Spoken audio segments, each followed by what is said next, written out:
ನೀಡಾತುಂಗಸ್ತನಗಿರಿತಟೀ ಸುಪ್ತಮುದ್ಬೋಧ್ಯ ಕೃಷ್ಣಂ ಪಾರಾರ್ತ್ಯಂ ಸ್ವಂ ಶ್ರುತಿಶತಶಿರಃಸಿದ್ಧಮಧ್ಯಾಪಯಂತಿ ಸ್ವಚ್ಛಿಷ್ಟಾಯಾಂ ಸ್ರಜಿನಿಗಳಿತಂ ಯಾ ಬಲಾತ್ಕೃತ್ಯ ಭುಂಕ್ತೆ ಗೋದಾ ತಸ್ಯೈ ನಮೈದಮಿದಂ ಭೂಯ ಏವಾಸ್ತು ಭೂಯಃ.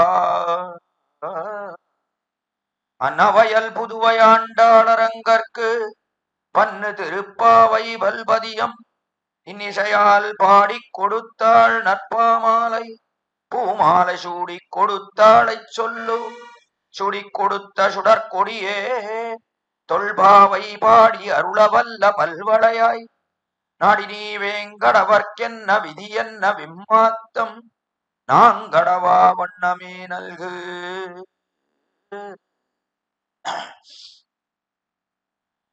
ನಮ ಪ್ರಣವ ಶೋಭಿತಂ ನವಕಷಾಯ ಕಂಠಾಂಬರಂ ತ್ರಿದಂಡ ಪರಿಮಂಡಿತಂ ತ್ರಿವಿಧ ತತ್ವ ನಿರ್ವಾಹಕಂ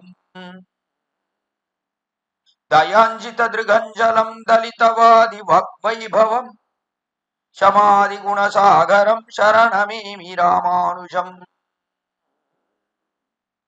ಶ್ರೀಮತ್ಯೈ ವಿಷ್ಣು ಚಿತ್ತಾರ್ಯ ಮನೋನಂದನ ಹೇತವೇ ನಂದನಂದನ ಸುಂದರಿಯೈ ಗೋದಾಯೈ ನಿತ್ಯಮಂಗಳಂ. ಶ್ರೀಮನ್ಮಹಾಭೂತಪುರೇ ಶ್ರೀಮತ್ಕೇಶವಯಜ್ವನಃ ಕಾಂತಿಮತ್ಯಾಂ ಪ್ರಸೂತಾಯ ಯತಿರಾಜಾಯ ಮಂಗಳಂ. ಮಾದೃಶಾ ಕಿಂಚನ ತ್ರಾಣಬದ್ಧ ಕಂಕಣಪಾಣಯೇ ಭಗಿನ್ಯೈ ಯತಿರಾಜಸ್ಯ ಗೋದಾಯೈ ನಿತ್ಯಮಂಗಳಂ. ಶ್ರೀಮತೆ ರಮ್ಯಜಾ ಮಾತೃಮುನೀಂದ್ರಾಯ ಮಹಾತ್ಮನೆ ಶ್ರೀರಂಗವಾಸಿನೇ ಭೂಯಾತ್ ನಿತ್ಯಶ್ರೀ ನಿತ್ಯಮಂಗಳಂ.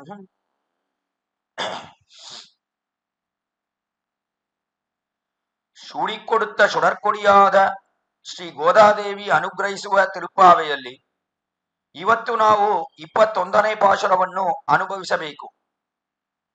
ಮೊದಲು ಆಂಡಾಳ್ ಕೆಲವಾರು ಅಧಿಕಾರಿಗಳನ್ನೆಲ್ಲ ಎಬ್ಬಿಸಿ ಶ್ರೀರಾಮಾನುಜರ ಪಾದಾರವಿಂದದಲ್ಲಿ ಸೇರಿ ಅವರ ಕೈಂಕರ್ಯವನ್ನು ಪ್ರಾರ್ಥಿಸಬೇಕು ಅನ್ನುವುದೇ ಪ್ರಧಾನ ಫಲ.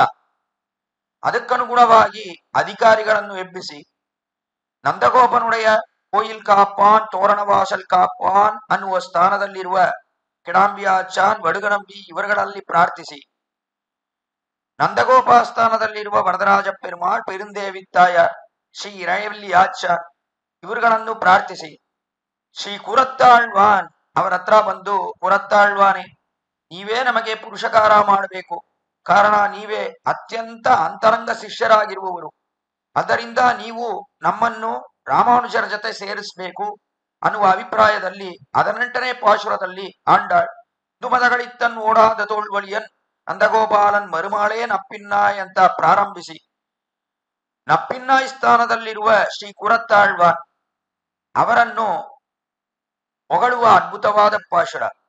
ನೀವು ಪುರುಷಕಾರ ಮಾಡಿದ್ರೆ ಮಾತ್ರ ಶ್ರೀರಾಮಾನುಜರು ನಮಗಾಗಿ ಕಾರ್ಯವನ್ನು ಮಾಡುತ್ತಾರೆ ಅನ್ನುವ ಅಭಿಪ್ರಾಯದಲ್ಲಿ ಪುರುಷಕಾರಭೂತರಾದ ಶ್ರೀ ಕುರತ್ತಾಳ್ವಾನನ್ನು ಪ್ರತ್ಯೇಕವಾಗಿ ಎಬ್ಬಿಸುವ ಪಾಶುರ, ಅವರ ಆಶ್ಚರ್ಯವಾದ ಗುಣಗಳನ್ನು ಹೇಳುವ ಪಾಶುರ, ಅದು 18ನೇ ಪಾಶುರ.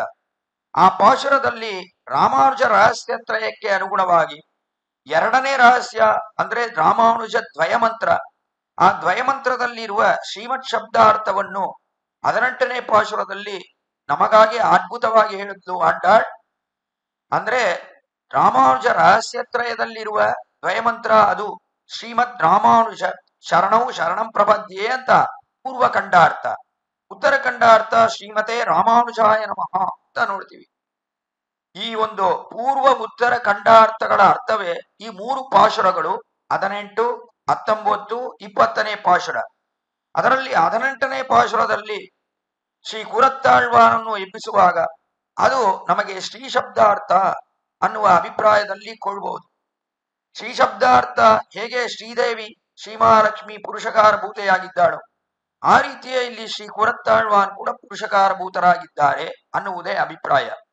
19ನೇ ಪಾಶುರ, ಆ ಪಾಶುರದಲ್ಲಿ ಶ್ರೀ ಮನ್ ರಾಮಾನುಜ ಶರಣವು ಶರಣಂ ಪ್ರಪದ್ಯೆ ಅಂತ ನಿತ್ಯಯೋಗೆ ಮತು ಅಂತ ಯಾವಾಗಲೂ ಹೇಗೆ ಶ್ರೀದೇವಿ ನಾಚಿಯಾರ್ ಶ್ರೀಮನ್ನಾರಾಯಣ ಜೊತೆ ಯಾವಾಗೂ ಸೇರಿದ್ದಾಳೋ ಆ ರೀತಿಯ ಇಲ್ಲೂ ಕೂಡ ಶ್ರೀ ಕುರತ್ತಾಳ್ವಾನ್ ಸೇರಿದ್ದಾರೆ ಶ್ರೀ ರಾಮಾನುಜರ ಜೊತೆ.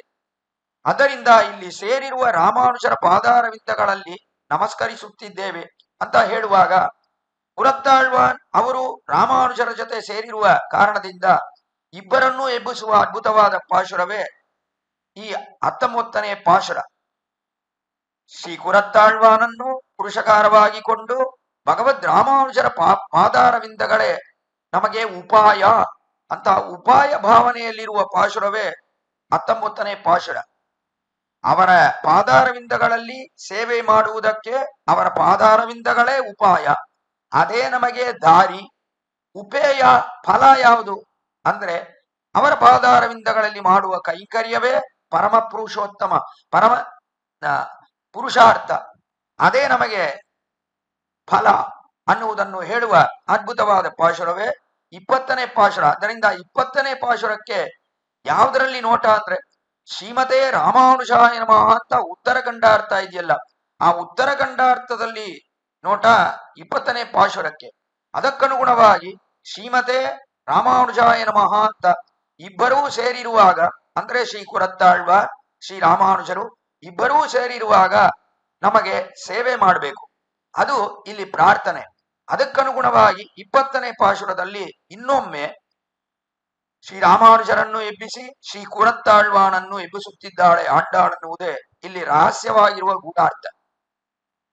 18ನೇ ಪಾಶುರದಲ್ಲಿ ಶ್ರೀ ಕುರತ್ತಾಳ್ವಾನನ್ನು ಎಬ್ಬಿಸಿ ಆಮೇಲೆ ಶ್ರೀ ರಾಮಾನುಜರಿಗೆ ಇನ್ನಷ್ಟು ಕುರತ್ತಾಳ್ವಾನಿನ ವೈಭವಗಳನ್ನು ಕೇಳಬೇಕು ಅನ್ನುವ ಆಸೆಯಿಂದ ಕುರತ್ತಾಳ್ವಾನಿಗೆ ಅನುಮತಿ ಕೊಡ್ಲಿಲ್ಲ ರಾಮಾನುಜರು ಬಾಗಿಲನ್ನು ತೆರೆಯುವುದಕ್ಕೆ. ಚಂದಾಮಣಿ ಕೈಯಾಲ್ ಶ್ರೀರಾರ್ ಮಳೆಯೊಳಿಪ್ಪ ಬಂದು ತೆರವಾಯ್ ಅನ್ನುವ ಪ್ರಾರ್ಥನೆ ಇದ್ರೂ ಕೂಡ ಇಲ್ಲಿ ರಾಮಾನುಜರು ಅವರು ಅನುಮತಿ ನೀಡದೆ ಹೇಗೆ ನಾವು ಹೋಗಿ ಬಾಗಿಲನ್ನು ತೆಗೆಯುವುದು ಅನ್ನುವ ಅಭಿಪ್ರಾಯದಲ್ಲಿ ಶ್ರೀ ಕುರತ್ತಾಳ್ವಾನ್ ಮೌನವಾಗಿದ್ರು. ಶ್ರೀರಾಮಾನುಜರಿಗೆ ಇನ್ನಷ್ಟು ಆಂಡಾಳ್ ಗೋಷ್ಠಿನರು ಕುರತ್ತಾಳ್ವಾನಿನ ವೈಭವಗಳನ್ನು ಹೇಳಬೇಕು, ಅದನ್ನು ನಮ್ಮ ಕಿವಿಯಿಂದ ಕೇಳಬೇಕು ಅನ್ನುವ ಅಭಿಪ್ರಾಯದಲ್ಲಿ ಮೌನವಾಗಿದ್ರು ಶ್ರೀರಾಮಾನುಜರು. ಅವರು ಯಾವ ಉತ್ತರವನ್ನು ಕೊಡ್ಲಿಲ್ಲ, ಶ್ರೀ ಕುರತ್ತಾಳ್ವಾನಿಗೆ ಹೋಗಿ ಬಾಗಿಲನ್ನು ತೆಗಿರಿ ಅಂತ ಹೇಳಲಿಲ್ಲ. ಅದಕ್ಕನುಗುಣವಾಗಿ ಆಂಡಾಳ್ 19ನೇ ಪಾಶುರದಲ್ಲಿ ಮೊದಲು ಶ್ರೀರಾಮಾನುಜರನ್ನು ಕುತ್ತು ವಿಳಕ್ಕೆರಿಯ ಕೊಟ್ಟುಕಾಳ್ ಕಟ್ಟಿಲ್ ಮೇಲಂತ ತೊಡಗಿ ವೈತ್ತು ಕಿಡಂದ ಮಲರ್ಮಾರ್ಬ ವಾಯ್ತಿರವಾಯ್ ಅಂತ ಹೇಳಿ ಆಮೇಲೆ ಶ್ರೀ ಕುರತ್ತಾಳ್ವಾನಿನ ವೈಭವವನ್ನು ಮೈತ್ತಡಂ ಕಣ್ಣಿನಾಯ್ ನೀಯುಣ್ ಮಣಾಣನೈ ಅಂತ ಪ್ರಾರಂಭಿಸಿ ತತ್ವವನ್ನು ತಹವು, ಇದು ನಿಮಗೆ ಸ್ವರೂಪವಲ್ಲ, ಸ್ವಭಾವವಲ್ಲ, ನಿಮ್ಮ ಸ್ವರೂಪ ಪುರುಷಕಾರ ಮಾಡುವುದು, ನಮ್ಮನ್ನು ಶ್ರೀರಾಮಾನುಜರನ್ನು ಸೇರಿಸಬೇಕು, ಅದೇ ನಿಮ್ಮ ಸ್ವರೂಪ. ಆ ಪುರುಷಕಾರಕ್ಕೂ ಅನುಗುಣವಾಗಿಲ್ಲ ನೀವು ಮಾಡುವ ಈ ಒಂದು ಕಾರ್ಯ. ನೀವು ಬಾಗಿಲನ್ನು ತೆಗೆಯದೇ ಇದ್ರೆ ಪುರುಷಕಾರಭೂತರಾದ ನಿಮ್ಮ ಸ್ವರೂಪಕ್ಕೂ ಸೇರಿದ್ದಂತಲ್ಲ ಅದು. ಆ ರೀತಿಯೇ ಸ್ವಭಾವ ತಹವನ್ರು ಅಂದ್ರೆ ಸ್ವಭಾವ, ನಿನ್ನ ಸ್ವಭಾವಕ್ಕೂ ಸೇರಿಲ್ಲ ಇದು. ನಿಮ್ಮ ಸ್ವಭಾವವೇನು ಅಂದ್ರೆ ಕಾರುಣ್ಯ ನಿಮ್ಮ ಸ್ವಭಾವ, ಅಂದ್ರೆ ದಯೆ ನಿಮ್ಮ ಸ್ವಭಾವ. ಆ ದಯೆ, ಕಾರುಣ್ಯ, ಕೃಪೆ ಇವುಗಳೆಲ್ಲ ಸೇರಿ ಇಲ್ಲ ನಿಮ್ಮಲ್ಲಿ. ನಿಮ್ಗೆ ಎಷ್ಟು ಕಾರುಣ್ಯ ಇದೆ, ಜೀವ ಕಾರುಣ್ಯ ಅನ್ನುವುದು ನಿಮ್ಮಲ್ಲಿ ಹೆಚ್ಚಾಗಿ ನಾವು ನೋಡ್ತೀವಿ. ಆ ತರ ಇರುವಾಗ ನೀವು ನಮಗಾಗಿ ಕಾರ್ಯ ಮಾಡುತ್ತಿಲ್ವಲ್ಲ, ಆದ್ದರಿಂದ ಇದು ನಿಮ್ಮ ಸ್ವಭಾವಕ್ಕೂ ಸೇರಿದ್ದಂಥದ್ದಲ್ಲ ಅಂತ ಹೇಳಿದ್ಲು ಆಂಡ. ಇದನ್ನು ಕೇಳಿದ ರಾಮಾನುಜರಿಗೆ ಸ್ವಲ್ಪ ಮನಸ್ಸಲ್ಲಿ ವ್ಯಥೆ ಆಯಿತು. ನಮ್ಮ ಶಿಷ್ಯ, ಅಂತರಂಗ ಶಿಷ್ಯ, ನಮಗೆ ತುಂಬಾ ಪ್ರೀತಿಗೆ ವಿಷಯವಾದವನು ಶ್ರೀ ಕುರತ್ತಾಳ್ವಾನ್, ಅವನ ಬಗ್ಗೆ ಈ ರೀತಿ ಹೇಳುವುದೇ ಅಂತ ರಾಮಾನುಜರಿಗೆ ಒಂಥರ ವ್ಯಥೆ ಆಯಿತು. ಈ ತರ ಹೇಳಿರಬಾರದು ಆಂಡಾಳ್.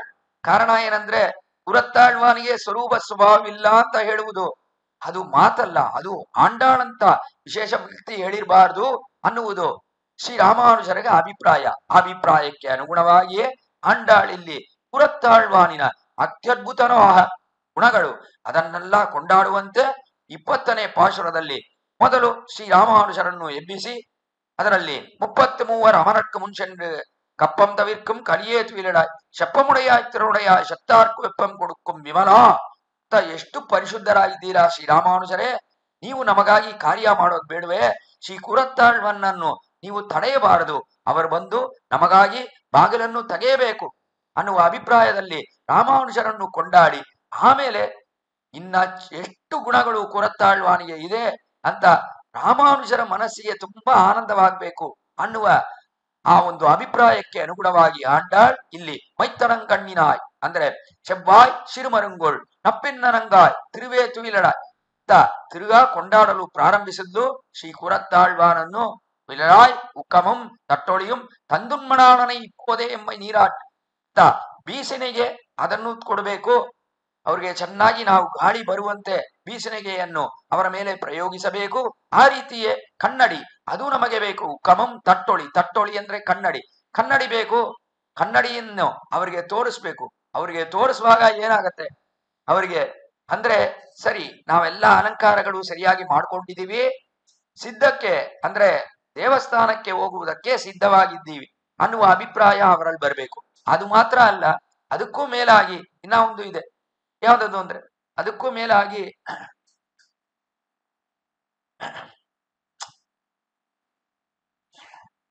ಮೇಲಾಗಿ ಅಲ್ಲಿ ಇವರು ತಮ್ಮನ್ನು ತಾವೇ ಕನ್ನಡಿಯಲ್ಲಿ ನೋಡ್ಕೋಬೇಕು. ತಮ್ಮನ್ನು ತಾವೇ ಕನ್ನಡಿಯಲ್ಲಿ ನೋಡ್ಕೊಂಡ್ರೆ ಆವಾಗ ಇವರಿಗೆ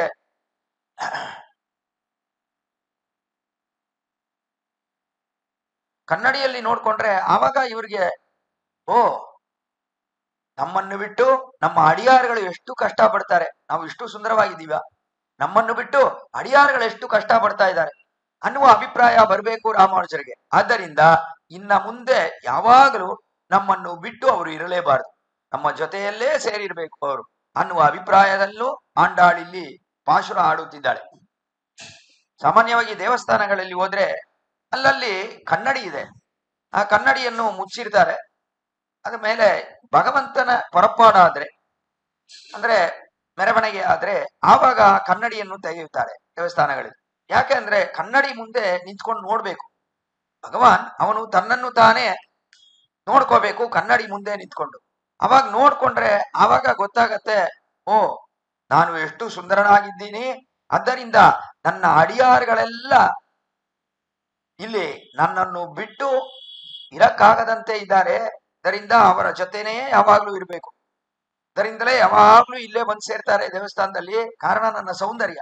ಅದರಿಂದ ಅವರನ್ನು ಒಂದು ಕಾಲ ಕ್ಷಣವು ನಾವು ಬಿಡಬಾರ್ದು, ಯಾವಾಗ್ಲೂ ಅವರನ್ನು ನಮ್ಮ ಪಕ್ಕದಲ್ಲೇ ಇಟ್ಕೋಬೇಕು ಅನ್ನುವ ಭಾವನೆ ಅವನಿಗೆ ಬರಬೇಕು. ಆದ್ದರಿಂದ ಕನ್ನಡಿಯಲ್ಲಿ ತನ್ನನ್ನು ತಾನೇ ನೋಡ್ಕೋಬೇಕು ಭಗವಾನ್. ನೋಡ್ಕೊಂಡ್ರೆ ಆವಾಗ ಅವನಿಗೆ ಗೊತ್ತಾಗತ್ತೆ ತಾನು ಎಷ್ಟು ಸುಂದರ ಮೂರ್ತಿಯಾಗಿದ್ದಾನೆ, ಅದರಿಂದಲೇ ಅಲ್ಲವ ಇಷ್ಟೊಂದು ಅಡಿಯಾರುಗಳು ಬಂದಿದ್ದಾರೆ, ಇವರುಗಳು ನಮ್ಮನ್ನು ಬಿಟ್ಟು ಯಾವಾಗ್ಲೂ ಇರಬಾರ್ದು ಅನ್ನುವ ಅಭಿಪ್ರಾಯದಲ್ಲಿ ಅವನು ಯಾವಾಗ್ಲೂ ಅಡಿಯಾರ ಜೊತೆ ಸೇರೇ ಇರಬೇಕು. ಅದಕ್ಕಾಗಿಯೇ ದೇವಸ್ಥಾನಗಳಲ್ಲಿ ಕನ್ನಡಿ ಇದೆ ಅಂತ ನೋಡ್ತೀವಿ. ಆ ರೀತಿಯ ಇಲ್ಲೂ ಕೂಡ ಶ್ರೀರಾಮಾನುಜರೇ ನಿಮಗೂ ನಾವು ಕನ್ನಡಿಯನ್ನು ತೋರಿಸ್ಬೇಕು, ಆವಾಗ ನೀವು ನಿಮ್ಮನ್ನು ನೋಡ್ಕೊಂಡು ಓ ಆಂಡಾಳ್ ಗೋಷ್ಠಿನರು ನನ್ನ ಸೌಂದರ್ಯವನ್ನು ಮೆಚ್ಚಿ ನನ್ನನ್ನು ಬಿಟ್ಟು ಇರದಾಗದಂತೆ ಇದಾರಲ್ಲ, ಆದ್ದರಿಂದ ನಾವು ಇವುಗಳನ್ನು ಬಿಡಬಾರ್ದು, ಇವರ ಜೊತೆಯಲ್ಲೇ ಇರಬೇಕು ಅನ್ನುವ ಭಾವನೆ ನಿಮ್ಮಲ್ಲಿ ಬರಬೇಕು ಅನ್ನುವ ಅಭಿಪ್ರಾಯಕ್ಕೆ ಅನುಗುಣವಾಗಿಯೇ ಇಲ್ಲಿ ಆಂಡಾಳ್ ಉಕ್ಕಮಂ ತಟ್ಟೊಳಿಯಂ ತಂದು ಉಣ್ಮಣಾಡನೆ ಇಪ್ಪೋದೆ ಎಮ್ಮೈ ನೀರಾಟ್ ಅಂತ ನಿಮ್ಮ ಮಣಾಡನಾದ ಶ್ರೀರಾಮಾನುಜರು ಅವರನ್ನು ಕೊಡಬೇಕು ನಮ್ಗೆ ಕುರತ್ತಾಳ್ವಾನೆ, ಕೊಟ್ಟು ಇವಾಗಲೇ ನಮ್ಮನ್ನು ಸೇರಿಸಬೇಕು ಅವರ ಜೊತೆ, ಅವರು ನಮಗೆ ಎಷ್ಟೋ ಅರ್ಥ ವಿಶೇಷಗಳನ್ನು ಹೇಳಬೇಕು, ಅವರ ಜೊತೆ ಸೇರಿಸಬೇಕು ಅಂತ ಪ್ರಾರ್ಥಿಸುವ ಅದ್ಭುತವಾದ ಪಾಶುರವೇ 20ನೇ ಪಾಶುರ. ಈ ಪಾಶುರದ ಮೇಲೆ ಶ್ರೀ ಕುರತ್ತಾಳ್ವಾನ್ ಅವರು ಬಂದ್ ಸೇರಿದ್ರು, ಇಲ್ಲಿ ಆಂಡಾಳ್ ಗೋಷ್ಠಿಯಲ್ಲಿ ಸೇರಿದ್ರು ಶ್ರೀ ಕುರತ್ತಾಳ್ವಾನ್. ಸೇರಿದ ಮೇಲೆ ಅವರು ಹೇಳಿದ ಅದ್ಭುತವಾದ ಮಾತು, ಆಂಡಾಳೆ ಇಲ್ಲಿ ಫಲ ಅಂತ ಬಂದ್ರೆ ಅದರಲ್ಲಿ ನಾನು ಒಬ್ಬ, ರಾಮಾನುಜರಿಗೆ ಕೈಂಕರ್ಯ ಮಾಡುವುದು ಅಂತ ಬಂದ್ರೆ ನಾನು ಕೈಂಕರ್ಯ ಮಾಡ್ತೀನಿ, ನನಗೂ ಅವರಿಗೆ ಕೈಂಕರ್ಯ ಮಾಡಬೇಕು ಅನ್ನುವುದೇ ಇಲ್ಲಿ ಆಸೆ. ಆದ್ದರಿಂದ ನಿಮ್ಮ ಜೊತೆ ಸೇರಿ ಎಲ್ಲರೂ ಶ್ರೀರಾಮಾನುಜರಿಗೆ ತಿರುಪಳ್ಳಿ ಎಳಿಸಿ ಆಡೋಣ, ಸುಪ್ರಭಾತ ಆಡೋಣ. ಅವರು ಎದ್ದೇಳಿದ ಮೇಲೆ ನಾವು ಕೈಂಕರ್ಯಗಳನ್ನು ಮಾಡೋಣ, ಅವರಲ್ಲಿ ಪ್ರಾರ್ಥಿಸಿ ಅವರಿಗೆ ಕೈಂಕರ್ಯಗಳನ್ನು ಮಾಡೋಣ, ಅವರಿಗೆ ಮಂಗಳಾಶಾಸನವನ್ನು ಹಾಡೋಣ ಅಂತ ಹೇಳಲು ಪ್ರಾರಂಭಿಸಿದ್ರು ಶ್ರೀ ಕುರತ್ತಾಳ್ವಾನ್. ಆದ್ದರಿಂದ ತಿರುಪ್ಪಾವೆಯಲ್ಲಿ ಏನ್ ಆಶ್ಚರ್ಯ ಅಂದ್ರೆ 21ನೇ ಪಾಶುರದಿಂದ ಇಲ್ಲಿ ಶ್ರೀರಾಮಾನುಜರ ಅದ್ಭುತವಾದ ವೈಭವಗಳು, ಅದರಲ್ಲೂ ಕುರತ್ತಾಳ್ವಾನು ಸೇರಿದ್ದಾರೆ ಇವಾಗ ಆಂಡಾಳ್ ಗೋಷ್ಠಿಯಲ್ಲಿ. ನೋಡಿ, ಎಲ್ಲ ಆಚಾರ್ಯರು ಬಂದು ಸೇರಿದ್ದಾರೆ, ಇಲ್ಲಿ ಶಿಷ್ಯರು ಬಂದು ಸೇರಿದ್ದಾರೆ, ಎಲ್ಲರೂ ಕಾಯುತ್ತಿದ್ದಾರೆ ಇಲ್ಲಿ ಶ್ರೀರಾಮಾನುಜರು ಅವರ ತಿರುಪಳ್ಳಿ ಎಳ್ಸಿಯ ದರ್ಶನಕ್ಕಾಗಿ. ಸುಪ್ರಭಾತ ಸೇವೆಗಾಗಿ. ಅದಕ್ಕಾಗಿ ಎಲ್ಲರೂ ಕಾಯುತ್ತಿದ್ದಾರೆ ಇಲ್ಲಿ. ಅದರಲ್ಲಿ ಶಿಷ್ಯವರ್ಗರಾದವರು ಅನಂದಾನ್ ಪಿಳ್ಳೈ, ಅರುಳಾಳ ಪೆರುಮಾಳಂ ಪೆರುಮಾನಾರ್, ಎಂಬಾರ್, முதலியாண்டான், ஸ்ரீ பராசர பட்டர். ஆச்சாரிய வர்க்கராதವರು ಅಲ್ಲಿ பெரிய திருமலை நம்பி, திருக்கோட்டியூர் நம்பಿ, திருமாலையாண்டான், ಆಳ್ವಾರ್ ತಿರುವರಂಗ ಪೆರುಮಾಳರೆಯರ್, ಪೆರಿಯ ನಂಬಿ ಇವರುಗಳ ಜೊತೆ ಸೇರಿ ಅಲ್ಲಿರುವವರು ಯಾರು ಅಂದ್ರೆ ಅಲ್ಲಿ ಬಡಗ ನಂಬಿ, ಕೆಡಾಂಬಿಯಾಚಾನ್ ಅವರು ಇದ್ದಾರೆ. ಆಮೇಲೆ ಕೂರತ್ತಾಳ್ವಾನು ಇದ್ದಾರೆ. ಎಲ್ರೂ ಸೇರಿ ಇವಾಗ ಆಂಡಾಳ್ ಗೋಷ್ಠಿ ಅದು ದೊಡ್ಡದಾಗಿದೆ. ಎಲ್ರೂ ಸೇರಿ ಇವಾಗ ಶ್ರೀರಾಮಾನುಜರನ್ನು ಎಬ್ಬಿಸಬೇಕು. ಆ ಎಬ್ಬಿಸುವ ಅದ್ಭುತವಾದ ಪಾಶುರವೇ 21ನೇ ಪಾಶುರ. ಈ ಪಾಶುರದಲ್ಲಿ ಆಂಡಾಳ್ ಹೇಳುವ ಮುಖ್ಯವಾದ ಅಭಿಪ್ರಾಯವೇನು? ಅದ್ಭುತವಾಗಿ ಹೇಳ್ತಾರೆ ವ್ಯಾಖ್ಯಾತ ಅಲ್ಲಿ. ಶ್ರೀರಾಮಾನುಜರು ಹೇಳುವ ಅಂದ್ರೆ ಆಂಡಾಳ್ ಹೇಳುವ ಮುಖ್ಯವಾದ ಅಭಿಪ್ರಾಯ, ಶ್ರೀರಾಮಾನುಜರೇ ನಾವು ಹೇಗ್ ಬಂದಿದೀವಿ ಅಂದ್ರೆ ನಿಮ್ಮ ಗುಣಕ್ಕೆ ಸೋತು ಬಂದಿದ್ದೀವಿ. ನಾವು ನಿಮ್ಮ ಗುಣಗಳಲ್ಲಿ ನಮ್ಗೆ ತುಂಬಾ ಪ್ರೀತಿ. ಆ ಪ್ರೀತಿಗೆ ಅನುಗುಣವಾಗಿಯೇ ನಿಮ್ಮ ಗುಣಗಳನ್ನು ಅನುಭವಿಸಬೇಕು, ನಿಮ್ಮ ಮಾತುಗಳನ್ನು ಕೇಳಬೇಕು. ನಿಮ್ಮ ಗುಣಗಳಿಂದ ಪ್ರೇರಿತರಾದ ನಾವು ನಿಮಗೆ ಎಲ್ಲ ಕೈಕರ್ಯಗಳನ್ನು ಮಾಡಬೇಕು, ನಿಮಗೆ ಮಂಗಳಾಶಾಸನವನ್ನು ಹಾಡಬೇಕು ಅನ್ನುವ ಭಾವನೆಯಲ್ಲಿ ಬಂದಿದ್ದೇವೆ. ಅದರಿಂದ ನಾವು ಗುಣಚಿತರು ಅಂತ ಹೇಳುವ ಅದ್ಭುತವಾದ ಪಾಶುರವೇ ಈ 21ನೇ ಪಾಶುರ. ತ್ರೇತಾಯುಗದಲ್ಲಿ ಶ್ರೀರಾಮನು ಅವತರಿಸಿದ ಕಾಲದಲ್ಲಿ ಶ್ರೀರಾಮನು ಅವನು ಸೀತಾದೇವಿಯನ್ನು ಕಳ್ಕೊಂಡು ಅವರನ್ನು ಹುಡುಕುತ್ತಾ ಪಂಚವಟಿಯಲ್ಲಿ ಎಲ್ಲಿದ್ದಾಳೆ ಅಂತ ಎಲ್ಲ ಪದಾರ್ಥಗಳು ಚರಾಚರ ಪದಾರ್ಥಗಳನ್ನೆಲ್ಲ ಕೇಳಿ ಕೊನೆಯಲ್ಲಿ ಜಟಾಯುವಿಗೆ ಮೋಕ್ಷವನ್ನು ಕೊಟ್ಟು ಅಲ್ಲಿಂದ ಕಬಂದ ಅವನ ಬಾಯಲ್ಲಿ ಬಿದ್ದು ಅವನು ಹೇಳುವ ಮಾತನ್ನು ಕೇಳಿ ಶಬರಿ ಅವರ ಕೈಯಿಂದ ಹಣ್ಣುಗಳನ್ನು ಸ್ವೀಕರಿಸಿ ಇನ್ನ ಮುಂದೆ ನಡ್ಕೊಂಡು ಹೋಗಿ ಅಲ್ಲಿ ಋಷಮುಖ ಪರ್ವತದಲ್ಲಿ ಶ್ರೀ ಸುಗ್ರೀವನಿದ್ದ. ಆ ಸುಗ್ರೀವನನ್ನು ನೋಡಿ ಅವನ ಜೊತೆ ಮಾತಾಡಬೇಕು. ಯಾಕಂದ್ರೆ ಕಬಂದ ಹೇಳಿದ್ದಾನೆ, ನೀನು ಹೋಗಿ ರಾಮ ಸುಗ್ರೀವನ ಜೊತೆ ಸ್ನೇಹ ಮಾಡ್ಕೋ, ಅವನ ಜೊತೆ ಸ್ನೇಹ ಮಾಡ್ಕೊಂಡ್ರೆ ನಿಂಗೆ ಎಲ್ಲಾ ಕಾರ್ಯಗಳು ಸಫಲವಾಗತ್ತೆ ಅಂತ ಕಬಂದ ಹೇಳುವ ಕಾರಣದಿಂದ ಸುಗ್ರೀವನನ್ನು ಹೋಗಿ ನೋಡ್ದ ರಾಮ. ಅವನನ್ನು ನೋಡುವುದಕ್ಕೆ ಮುಂಚೆ ಮೊದಲು ಅಲ್ಲಿ ಬಂದ್ ಸೇರ್ದ ಹನುಮ. ರಾಮನು ಲಕ್ಷ್ಮಣನು ಒಂದು ಸ್ಥಳದಲ್ಲಿರುವಾಗ ಯಾರೋ ಇಬ್ರು ಪುರುಷರು ಬಂದಿದ್ದಾರೆ, ಅವರನ್ನು ನೋಡಬೇಕು ಅನ್ನುವ ಭಾವನೆಯಲ್ಲಿ ಸುಗ್ರೀವ ಹನುಮಾನಾದ ತನ್ನ ಮಂತ್ರಿಯನ್ನು ಕಳಿಸ್ದ. ಹನುಮಾನ್ ಬಂದ್ ಸೇರ್ದ ರಾಮ ಲಕ್ಷ್ಮಣ ಬಳಿಕ. ಇವರಲ್ಲಿ ಬಂದು ನೋಡಿದಾಗ ಹನುಮಾನ್ ಆಶ್ಚರ್ಯವಾಗಿ ಮಾತಾಡದ. ರಾಮನನ್ನು ನೋಡಿ ಆಹಾ ಎಷ್ಟು ಸುಂದರವಾಗಿದ್ದಾನೆ ರಾಮನು, ಎಷ್ಟು ಸೌಂದರ್ಯ ಅಂತ ಅಲ್ಲಿ ಕೊಂಡಾಡಿ ಅವನು ಎಷ್ಟು ಸುಂದರವಾಗಿದ್ದಾನೆ ಅಂತ, ಅವನ ಬಾಹುಗಳು ಅಷ್ಟು ಸುಂದರವಾಗಿದೆಯಲ್ಲ ಅಂತ ಎಲ್ಲ ಕೊಂಡಾಡಿದ ಕಾಲದಲ್ಲಿ ಹನುಮಾನ್ ಅಲ್ಲಿ ಎಷ್ಟು ಸುಂದರವಾಗಿದೆ ಅಂತ ಎಲ್ಲ ಅವನ ಸೌಂದರ್ಯವನ್ನೆಲ್ಲ ಹೊಗಳಿದ. ಅದನ್ನು ಕೇಳಿದಾಗ ರಾಮನಿಗೆ ಎಷ್ಟು ಸುಂದರವಾಗಿ ಮಾತಾಡ್ತಾ ಇದ್ದಾನೆ ಈ ಹನುಮಾನ್, ತುಂಬಾ ಸುಂದರವಾಗಿ ಮಾತಾಡ್ತಾ ಇದ್ದಾನೆ ಅಂತ ಭಾವನೆ ಬಂತು ರಾಮನಿಗೆ. ಸರ್ವಭೂಷಣ ಭೂಷಾರಾಹ ಕಿಮರ್ಥಂ ನ ವಿಭೂಷಿತಾಹ ಆಯತಾಶ್ಚ ಸುವೃತ್ತಾಶ್ಚ ಬಾಹವ ಪರಿಗೋಪಮಾಹ ಸರ್ವಭೂಷಣ ಭೂಷಾರಾಹ ಕಿಮರ್ಥಂ ನ ವಿಭೂಷಿತ. ಇದು ಹನುಮಾನಿನ ಅದ್ಭುತವಾದ ಮಾತು. ಆಯತಾಶ್ಚ ಸುವೃತ್ತಾಶ್ಚ ಅಂತ ನಿಮ್ಮ ಬಾಹುಗಳಿದೆಯಲ್ಲ ಎಷ್ಟು ಸುಂದರವಾಗಿ, ಕಾಲ್ ತನಕ ಅಷ್ಟು ಉದ್ದವಾಗಿದೆ ಬಾಹುಗಳು. ಆ ರೀತಿ ನಿಮ್ಮ ಅದ್ಭುತವಾದ ಮುಖ ಏನು, ತೋಳ್ಗಳೇನು ಎಲ್ಲ ಸುಂದರವಾಗಿದೆ. ಅದರಿಂದ ಯಾಕೆ ನೀವು ಆಭರಣಗಳನ್ನು ಇಟ್ಟು ಈ ಸೌಂದರ್ಯವನ್ನು ಎಲ್ಲರ ಕಣ್ಣಿಗೂ ಕಾಣದಂತೆ ಮಾಡಲಿಲ್ಲ? ಆಭರಣಗಳನ್ನು ಇಟ್ಟು ಈ ಸೌಂದರ್ಯವನ್ನು ಕಾಣದಂತೆ ಮಾಡಬೇಕು. ಅಷ್ಟು ಸುಂದರವಾಗಿದ್ದೀರಾ, ಯಾರ ದೃಷ್ಟಿ ದೋಷ ಹೇಗ್ ಬೀಳತ್ತೋ ಗೊತ್ತಾಗಲ್ಲ. ಆದ್ದರಿಂದ ನೀವು ಈ ರೀತಿ ಬಂದಿದ್ದೀರಲ್ಲ ಅಂತ ಸುಂದರವಾಗಿ ಮಾತಾಡ್ದ ಹನುಮಾನ್. ಮಂಗಳಾಶಾಸನ ತತ್ಪರತೆಯಿಂದ ಹನುಮಾನ್ ಮಾತಾಡ್ದ. ಇದನ್ನು ಕೇಳಿದ ಕೂಡಲೇ ರಾಮನು ಹೇಳ್ದ, ಎಷ್ಟು ಸುಂದರವಾಗಿ ಮಾತಾಡ್ತಾ ಇದ್ದಾನೆ ಹನುಮಾನ್. ನಾನ್ ಋಗ್ವೇದ ವಿನೀತಸ್ಯ ನಾ ಯಜುರ್ವೇದ ಧಾರಿಣ ಸಾಮವೇದ ವಿದುಷ ಶಕ್ಯಮೇವಂ ಪ್ರಭಾಷಿತಂ ನ್ಯೂನಂ ವ್ಯಾಕರಣಂ ಕೃಷ್ಣಂ ಅನೇನ ಬಹುಧಾಶ್ರುತಂ ಭವ್ಯಾಹೃತಾನೇನ ನ ಕಿಂಚಿತ್ ಅಪಶಬ್ದಿತಂ ಅಂತ ಋಗ್ಯಜು ಸಾಮವೇದಗಳಲ್ಲಿ ಎಲ್ಲ ಚೆನ್ನಾಗಿ ಇವನು ಓದಿದ್ದಾನೆ ಅವುಗಳೆಲ್ಲ. ಅದರಿಂದ ಇವನಿಗೆ ಇಷ್ಟೊಂದು ವಿನಯವಿದೆ, ಇಷ್ಟೊಂದು ಗಾಂಭೀರ್ಯವಿದೆ, ಹೇಳುವ ಮಾತುಗಳು ಅಷ್ಟೊಂದು ಸವಿನಯವಾಗಿದೆ, ಎಲ್ಲ ತುಂಬಿದೆ ಇವನ ಮಾತುಗಳಲ್ಲಿ, ಎಲ್ಲ ಚೆನ್ನಾಗಿ ಅರಿತಿದ್ದಾನೆ. ವ್ಯಾಕರಣದಲ್ಲಿ ಇವನು ಬಹಳ ಶ್ರೇಷ್ಠನಾಗಿದ್ದಾನೆ. ವ್ಯಾಕರಣವನ್ನ ನೋಡಿದ್ರೆ ನಕಿಂಚದ ಅಪಶಬ್ದಿತಂ, ಇವನ ಬಾಯಿಂದ ಒಂದು ಅಪಶಬ್ದಗಳು ಬರಲಿಲ್ಲ ಹನುಮಾನಿನ ಬಾಯಿಂದ.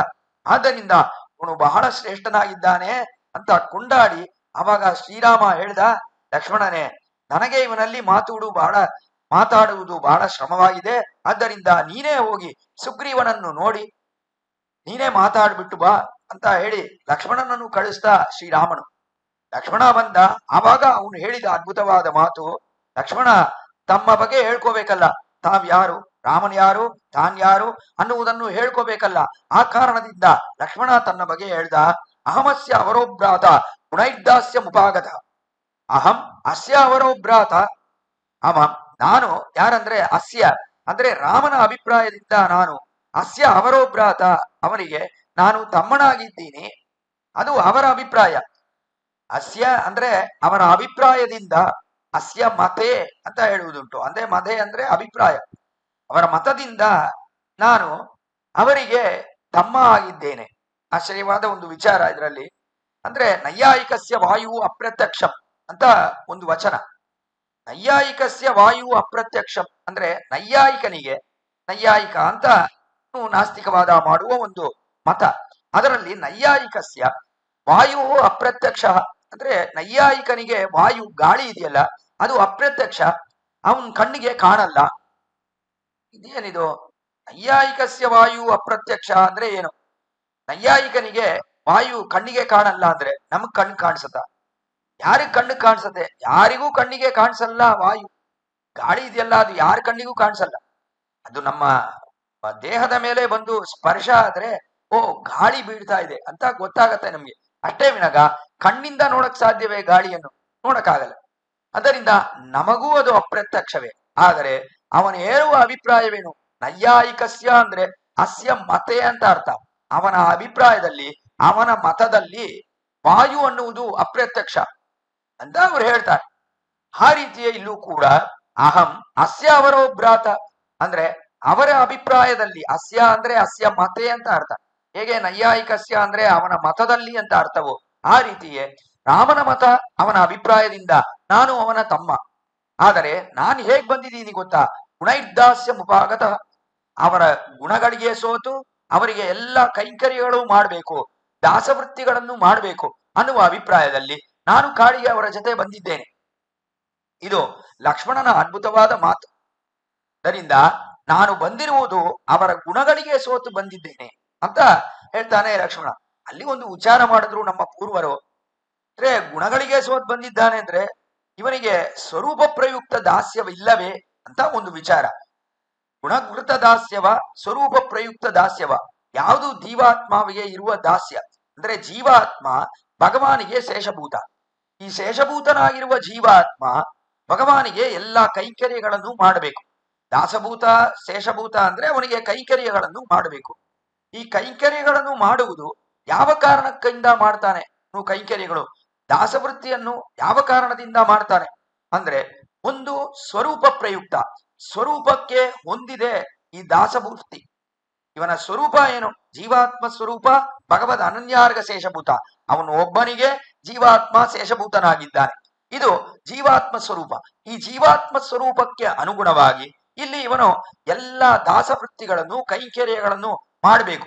ಇದು ಸ್ವರೂಪಕ್ಕೆ ಬಹಳ ಹೊಂದಿದೆ, ಸ್ವರೂಪ ಪ್ರಯುಕ್ತ ದಾಸ್ಯ. ಇನ್ನ ಒಂದು ದಾಸ್ಯ ಇದೆ, ಅದು ಯಾವುದು ಅಂದ್ರೆ ಗುಣಕೃತ ದಾಸ್ಯ. ಅಂದ್ರೆ ಗುಣಕೃತ, ಗುಣಗಳಿಂದ ಜಯಿಸಿ ಅಂದ್ರೆ ಗುಣ, ಒಬ್ಬರಲ್ಲಿ ತುಂಬಾ ಬಹಳಷ್ಟು ಗುಣ ಇದೆ ಅಂದ್ರೆ ಅದರಿಂದ ಅವರುಗಳಿಗೆ ಕೈಂಕರ್ಯ ಮಾಡುವುದು ಅನ್ನುವುದನ್ನು ಲೋಕದಲ್ಲಿ ನಾವು ನೋಡ್ತೀವಿ. ಬಹಳ ಗುಣವಂತ, ಆದ್ದರಿಂದ ಅವನಿಗೆ ಏನೆಲ್ಲ ಬೇಕೋ ಎಲ್ಲ ನಾನು ಮಾಡ್ತೀನಿ ಅನ್ನುವುದೇ ಅಲ್ಲಿ ಕೈಂಕರ್ಯ. ಅದರಿಂದ ಗುಣದಿಂದ ಮಾಡುವುದು ಅಂತ ಒಂದಿದೆ, ಸ್ವರೂಪಕ್ಕೆ ಅನುಗುಣವಾಗಿ ಮಾಡುವ ದಾಸ್ಯವೃತ್ತಿ ಅನ್ನುವುದಿದೆ. ಇಲ್ಲಿ ಭಗವಂತನಲ್ಲಿ ಮಾಡುವುದು ಯಾವ ದಾಸ್ಯವೃತ್ತಿ ಅಂದ್ರೆ ಸ್ವರೂಪ ಪ್ರಯುಕ್ತ ದಾಸ್ಯ, ಅದು ಇದೆ. ಗುಣಕೃತ ದಾಸ್ಯವೂ ಇದೆ. ಅಂದ್ರೆ ಭಗವಾನಿಗೆ ಗುಣಗಳಿದೆ, ಆ ಗುಣಗಳಿಗೆ ಸೋತು ನಾವು ಅವನಿಗೆ ದಾಸ್ಯವೃತ್ತಿ ಮಾಡುವುದು, ಕೈಂಕರ್ಯಗಳನ್ನು ಮಾಡುವುದು, ಅದೂ ಇದೆ ಭಗವಾನಲ್ಲಿ. ಜೀವಾತ್ಮ ಅವನಿಗೆ ದಾಸಭೂತನಾಗಿರುವ ಕಾರಣದಿಂದ ಸ್ವರೂಪ ಪ್ರಯುಕ್ತ ದಾಸ್ಯ ಅದು ಇದೆ. ಭಗವಾನನ್ನು ಗುಣಗಳನ್ನು ಯಾವಾಗಲೂ ಬೇರೆ ಮಾಡುವುದಕ್ಕೆ ಸಾಧ್ಯವೇ ಇಲ್ಲ. ಯಾವಾಗಲೂ ಗುಣಗಳು, ಕಲ್ಯಾಣ ಗುಣಗಳು ಅಂದ್ರೆ ಒಳ್ಳೆ ಗುಣಗಳು ಭಗವಾನಲ್ಲಿ ಸೇರಿಯೇ ಇದೆ ಯಾವಾಗಲೂ. ಅವನನ್ನು ಗುಣಗಳನ್ನು ಬೇರೆ ಮಾಡುವುದು ಅಸಾಧ್ಯ. ಆದ್ದರಿಂದ ಗುಣದಿಂದಲೂ ನಾವು ಅವನಿಗೆ ದಾಸ್ಯವೃತ್ತಿಗಳನ್ನು ಮಾಡ್ತೀವಿ. ಅದು ನಮ್ಮ ಸ್ವರೂಪಕ್ಕೂ ಅತ್ಯಂತವಾಗಿ ಸೇರಿದ್ದಂಥದ್ದು ಆ ದಾಸ್ಯ ವೃತ್ತಿ. ಆದ್ದರಿಂದ ಗುಣಕೃತ ದಾಸ್ಯವೂ ಇದೆ, ಸ್ವರೂಪ ಪ್ರಯುಕ್ತ ದಾಸ್ಯವೂ ಇದೆ. ಇಲ್ಲಿ ಲಕ್ಷ್ಮಣ ಹೇಳಿದ್ದನ್ನು ನೋಡಿದ್ರೆ ಬರೀ ಗುಣಗಳಿಗೆ ಸೋತು ಬಂದಿದ್ದೇನೆ ನಾನು ರಾಮನಿಗೆ ಕೈಂಕರ್ಯ ಮಾಡುವುದಕ್ಕಾಗಿ ಅಂದ್ರೆ ಲಕ್ಷ್ಮಣನಿಗೆ ಸ್ವರೂಪ ಪ್ರಯುಕ್ತ ದಾಸ್ಯ ಇಲ್ವಾ? ಏನ್ ಆಶ್ಚರ್ಯ! ಆದಿಶೇಷ ಬಂದು ಅವತರಿಸಿದ್ದಾನೆ, ಲಕ್ಷ್ಮಣನಿಗೆ ಇಲ್ಲಿ ಸ್ವರೂಪ ಪ್ರಯುಕ್ತ ದಾಸ್ಯ ಇಲ್ಲ ಅಂದ್ರೆ ಬೇರೆ ಯಾರಿಗಿರತ್ತೆ? ಯಾರಿಗೂ ಇರಲ್ಲ. ಅದರಿಂದ ಸ್ವರೂಪ ಪ್ರಯುಕ್ತ ದಾಸ್ಯವೇನೋ ಇದೆ, ಆದರೆ ಇಲ್ಲಿ ಲಕ್ಷ್ಮಣ ಯಾವುದನ್ನು ಪ್ರಧಾನವಾಗಿ ಕೊಂಡು ಹೇಳ್ದ? ಪ್ರಧಾನವಾಗಿ ಹೇಳ್ಬೇಕಂದ್ರೆ ಸ್ವರೂಪ ಪ್ರಯುಕ್ತ ದಾಸ್ಯವನ್ನೇ ಹೇಳ್ಬೇಕು. ಕಾರಣ, ಒಂದು ವಸ್ತುವಿಗೆ ನಾವು ಕೈಂಕರ್ಯ ಮಾಡ್ತೀವಿ, ಆ ವಸ್ತುವಲ್ಲಿ ಗುಣವಿದೆ ಅಂದ್ರೆ ಆ ವಸ್ತುವಿಗೆ ಕೈಂಕರ್ಯ ಮಾಡ್ತೀವಿ. ಅಂದ್ರೆ ಒಬ್ಬ ಮನುಷ್ಯನಿಗೆ ಕೈಂಕರ್ಯ ಮಾಡ್ತೀವಿ, ಅವನಿಗೆ ಹೆಚ್ಚಾದ ಗುಣಗಳಿದ್ರೆ ಎಷ್ಟು ಗುಣವಂತನಾಗಿದ್ದಾನೆ, ಇವನಿಗಾಗಿ ಏನ್ ಬೇಕಂದ್ರೂ ಮಾಡ್ಬೋದು ಅಂತ ಅವನಿಗೆ ಎಲ್ಲ ಕೈಂಕರ್ಯಗಳನ್ನು ಮಾಡ್ತಾ ಬರ್ತೀವಿ. ಒಂದಿನ ಯಾರೋ ಒಬ್ರು ಬರ್ತಾರೆ, ಅವ್ರು ಹೇಳ್ತಾರೆ, ನೀನ್ ಏನೋ ಮುಟ್ಟಾಳಾಗಿದ್ಯಾ, ಮೂಢನಾಗಿದ್ಯಾ, ನಿನ್ಗೇನು ಗೊತ್ತಾಗ್ತಾ ಇಲ್ಲ, ಅವರಲ್ಲಿ ಏನೋ ಗುಣಗಳಿದೆ ಅಂತ ನಿನ್ಗೆ ಒಂದು ಭಾವನೆ ಇದೆಯಲ್ಲ, ಅದು ತಪ್ಪಾದ ಭಾವನೆ. ಅವರಲ್ಲಿ ಯಾವ ಗುಣವೂ ಇಲ್ಲ. ನಾನು ಹೇಳ್ತೀನಿ ಕೇಳು, ಅವ್ರು ಎಷ್ಟು ನೀಚರು ಗೊತ್ತಾ, ಎಷ್ಟು ದುಷ್ಟರು ಗೊತ್ತಾ, ಎಷ್ಟು ಸುಳ್ಳು ಹೇಳ್ತಾರ ಗೊತ್ತಾ ಅಂತ ಎಲ್ಲ ಇದೆಲ್ಲ ಯಾವುದೋ ಒಂದು ಅಪಕೀರ್ತಿಗಳು. ಇಲ್ಲದೆ ಇರುವುದನ್ನೆಲ್ಲ ಹೇಳಿದ್ರು ಕೂಡ ಅವಾಗ ಏನಾಗತ್ತೆ, ಓ ಅವರಿಗೆ ಇಷ್ಟೆಲ್ಲ ಗುಣ ಇತ್ತು ಅಂತ ಒಂದು ಭಾವನೆಯಲ್ಲಿ ಇಷ್ಟು ದಿನಗಳು ನಾನು ಕೈಂಕರ್ಯಗಳನ್ನು ಮಾಡ್ತಾ ಇದ್ದೆ. ನಿಜವಾಗಿಯೂ ಅವರಿಗೆ ಗುಣವಿಲ್ವಾ? ಇನ್ನು ಮುಂದೆ ಅವರಿಗೆ ಕೈಂಕರ್ಯ ಮಾಡುವುದಿಲ್ಲ ಅಂತ ಕೈಂಕರ್ಯವನ್ನು ನಿಲ್ಲಿಸುವುದಕ್ಕೆ ಅಲ್ಲಿ ಕಾರಣ ಇದೆ. ಆದರೆ ಸ್ವರೂಪ ಪ್ರಯುಕ್ತ ದಾಸ್ಯ ಅಂದ್ರೆ ನಮ್ಮ ಸ್ವರೂಪಕ್ಕೆ ಸೇರಿದ್ದು ಈ ದಾಸ್ಯ ವೃತ್ತಿ ಅಂತ ಹೇಳಿದ್ರೆ ಅವಾಗ ಅವನಿಗೆ ಗುಣ ಇದ್ರೂ ಸರಿ, ಗುಣ ಇಲ್ಲದಿದ್ರೂ ಸರಿ, ನಾವು ಅವನಿಗೆ ಕೈಂಕರ್ಯಗಳನ್ನು ಮಾಡ್ತಾನೆ ಇರ್ತೀವಿ. ಯಾಕಂದ್ರೆ ನಮ್ಮ ಸ್ವರೂಪ, ನಾವು ಅವನಿಗೆ ದಾಸಭೂತ.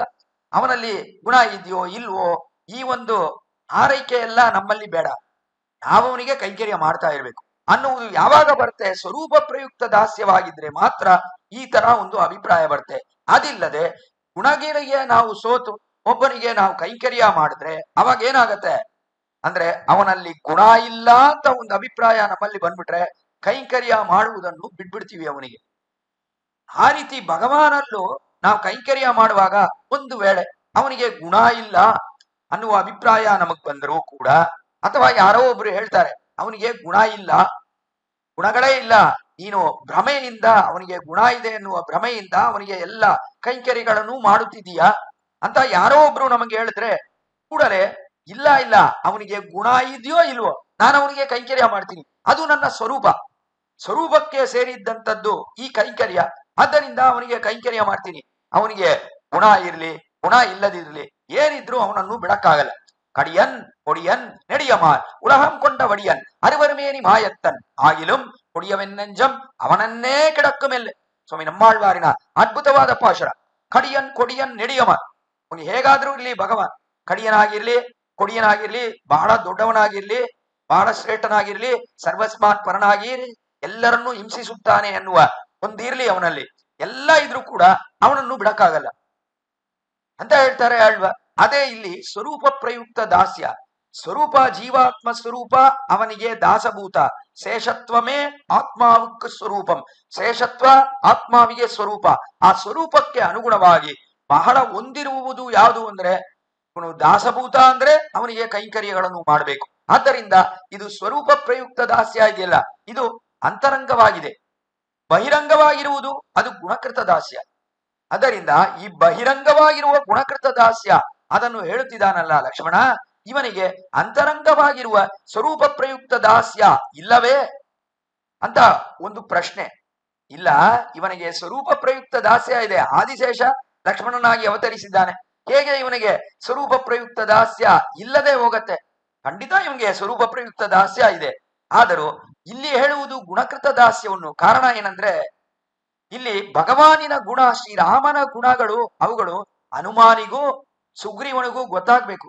ಏನು ಗುಣ, ಈ ಗುಣಕ್ಕೆ ಸೋತು ಒಬ್ಬ ತಮ್ಮ ಅವನಿಗೆ ಕೈಂಕರ್ಯ ಮಾಡುವುದಕ್ಕಾಗಿಯೇ ಬಂದಿದ್ದಾನೆ ಕಾಡಿಗೆ ಅಂದ್ರೆ ಏನ್ ಗುಣ ಇರಬೇಕು ರಾಮನಿಗೆ ಅಂತ ಅದರ ಅಭಿಪ್ರಾಯ ಅವರಿಗೆ ಬರಬೇಕು ಅನ್ನುವ ಕಾರಣದಿಂದ ಅವರುಗಳಿಗೆ ಸ್ವರೂಪ ಪ್ರಯುಕ್ತ ದಾಸ್ಯ ಅನ್ನುವುದನ್ನು ಹೇಳಿದ್ರೆ ಅವರಿಗೆ ಗೊತ್ತಾಗಲ್ಲ. ಸುಗ್ರೀವನಿಗೂ ಹನುಮಾನಿಗೂ ಅವಾಗ ಗೊತ್ತಾಗತ್ತ.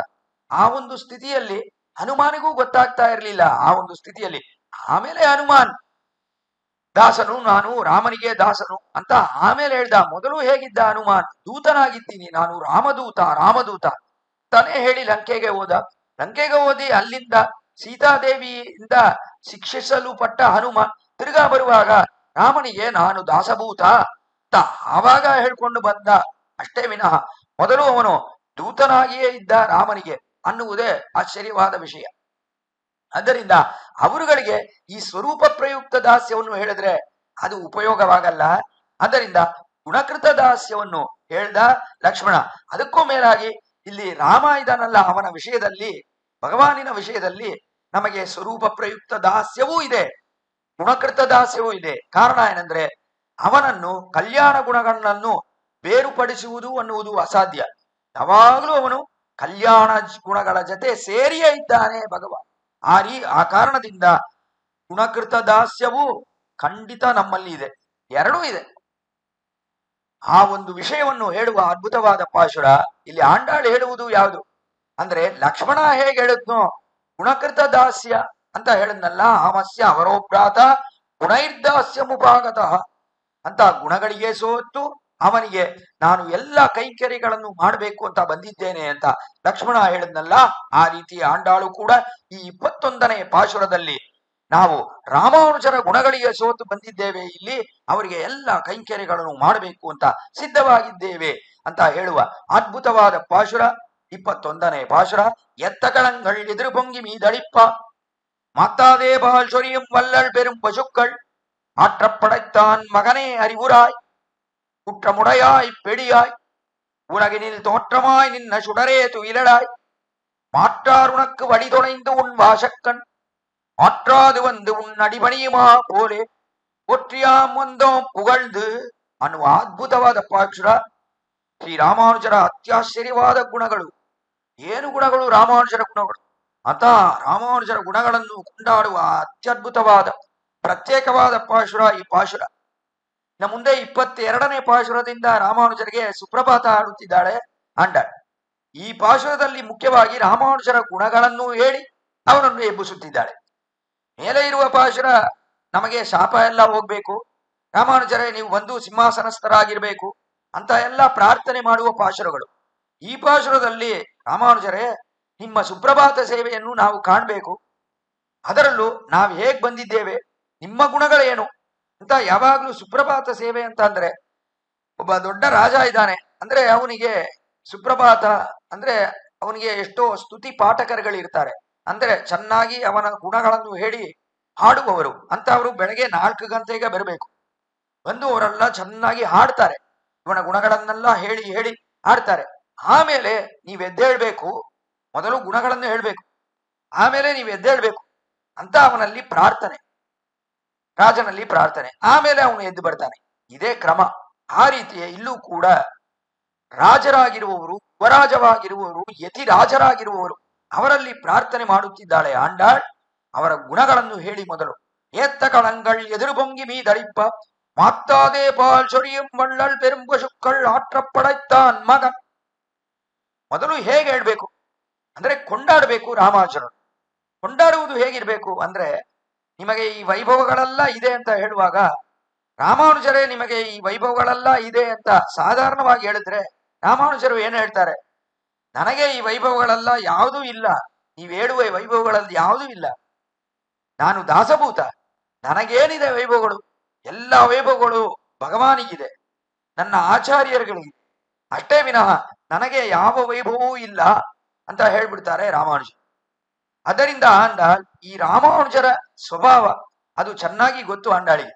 ಅದರಿಂದ ಆಂಡಾಳಿಲ್ಲಿ ಆ ತರ ಹೇಳದೆ, ಮೊದಲು ನೀವು ಇವರ ಮಗ, ಅವರಿಗೆ ಏನು ವೈಭವ ಅಂತ ಅವರನ್ನು ಕೊಂಡಾಡಿ, ಅವರ ಮಗನಾಗಿರುವ ನಿಮಗೆ ಈ ವೈಭವಗಳಿದೆ ಅಂತ ಹೇಳಿದ್ರೆ, ಓ ನಮ್ಮ ಆಚಾರ್ಯರ ಸಂಬಂಧದಿಂದ ನಮಗೆ ಈ ವೈಭವಗಳಿದೆ ಅಂತ ಆಂಡಾಳ್ ಕೊಂಡಾಡುತ್ತಿದ್ದಾಳೆ ಅಂತ ಅಂದ್ರೆ, ಆವಾಗ ಅದು ತುಂಬಾ ಆನಂದವನ್ನು ಕೊಡುತ್ತೆ ಶ್ರೀರಾಮಾನುಜರಿಗೆ. ಅದರಿಂದ ಆವಾಗ ಅವರು, ಓ ಆಚಾರ್ಯ ಸಂಬಂಧದಿಂದ ನಮಗೆ ಈ ವೈಭವಗಳೆಲ್ಲ ಇದೆ ಅಂತ ಅಂದ್ರೆ, ಅದು ಇಲ್ಲ ಅಂತ ನಮಗೆ ಹೇಳುವುದು ಅಸಾಧ್ಯ. ಯಾಕಂದ್ರೆ ಅವಾಗ ಆಚಾರ್ಯ ಸಂಬಂಧವೇ ಇಲ್ಲ ಅಂತ ಹೇಳ್ಬೇಕು. ನನಗೆ ನನ್ನ ಆಚಾರ್ಯನ ಸಂಬಂಧವೇ ಇಲ್ಲ, ಆದ್ದರಿಂದ ನನಗೆ ಈ ಗುಣಗಳೂ ಇಲ್ಲ ಅಂತ ಹೇಳುವಂತೆ ಆಗತ್ತೆ. ಅದಿಲ್ಲದೆ ಇಲ್ಲಿ ಆಚಾರ್ಯ ಸಂಬಂಧವನ್ನು ಹೇಳಿ, ಆದ್ದರಿಂದ ನಿಮಗೆ ಈ ಗುಣಗಳೆಲ್ಲ ಬಂದು ಪುಷ್ಕಳವಾಗಿದೆ, ಅವುಗಳೆಲ್ಲ ಬಂದು ಚೆನ್ನಾಗಿ ಸೇರಿದೆ ಅಂತ ಹೇಳಿದ್ರೆ ರಾಮಾನುಜರಿಗೆ ಆನಂದವಾಗುತ್ತೆ. ಆದ್ದರಿಂದ ಅದನ್ನೇ ಹೇಳುತ್ತಿದ್ದಾಳೆ ಇಲ್ಲಿ. ಹೇಗೆ ಕೆಳಗಡೆ ಅನುಭವಿಸಿದ್ವಿ ನಾವು. ಶ್ರೀ ಎಂಬಾರ್ ಅವರು ರಾಮಾನುಜರ ವೈಭವಗಳು, ಆ ದೇಹ ಸೌಂದರ್ಯ ಅದನ್ನೆಲ್ಲ ಹೇಳಿ, ಅದನ್ನೆಲ್ಲ ಕೊಂಡಾಡಿ, ಅದನ್ನು ಕೊಂಡಾಡಿದ ಹಾಗೆ ನಿಲ್ಸಿದ್ರೆ ಅವಾಗ ರಾಮಾನುಜರು ಏನು ಹೇಳ್ತಾ ಇದ್ರು ಅಂದ್ರೆ, ನನಗೆ ಯಾವ ಸೌಂದರ್ಯವೂ ಇಲ್ಲ, ನನಗೆಲ್ಲಿದೆ ಈ ಸೌಂದರ್ಯಗಳೆಲ್ಲ ಅಂತ ಹೇಳಿ ಅದೆಲ್ಲ ಸರಿ ಇಲ್ಲ ಅಂತ ಹೇಳ್ಬಿಡ್ತಾರೆ ರಾಮಾನುಜರು. ಆ ತರ ಇಲ್ಲದೆ ಅವರ ಸೌಂದರ್ಯಗಳನ್ನೆಲ್ಲ ಕೊಂಡಾಡಿ, ಈ ತರ ಸೌಂದರ್ಯ ಇರುವ ಶ್ರೀ ರಾಮಾನುಜರು ಅವರು ನನ್ನ ಹೃದಯದಲ್ಲಿ ಯಾವಾಗೂ ಇದ್ದಾರೆ, ಆದ್ದರಿಂದ ನನಗೆ ಸಮವಾದವನು ಯಾರೂ ಇಲ್ಲ ಅಂತ ಎಂಬಾರ್ ಹೇಳ್ತಾ ಇದ್ದಾರಲ್ಲ. ಈ ಎಂಬಾರಿಗೆ ಇಷ್ಟೆಲ್ಲ ವೈಭವ ಇದೆ ಅಂತ ಸಾಧಾರಣವಾಗಿ ಹೇಳಿದ್ರೆ ಯಾರೂ ಒಪ್ಕೊಡಲ್ಲ. ಆದರೆ ಎಂಬಾರಿಗೆ ಹೇಗಿದೆ ವೈಭವಗಳು ಅಂದ್ರೆ, ಸ್ವಾಮಿ ರಾಮಾನುಜರು ಅವರ ಹೃದಯದಲ್ಲಿ ಯಾವಾಗಲೂ ಇದ್ದಾರೆ. ಪಟ್ಪಮೆನತ್ತಿಗಳು ಪೈಂಕಳಲು ತನ್ ಪಳ್ಳವ ಮೇವಿದ ಅಂತ ಪ್ರಾರಂಭಿಸಿ ಕೊನೆಯಲ್ಲಿ ಯತಿರಾಜನ್ ಬಡಿಬಳಗೆ ಇದಯತ್ತುಳದ ಯಾವಾಗಲೂ ಯತಿರಾಜರ ಆ ತಿರುಮೇನಿ ದೇಹ ಸೌಂದರ್ಯ ನನ್ನ ಹೃದಯದಲ್ಲಿ ಇರುವ ಕಾರಣದಿಂದ ಇಲ್ಲ ಎನಕ್ಕೆದಿರಿ ನನಗೆ ಸಮವಾಗಿ ಯಾರು ಇಲ್ಲ ಅಂತ ಹೇಳಿದ್ರೆ ಎಂಬಾರಿಗೆ ಆನಂದ. ಆ ರೀತಿ ಎಂಬೆರುಮಾನಾರಿಗೆ ಯಾವಾಗ ಆನಂದ ಅಂದ್ರೆ, ಈ ತರ ನನಗೆ ಸೌಂದರ್ಯಗಳೆಲ್ಲ ಇದೆ ಅಂತ ಕೊಂಡಾಡಿ ಕೊನೆಯಲ್ಲಿ ನಾನು ಇವನಲ್ಲಿ ಹೃದಯದಲ್ಲಿ ಇದ್ದೀನಿ, ಎಂಬಾರಿನ ಹೃದಯದಲ್ಲಿ ಇದ್ದೇನೆ ಅಂತ ಹೇಳಿದ್ರೆ ಎಷ್ಟು ಆಶ್ಚರ್ಯ. ಎಂಬಾರ್ ನನ್ನನ್ನು ಯಾವಾಗ್ಲೂ ತನ್ನ ಹೃದಯದಲ್ಲಿ ಕೊಂಡಿದ್ದಾನಲ್ಲ, ಇದೆಲ್ಲವೂ ಶಿಷ್ಯ ಲಕ್ಷಣ.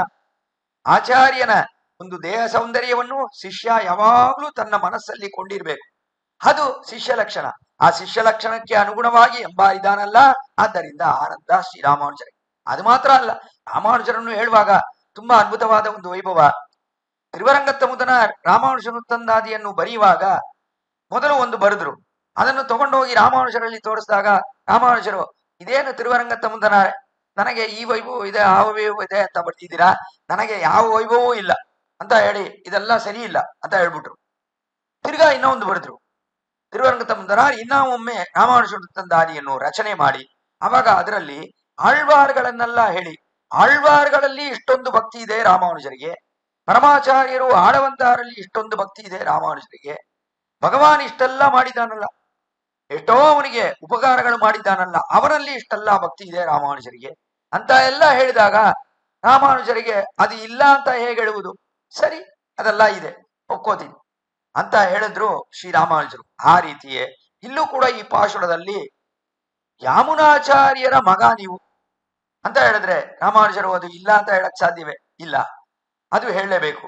ಆದ್ದರಿಂದ ನಿಮಗೆ ಇಷ್ಟೊಂದು ವೈಭವಗಳು ಅಂತ ಹೇಳಿದ್ರೆ ಹೌದು ನನಗಿದೆ ವೈಭವಗಳು, ಯಾಕಂದ್ರೆ ಆಳವಂದಾರಿನ ಸಂಬಂಧ ಇದೆ ನನಗೆ, ಆದ್ದರಿಂದ ಈ ವೈಭವಗಳು ಇದೆ ಅಂದ್ರೆ ಒಪ್ಕೋಬೇಕಾಗಿರುವ ಒಂದು ಸ್ಥಿತಿ. ಆ ಸ್ಥಿತಿಯಲ್ಲೇ ಆಡುವ ಅದ್ಭುತವಾದ ಪಾಶುರವೇ ಈ ಪಾಶುರ. ಅದರಲ್ಲಿ ಏತ್ತ ಕಳಂಗಳ್ ಎದುರುಗೊಂಗಿ ಮೀದಳಿಪ್ಪ, ಏತ್ತ ಕಳಂಗಳ್ ಅಂದ್ರೆ ಕಳಂಗಳ್ ಅಂದ್ರೆ ಈ ಪಾತ್ರಗಳು, ಕಲಶಗಳು. ಆ ಕಲಶಗಳೆಲ್ಲ ಹಾಲನ್ನು ತನ್ನಲ್ಲಿ ಸ್ವೀಕರಿಸುತ್ತೆ. ಏಟ್ರ ಅಂದ್ರೆ ಸ್ವೀಕರಿಸುತ್ತೆ, ಏಟ್ರ ಕಳಂಗಳ್ ಎದುರು ಪೊಂಗಿ ಮೀದಳಿಪ್ಪ, ಆ ತರ ಸ್ವೀಕರಿಸುತ್ತಿದೆಯಲ್ಲ ಹಾಲು, ಅವುಗಳೆಲ್ಲ ಏನಾಗತ್ತೆ, ಆ ಕಲದಲ್ಲಿ ಆ ಕಲಶದಲ್ಲಿ ಇರುವ ಹಾಲೆಲ್ಲ ಹೊರಗಡೆ ಚೆಲ್ಲತ್ತೆ. ಹಾಲು ಬೀಳ್ತಾ ಬೀಳ್ತಾ ಬೀಳ್ತಾ ಮೇಲೆ ಮೇಲೆ ಬೀಳ್ತಾ ಹೊರಗಡೆ ಚೆಲ್ಲತ್ತೆ. ಎದುರು ಪೊಂಗಿ ಮೀದಳಿಪ್ಪ ಮಾಟ್ರಾದೇ ಬಾಳ್ ಶೊರಿಯು, ಎಡಬಿಡದೆ ಹಸುಗಳು ಹಾಲನ್ನು ಹಾಗೆ ಉಯ್ಯುತ್ತಿವೆ. ಹಾಲನ್ನು ಉಯ್ಯುತ್ತಿರುವ ಹಸುಗಳು ಇವುಗಳು ಯಾರಲ್ಲಿ ಇದೆ, ಅಟ್ರಾದೇ ಬಾಳ್ ಶೊರಿಯಂ ಬಳ್ಳಲ್ ಪೆರುಂ ಪಶುಕ್കൾ, ಅಷ್ಟೊಂದು ಔದಾರ್ಯ ಈ ಹಸುಗಳಿಗೆ. ದೊಡ್ಡದಾಗಿರುವ ಹಸುಗಳು ಎಡಬಿಡದೆ ಹಾಲನ್ನು ವರ್ಷಿಸುತ್ತಿದೆ.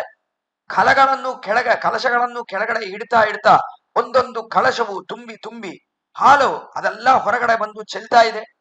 ಆ ತರ ಇರುವ ದೊಡ್ಡ ಐಶ್ವರ್ಯ, ಇಷ್ಟೊಂದು ಐಶ್ವರ್ಯ ಇರುವವರು ಯಾರು? ಮಾತ್ರ ಪಡೈತಾನ್ ಅಂದ್ರೆ ಸಾಧಾರಣವಾಗಿ ಇಲ್ಲಿ ನಂದಗೋಪನನ್ನು ಹೇಳ್ಬೇಕು.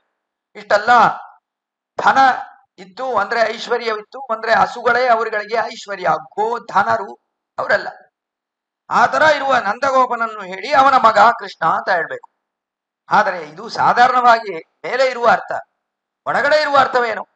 ಏಟ್ರ ಕಳಂಗಳ್ ಎದುರು ಪೊಂಗಿ ಮೀದಳಿಪ್ಪ, ಏಟ್ರ ಕಳಂಗಳ್ ಅಂದ್ರೆ ಇಲ್ಲಿ ಸ್ವೀಕರಿಸಿದ ಕಲಶ ಅದು ಯಾವುದು? ಸ್ವೀಕರಿಸಿದ ಕಲಶ ಅನ್ನುವುದು ಶ್ರೀರಾಮಾನುಜರೇ. ಏಟ್ರ ಕಳಂಗಳ್ ಮಗನ್ ಅಂತ ಹೇಳುವ ಎರಡು ಸಂಬೋಧನೆಗಳು ಎರಡು ರಾಮಾನುಜರನ್ನೇ ಹೇಳುತ್ತದೆ. ಇಲ್ಲಿ ಮೊದಲು ಏಟ್ರ ಕಳಂಗಳ್ ಅಂದ್ರೆ ಸ್ವೀಕರಿಸುವ ಕಲಶ, ಅದು ಯಾರು ಅಂದ್ರೆ ಶ್ರೀರಾಮಾನುಜ.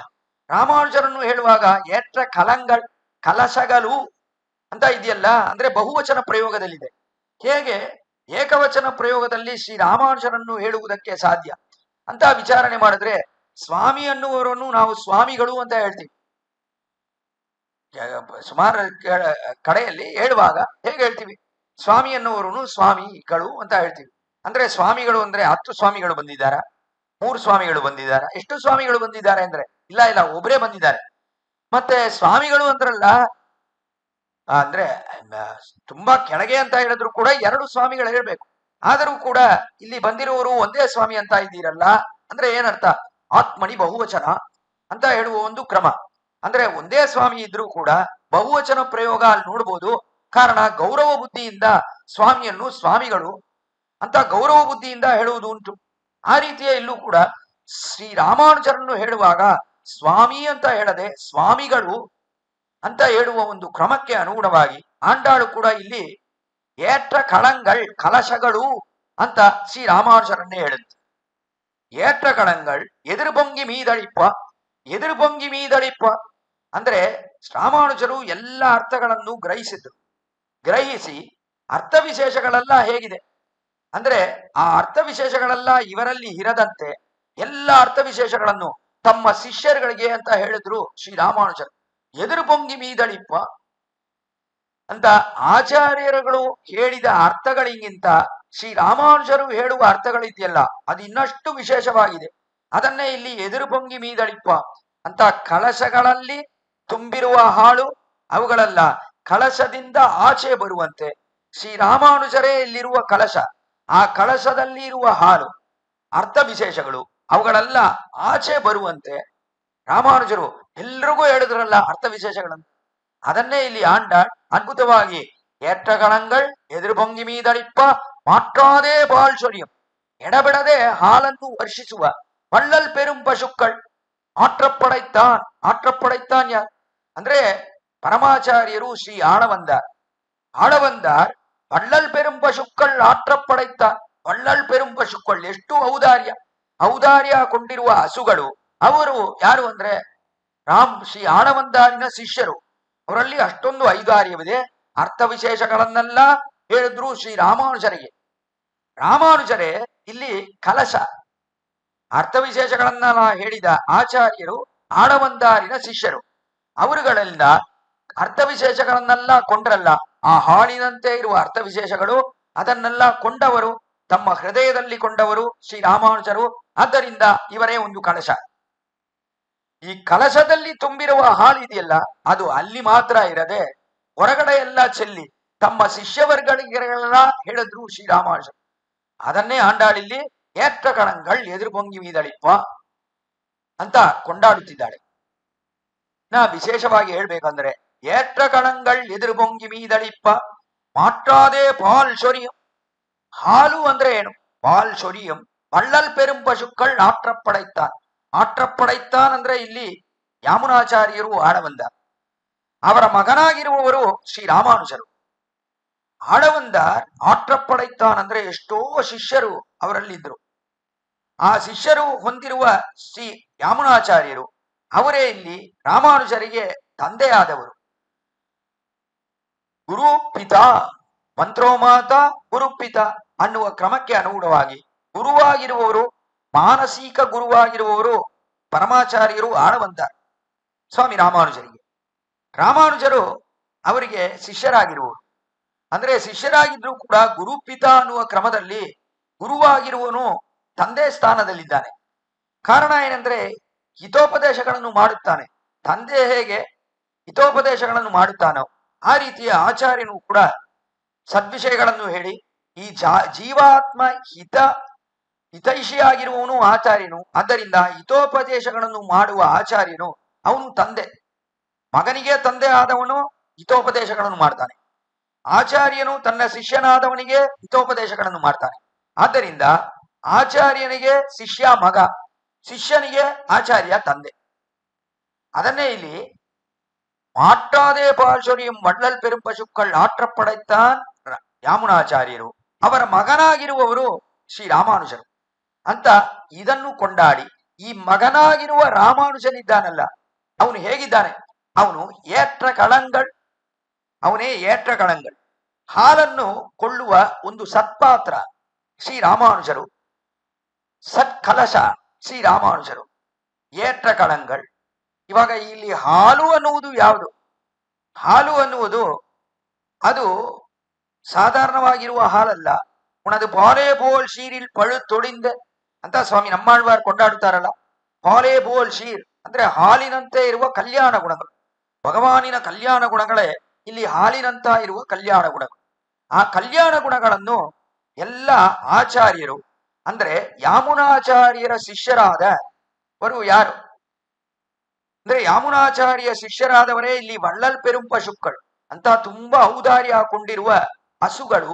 ಅವರು ಯಾರು ಅಂದ್ರೆ ಅವರು ಪೆರಿಯ ನಂಬಿ, ಪೆರಿಯ ತಿರುಮಲೆ ನಂಬಿ, ತಿರುಕೋಟಿಯೂರು ನಂಬಿ, ಆಳ್ವಾರ್ ತಿರುವರಂಗ ಪೆರುಮಾಳರೆಯರ್, ತಿರುಮಾಲಯಾಂಡ ಅನ್ನುವವರೇ ಔದಾರ್ಯ ತುಂಬಿರುವ ಹಸುಗಳು. ಅದೇನು ಔದಾರ್ಯ? ಇವರಲ್ಲಿ ಎಲ್ಲಿ ಔದಾರ್ಯವಿದೆ? ರಾಮಾನುಜರಿಗೆ ಹಾಗಲ್ಲ ಇವರು ಅರ್ಥ ವಿಶೇಷಗಳನ್ನು ಹೇಳಿದ್ರ ಅಂತ ನೋಡಿದ್ರೆ ಏನು ಔದಾರ್ಯ, ಎಷ್ಟೆಲ್ಲ ಅರ್ಥ ವಿಶೇಷಗಳನ್ನು ಹೇಳಿದ್ರು ಇವರು. ಹಸುಗಳು ಸ್ಥಾನದಲ್ಲಿರುವವರು ಇವರು, ಸಾಧಾರಣವಾಗಿಲ್ಲ. ಇವರು ಪೆರುಂ ಪಶುಕ್ಕಳ್ ಅಂತ ಹಸುಗಳ ಸ್ಥಾನದಲ್ಲಿರುವವರೇ ಇವರು. ಅದೇನು ಹಸುಗಳ ಸ್ಥಾನದಲ್ಲಿದ್ದಾರೆ ಇವರು? ಇವರು ಅಷ್ಟೊಂದು ಔದಾರ್ಯದಿಂದ ಇದ್ರ ಅಂತ ವಿಚಾರಣೆ ಮಾಡಿದ್ರೆ ಹೌದು, ತುಂಬಾ ಔದಾರ್ಯವಿತ್ತು ಇವರಲ್ಲಿ. ಇವರುಗಳು ಹಸುಗಳು. ಹಸುಗಳು ಮನುಷ್ಯರನ್ನು ನೋಡಿ ಹಸುಗಳು ಅಂತ ಹೇಳುವುದಕ್ಕೆ ಸಾಧ್ಯವೇ ಅಂದ್ರ ಏನ್ ಆಶ್ಚರ್ಯ ಅಂದೆ, ಇಲ್ಲಿ ಪ್ರಾಣಿಗಳಿದೆ. ಎಷ್ಟೋ ಪ್ರಾಣಿಗಳಲ್ಲಿ ಹಸುಗಳು ಅನ್ನುವುದಿದೆಯಲ್ಲ, ಅದು ತುಂಬಾ ಶ್ರೇಷ್ಠವಾದದ್ದು. ಕಾರಣ ಏನು ಅಂದ್ರೆ ಇತರ ಪ್ರಾಣಿಗಳೆಲ್ಲ ಹೇಗಿದೆ? ಹಸುವಾದ್ರೆ ತಿನ್ನತ್ತೆ, ಅದಕ್ಕೆ ಏನಾದ್ರೂ ಹಸುವಾದ್ರೆ ಬೇಟೆ ಆಡತ್ತೆ, ಇನ್ನೊಬ್ಬರನ್ನು ಕಚ್ಚತ್ತೆ, ಆ ರೀತಿ ಎಷ್ಟೋ ಮಾಡತ್ತೆ. ಇನ್ನ ಹೇಳ್ಬೇಕಂದ್ರೆ ಎಷ್ಟೋ ಜನರು ಏನ್ ಹೇಳ್ತಾರೆ ಅಂದ್ರೆ ನಾಯಿಗಳು ಬಹಳ ವಿಶ್ವಾಸವಾಗಿದೆ ಅಂತ ಹೇಳ್ತಾರೆ. ಆದ್ರೆ ಅದು ಏನು ಪದಾರ್ಥವನ್ನು ಕೊಡತ್ತೆ? ವಿಶ್ವಾಸದಿಂದ ಇರಬಹುದು ನಾಯಿಗಳು, ಆದ್ರೆ ಅದು ಏನಾದ್ರೂ ಪದಾರ್ಥವನ್ನು ಕೊಡತ್ತಾ? ನಮ್ಮ ಶರೀರಕ್ಕಾಗಿ ಏನಾದ್ರೂ ಕೊಡತ್ತಾ? ಏನಿದೆ ಅದರಲ್ಲಿ ಅಂದ್ರೆ ಏನೂ ಇಲ್ಲ. ಅದರಿಂದ ಬಹಳ ನೀಚ ಜಂತುವೇ ನಾಯಿ ಆಗಿರುವುದು. ಆ ನಾಯಿ ನಮ್ಗೆ ಉಪಾದೇಯವಲ್ಲ. ನಾಯನ್ನು ಬೆಳೆಸಬಾರ್ದು. ಯಾವುದನ್ನು ನಾವು ಬೆಳೆಸ್ಬೇಕು ಅಂದ್ರೆ ಹಸುಗಳನ್ನು ಬೆಳೆಸಬೇಕು. ಹಸುಗಳು ನಮ್ಗೆ ಬಹಳ ಉಪಾಯದೇಯವಾಗಿ. ಕಾರಣ ಏನಂದ್ರೆ ಮೃಗಜಾತಿಯಲ್ಲಿದ್ರೂ ಕೂಡ ಈ ಹಸುಗಳು ಹೇಗಿದೆ ಅಂದ್ರೆ ಶ್ರೇಷ್ಠವಾಗಿದೆ. ನಮಗೆ ಹಾಲನ್ನು ಕೊಡತ್ತೆ, ಬೆಣ್ಣೆ ಕೊಡತ್ತೆ, ತುಪ್ಪ ಕೊಡತ್ತೆ, ಎಲ್ಲ ಕೊಡತ್ತೆ ನಮ್ಗೆ. ಆ ರೀತಿ ಇರುವುದೇ ಈ ಹಸುಗಳು. ಆದ್ದರಿಂದ ಹಸುಗಳು ಮೃಗಜಾತಿಯಲ್ಲಿದ್ರೂ ಕೂಡ ಶ್ರೇಷ್ಠರೇ ಹಸುಗಳು. ಆ ರೀತಿಯ ಈ ಆಚಾರ್ಯರುಗಳೆಲ್ಲ ಇದಾರಲ್ಲ, ಪೆರುಂ ಪಶುಕ್ಕಳ್ ಅನ್ನುವ ಈ ಆಚಾರ್ಯರುಗಳು ಹೇಗಿದ್ದಾರೆ? ಮನುಷ್ಯ ಜಾತಿಯಲ್ಲಿದ್ರೂ ಕೂಡ ಇವರು ಶ್ರೇಷ್ಠರು. ಹೇಗೆ ಮೃಗಜಾತಿಯಲ್ಲಿದ್ರೂ ಹಸುಗಳು ಶ್ರೇಷ್ಠತೆಯಿಂದ ಇದೆಯೋ ಆ ರೀತಿಯ ಇಲ್ಲಿ ಮನುಷ್ಯ ಜಾತಿಯಲ್ಲಿದ್ರೂ ಕೂಡ ಆಚಾರ್ಯರಾದವರು ಅಂದ್ರೆ ಇಲ್ಲಿ ಪೆರಿಯ ನಂಬಿ, ಪೆರಿಯ ತಿರುಮಲೆ ನಂಬಿ, ಆಳ್ವಾರ್ ತಿರುವರಂಗ ಪೆರುಮಾಳರೆಯ, ತಿರುಮಾಲಯಾಂಡ, ತಿರುಕೋಟಿಯೂರು ನಂಬಿ ಅಂತ ಇರುವ ಈ 5 ಆಚಾರ್ಯರಿದ್ದಾರಲ್ಲ, ಇವುಗಳು ಹಸುಗಳು ಅಂದ್ರೆ ಮನುಷ್ಯ ಜಾತಿಯಲ್ಲಿದ್ರೂ ಕೂಡ ಇವು ಬಹಳ ಶ್ರೇಷ್ಠರು. ಕಾರಣ ಅರ್ಥ ವಿಶೇಷಗಳು ಹಾಲಿನಂತೆ ಇರುವ ಭಗವದ್ ಗುಣಾನುಭವಗಳನ್ನು ಮಾಡುತ್ತಾರೆ. ಹಾಲಿನಂತೆ ಇರುವ ಭಗವದ್ ಗುಣಾನುಭವಗಳನ್ನು ಎಲ್ಲರಿಗೂ ಹೇಳ್ತಾರೆ. ಆದ್ದರಿಂದ ಇವರು ಶ್ರೇಷ್ಠರೇ ಅನ್ನುವ ಅಭಿಪ್ರಾಯದಲ್ಲಿ ಇಲ್ಲಿ ಹಸುಗಳು ಇವರಿಗೆ ಏನು ಔದಾರ್ಯವಿದೆ? ಹಸುಗಳು ಸಾಮಾನ್ಯವಾಗಿ ಏನ್ ಹೇಳುತ್ತೆ ಅಂದ್ರೆ ಹಸುಗಳು ಪದಾರ್ಥಗಳನ್ನು ಕೊಡತ್ತೆ, ಹಾಲನ್ನು ಕೊಡತ್ತೆ. ಹಾಲನ್ನು ಕೊಡುತ್ತದಲ್ಲ, ಈ ಹಸುಗಳಿಗೆ ಏನ್ ಬೇಕು ಅಂದ್ರೆ ಕರುಗಳಿರ್ಬೇಕು. ಒಂದು ಕರುಗಳಿರ್ಬೇಕು. ಆ ಕರುವಂತೆ ಇರುವವರೇ ಶ್ರೀರಾಮಾನುಜರು. ಅದನ್ನೇ ಕೆಳಗಡೆನೂ ಅನುಭವಿಸಿದ್ವಿ ನಾವು. ಅದು ಕಣೈತಿಳಂಗ್ ಕತ್ತೆರಮೆ ಕಂಡ್ರಕ್ಕೆ ಇರಂಗಿ ಅನ್ನುವ ಪಾಶುರದಲ್ಲಿ ಇವರು ಕಂಡ್ರಾಗಿದ್ದಾರೆ, ಅಂದರೆ ಕರುವಾಗಿದ್ದಾರೆ ಶ್ರೀರಾಮಾನುಜರು. ಹಸುಗೆ ಕರು ಬೇಕಲ್ಲ, ಕರು ಇದ್ರೆ ಮಾತ್ರ ಹಾಲನ್ನು ಕೊಡುತ್ತೆ. ಆ ರೀತಿಯ ಇಲ್ಲಿ ಈ 5 ಆಚಾರ್ಯರಿಗೆ ಕರು ಸ್ಥಾನದಲ್ಲಿರುವವರು ಯಾರು? ಶ್ರೀರಾಮಾನುಜರು. ಆದ್ದರಿಂದ ಹಾಲನ್ನು ಅವರಿಗಾಗಿ ಕೊಡುತ್ತಿದ್ದಾರೆ ಇವರು. ಇವರಲ್ಲಿ ಏನು ಔದಾರ್ಯವಿದೆ ಅಂದ್ರೆ ತುಂಬಾ ಔದಾರ್ಯ ಯುಕ್ತರು ಈ ಆಚಾರ್ಯರುಗಳು. ಏನು ಔದಾರ್ಯ ಇವರಿಗೆ ಅಂದ್ರೆ ರಾಮಾನುಜರು ಹುಡ್ಕೊಂಡು ಹೋಗಿ ಅರ್ಥ ವಿಶೇಷಗಳನ್ನೆಲ್ಲ ಹೇಳುವಷ್ಟು ಔದಾರ್ಯ. ಮೊದಲು ತಿರುಕೋಟಿಯೂರು ನಂಬಿ ಹೇಳಲಿಲ್ಲ. ಕಾರಣ ಈ ಒಂದು ಅರ್ಥ ವಿಶೇಷ ಇದೆಯಲ್ಲ, ಈ ಅರ್ಥ ವಿಶೇಷ ಅಂದ್ರೆ ಚರ್ಮ ಶ್ಲೋಕಾರ್ಥ, ರಹಸ್ಯಾರ್ಥ, ಅದು ಬಹಳ ಶ್ರೇಷ್ಠವಾದದ್ದು ಅನ್ನುವ ಅಭಿಪ್ರಾಯ ಲೋಕದಲ್ಲಿರುವ ಎಲ್ಲರಿಗೂ ಬರಬೇಕು. ಆದ್ದರಿಂದ ರಾಮಾನುಜರನ್ನು 18 ಸತಿ ಶ್ರೀರಂಗದಿಂದ ತಿರುಕೋಟಿಯೂರಿಗೆ ನಡೆದು ಬರುವಂತೆ ಮಾಡಿದ್ರು ತಿರುಕೋಟಿಯೂರು ನಂಬಿ.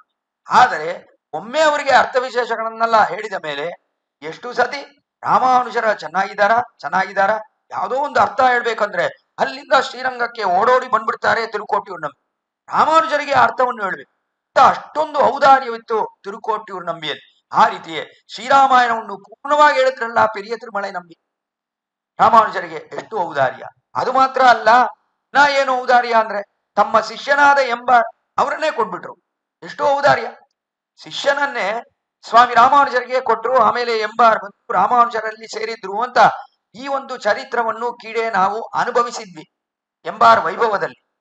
ಅದರಿಂದ ಅಷ್ಟೊಂದು ಔದಾರ್ಯ ಪೆರಿಯ ತಿರುಮಲೈ ನಂಬಿ. ಆ ರೀತಿಯೇ ಪಂಚಸಂಸ್ಕಾರವನ್ನು ಮಾಡಿ ಮಂತ್ರೋಪದೇಶವನ್ನೇ ಮಾಡಿದ್ರಲ್ಲ, ಏನು ಔದಾರ್ಯ ಪೆರಿಯ ನಂಬಿಗೆ! ರಾಮಾನುಜರ ಜೊತೆಯಲ್ಲೇ ಇರಬೇಕು. ಕಾಂಚೀಪುರದಲ್ಲಿ ಇವರಿದ್ದಾರಾ, ಇವರು ಎಲ್ಲಿದ್ದಾರೋ ಅಲ್ಲಿರ್ಬೇಕು. ಇವರನ್ನು ನಾವು ಕರ್ಕೊಂಡು ಬರ್ಬಾರ್ದು ನಮ್ಮ ಸ್ಥಳಕ್ಕೆ. ರಾಮಾನುಜರು ಎಲ್ಲಿದ್ದಾರೋ ಅಲ್ಲೇ ಇರಬೇಕು. ಇವರಿಗೆ ಎಲ್ಲ ಅರ್ಥ ವಿಶೇಷಗಳನ್ನು ಕಾಂಚೀಪುರದಲ್ಲೇ ಇದ್ದು ನಾನು ಹೇಳಬೇಕು ಅನ್ನುವ ಅಭಿಪ್ರಾಯದಲ್ಲಿ ಎಷ್ಟೊಂದು ಔದಾರ್ಯ ಪೆರಿಯ ನಂಬಿಗೆ.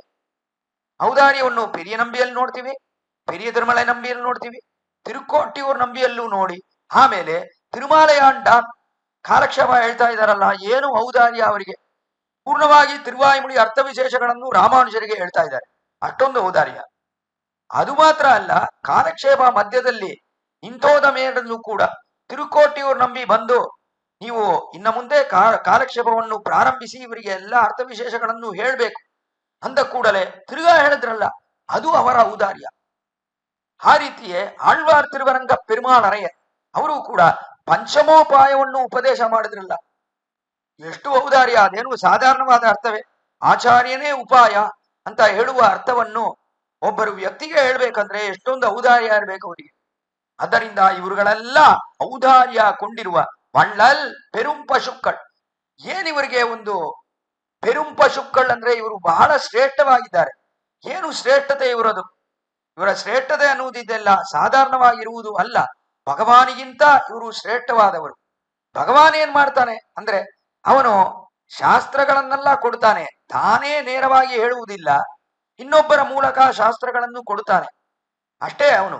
ಆ ರೀತಿಯೇ ಭಗವಾನ್ ಮಾಡುವುದು ಏನು ಅಂದ್ರೆ ಇಲ್ಲಿ ಬರ್ತಾನೆ, ಸಂಭವಾಮಿ ಯುಗೆ ಯುಗೆ ಅಂತ ಭಗವಾನ್ ಅವತರಿಸುತ್ತಾನೆ ಇಲ್ಲಿ.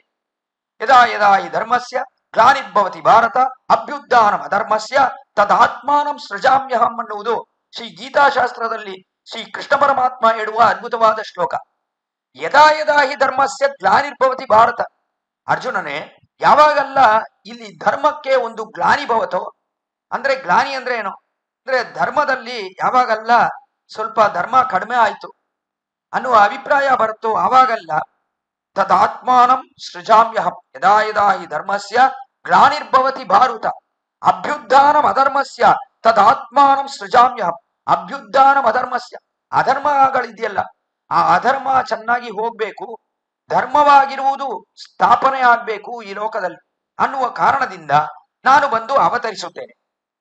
ಧರ್ಮಕ್ಕೆ ಯಾವ ಕೊರೆಯೂ ಆಗ್ಬಾರ್ದು, ಅಧರ್ಮ ಅವುಗಳೆಲ್ಲ ಹೋಗಿ ಧರ್ಮ ಸ್ಥಾಪನೆ ಆಗ್ಬೇಕು ಅನ್ನುವ ಕಾರಣದಿಂದ ನಾನು ಈ ಲೋಕದಲ್ಲಿ ತದಾತ್ಮಾನಂ ಸೃಜಾಮ್ಯಹಂ, ತದಾತ್ಮಾನಂ ಅಂತ ನಾನೇ ಬಂದು ಅವತರಿಸುತ್ತೇನೆ ಅಂತ ಹೇಳಿದ್ದಾನೆ ಶ್ರೀ ಗೀತೆಯಲ್ಲಿ ಕೃಷ್ಣ ಪರಮಾತ್ಮ.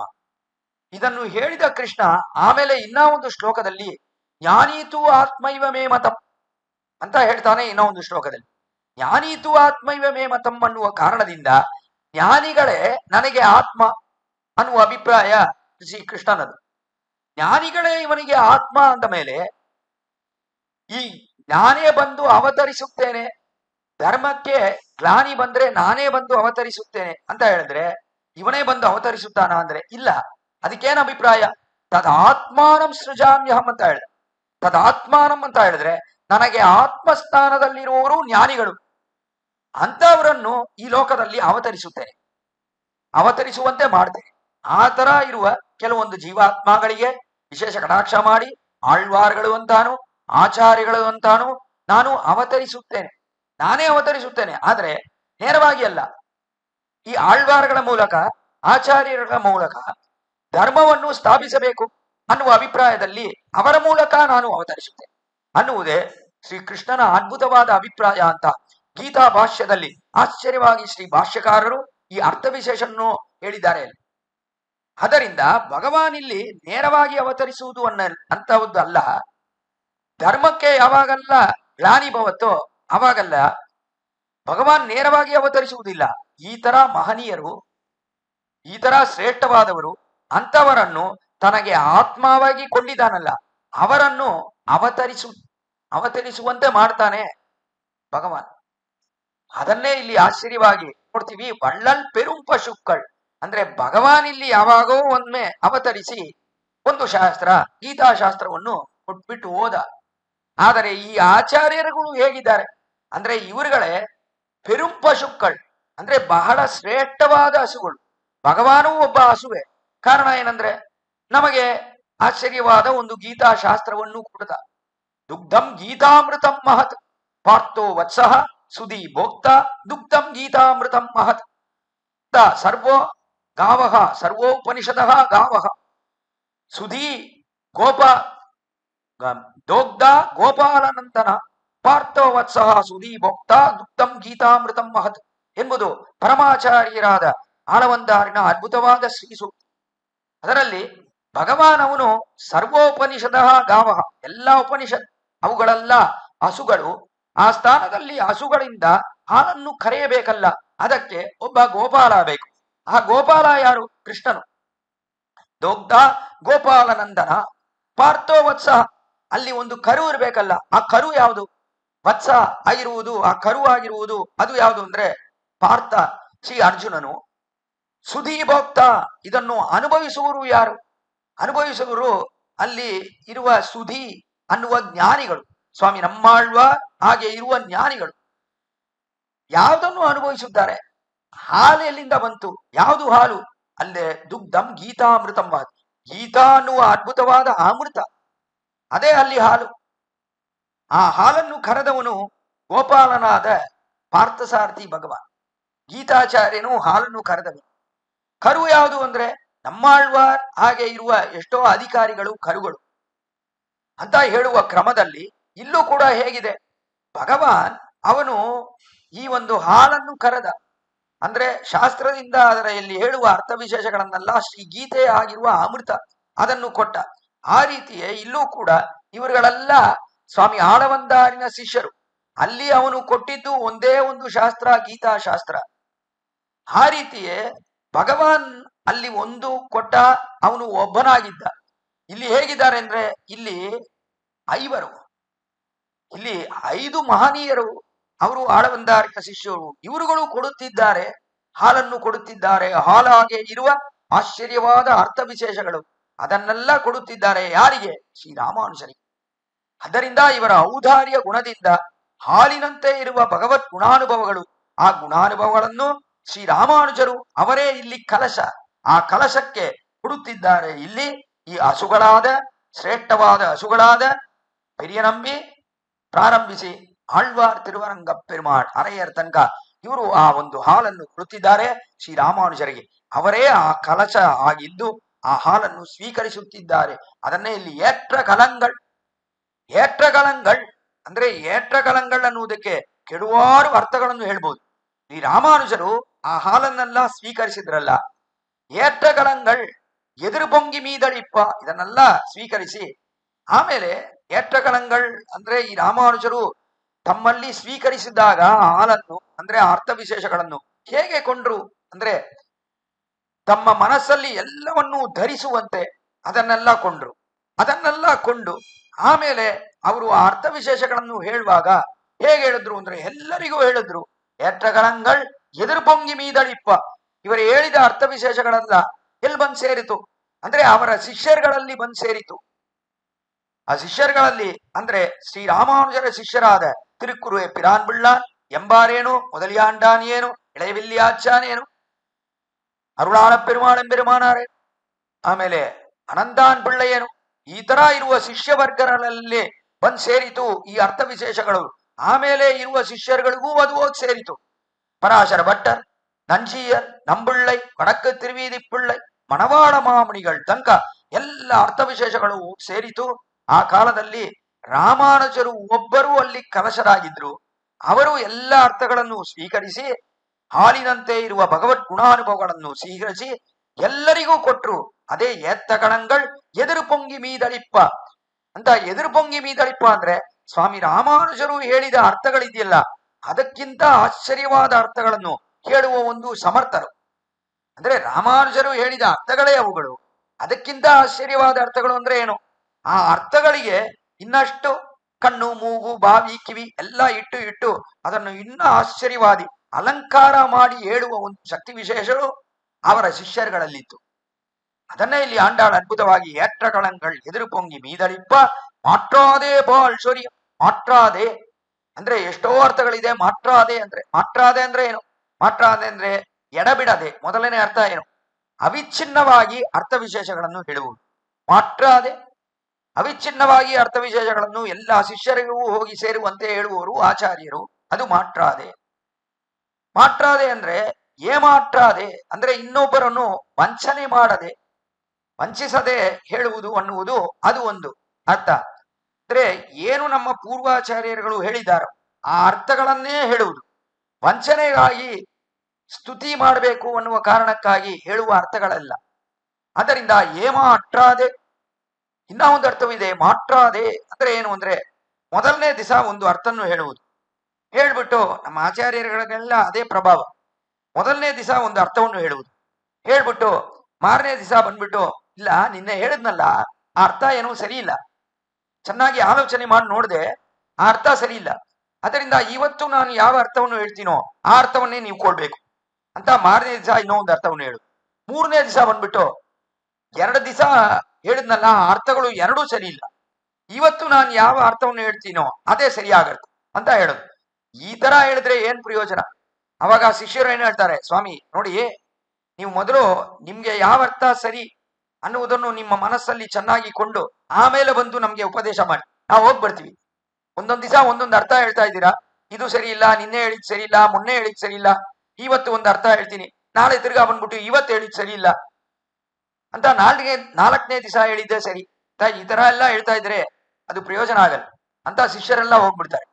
ಆ ತರ ಹೇಳ್ಬಾರ್ದು. ಅರ್ಥಗಳನ್ನು ಹೇಳುವಾಗ ಹೇಗೆ ಹೇಳ್ಬೇಕು ಅಂದ್ರೆ ಮಾತಾದೆ ಅಂದ್ರೆ ಅರ್ಥವನ್ನು ಇದು ಸರಿ ಇದು ಸರಿ ಇಲ್ಲ ಅಂತ ದೃಢವಾಗಿ ಹೇಳ್ಬೇಕು.